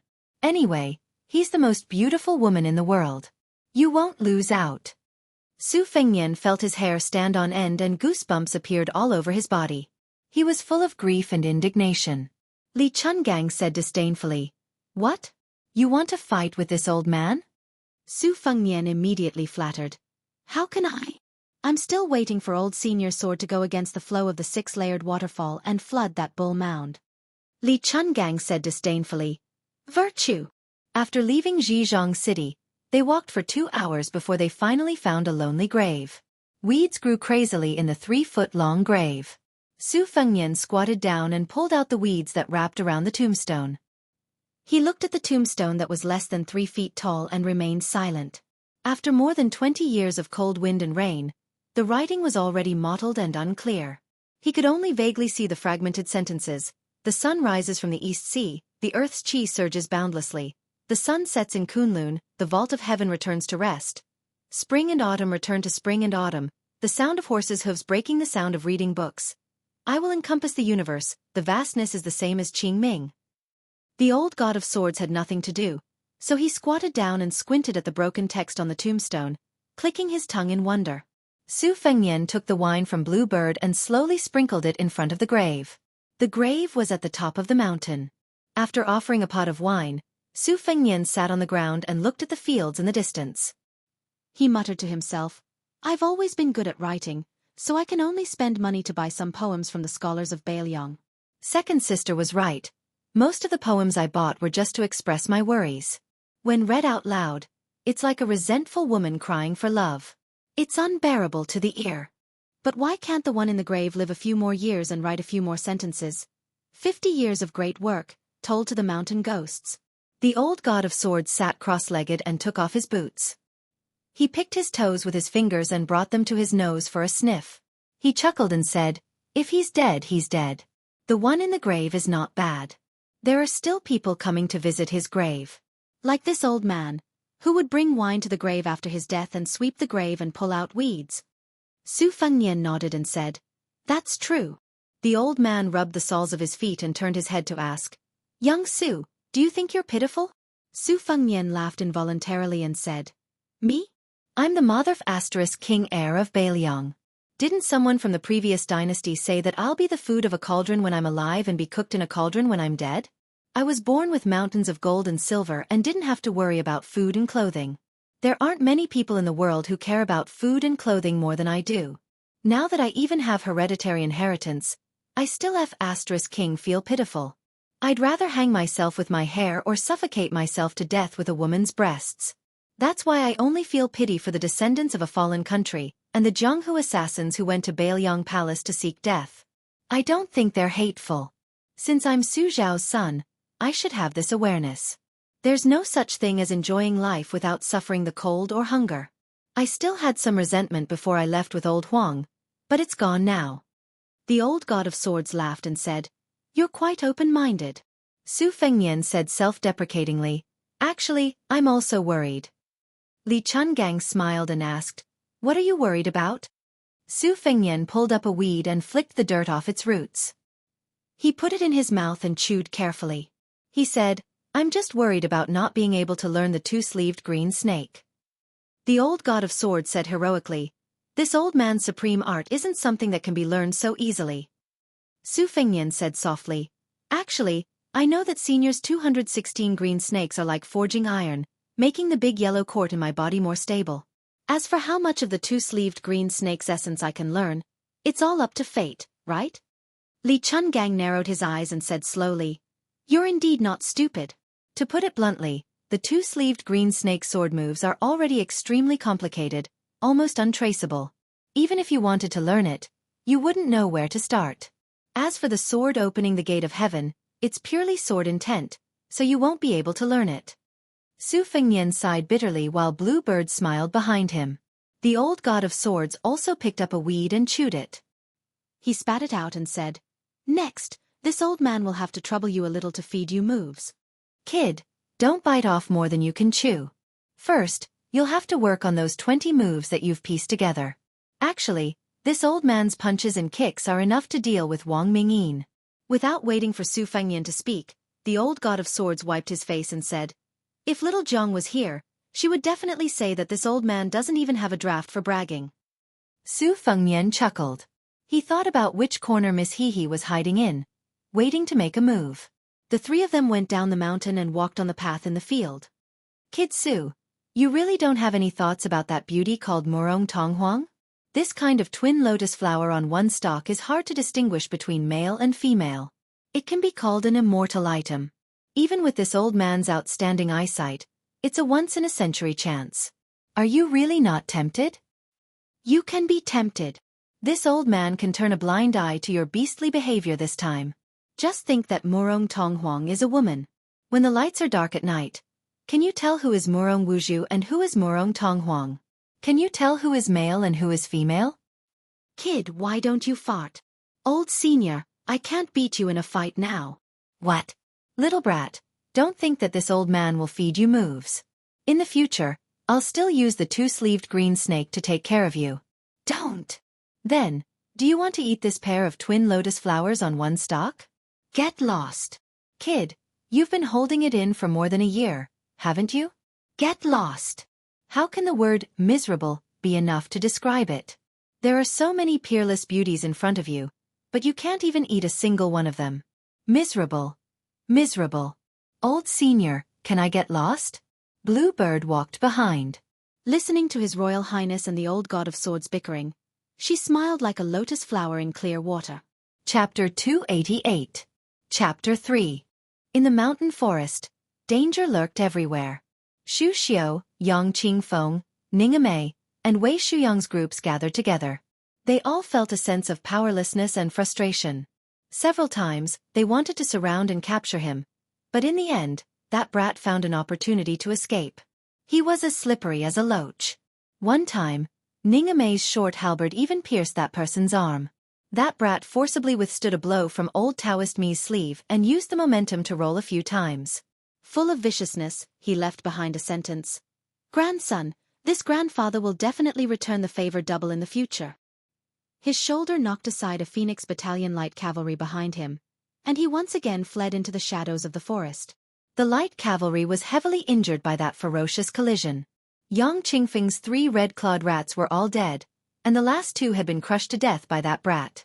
Xu Xiu's expression was extremely unsightly.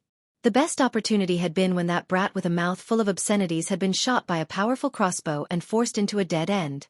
However, with Xu Xiu's 2 hands and the vigorous internal energy that could activate the red armor of the Talisman General, she was only able to slap that brat surnamed Yuan into a tree. The thick tree had already been snapped, but he was still alive. This definitely wasn't Xu Xiu's intention to slowly play with him like a cat catching a rat. With one hand, she should have slapped that brat until his insides split open. Xu Xiu couldn't figure out the strangeness of this situation. If it was a simple superposition of martial strength, this side was definitely much stronger than that brat.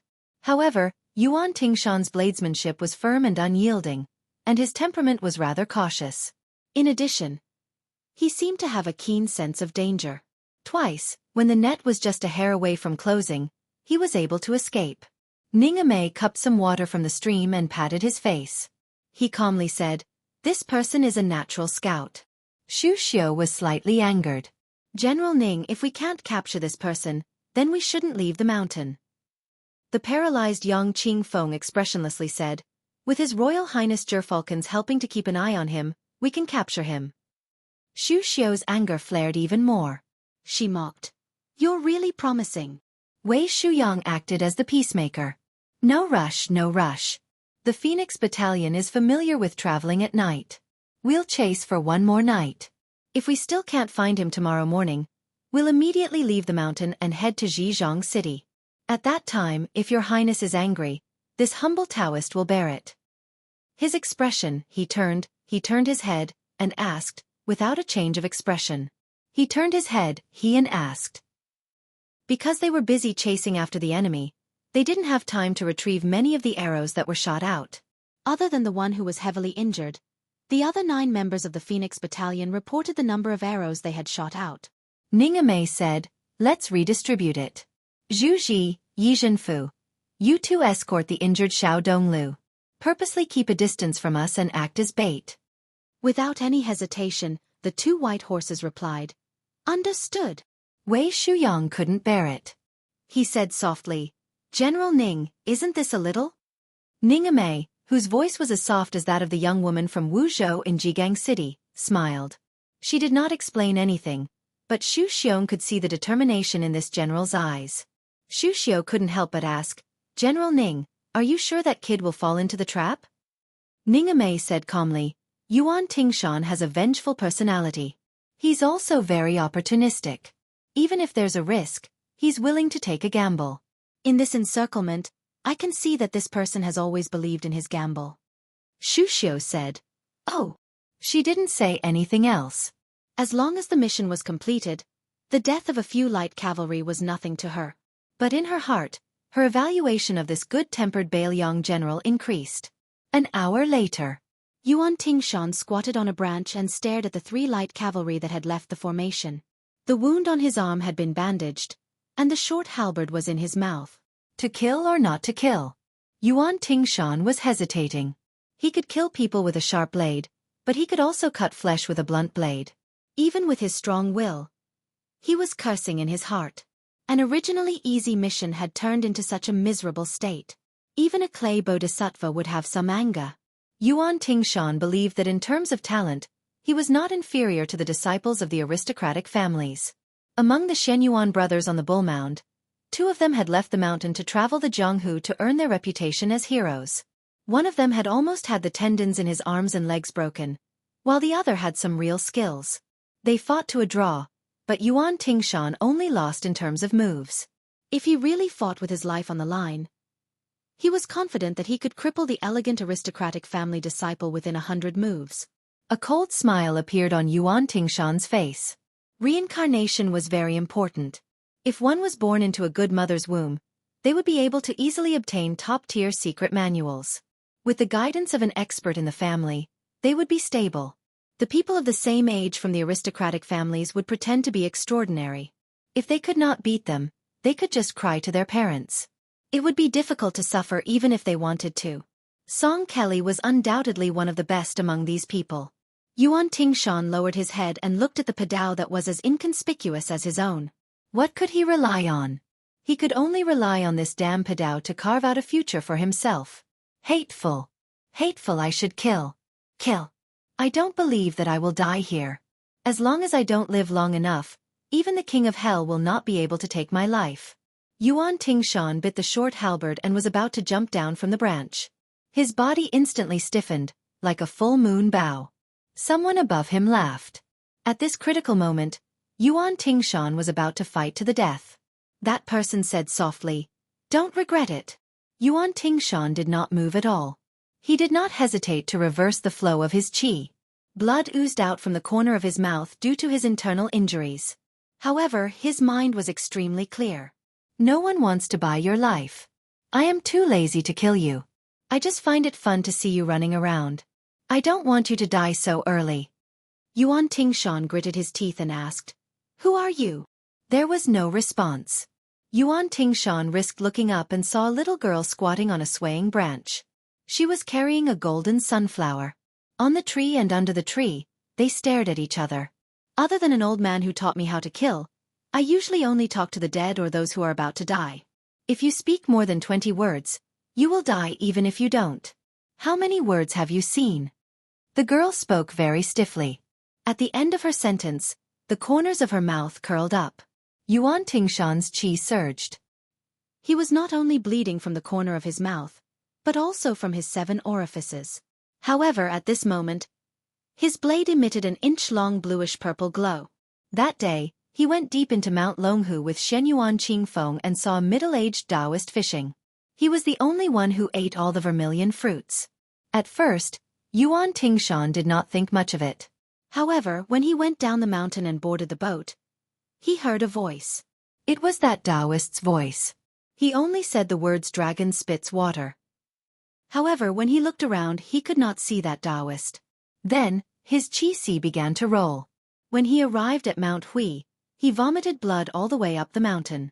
When he arrived at Sixfold Waterfall, he almost crawled under the dragon spits water. Later, he had to carry the torrential water on his back. With his physique, it was reasonable to say that he could hold on for half an hour. Any longer and he would hurt his internal organs and meridians. However, he sat there for 24 hours. It was indescribably mysterious. His realm advanced rapidly. This was the biggest reason why Yuan Tingshan dared to use his blade against that young master on the white horse. Now, he only lacked a secret blade technique manual. Yuan Tingshan raised his blade and chopped off half of the branches of the towering tree. At some point, the little girl was squatting on a nearby tree. She was still carrying that eyesore of a sunflower.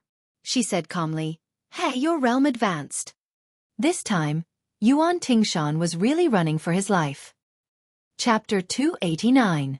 The original name of Yanqi Pass had long been forgotten. It became Yanqi Pass only because a poet from the frontier fortress of the previous dynasty said that the southern geese wept to the north. This pass was heavily guarded by Bailiang. With one man guarding the pass, it forcibly blocked the northern barbarians' passage to the south.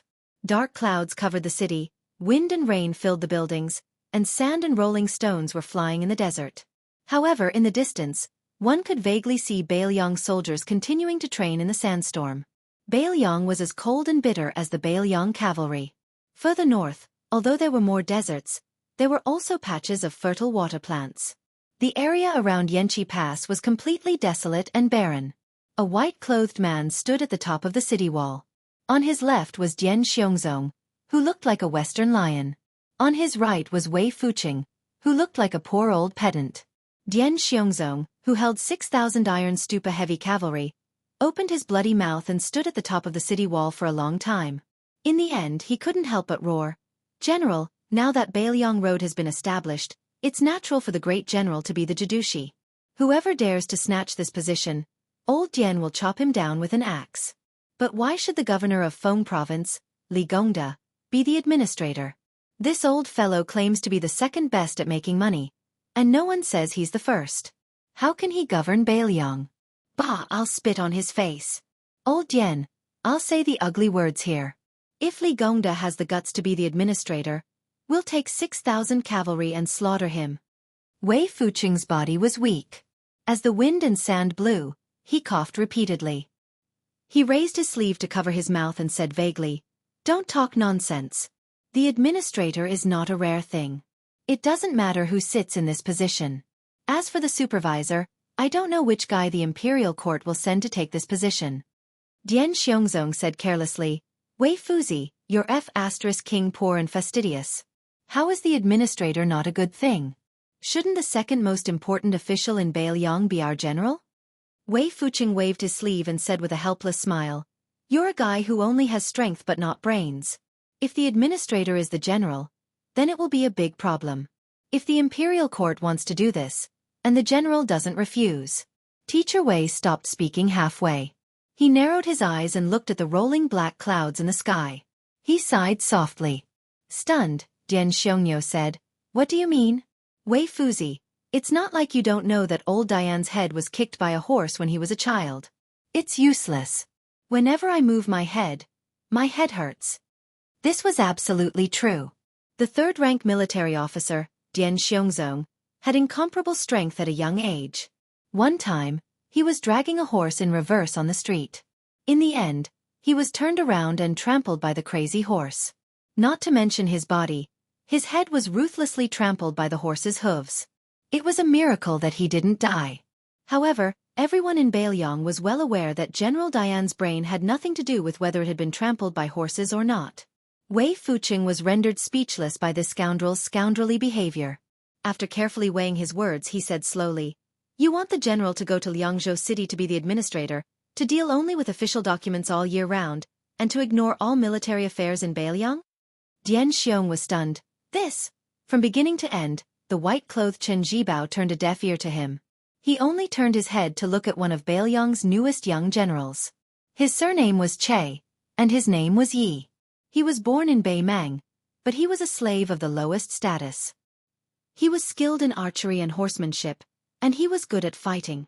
He was originally a man of sacrifice raised by the nobles, but he had committed a heinous crime in Beimang. All the way to the south, he had killed more than 20 Beimang's wolf and eagle guard with one man, one horse and one bow. This Wolf Fang soldier was already the second-best warrior in Beimang, second only to the great Tiger Ben. He was roughly equal to the Iron Soldiers of Beiliang. It must be known how cruel the Iron Soldier selection process was. They were given a short crossbow or a hard iron bow, 20 arrows, a Beiliang saber, and 3 days' worth of food. 5 people in a team were thrown into Beimang's territory. Each person had to cut off 6 heads of Beimang soldiers before they could return. After that, there were still tests for infantry and cavalry. After Che Yi defected to Beiliang's army, he joined the scouts and immediately became the crossbowman who had beheaded the most people. Last year, he followed Chen Jibao and personally led 600 cavalry to raid Beimang's White Sun City. With one arrow, he shot through a certain member of the Beimang royal family who was patrolling the border. When this kid returned with Chen Jibao, he had a total of 30,000 Beimang cavalrymen hanging on his tail. Taking everything into account, Che Yi was only 19 years old this year. Che Yi was wearing silver armor and holding a helmet in his hand. The wind and sand blew in his face, but he remained motionless. Chen Jibao gently waved his hand, indicating for Che Yi to take 2 steps forward and stand side by side at the top of the city wall. He smiled and said, "Do you think it will rain in this weather?" Dian Xiongnan slapped his forehead. The general was really too much. If he had the time to ask about such trivial matters, he might as well tell old Dian about the administrator.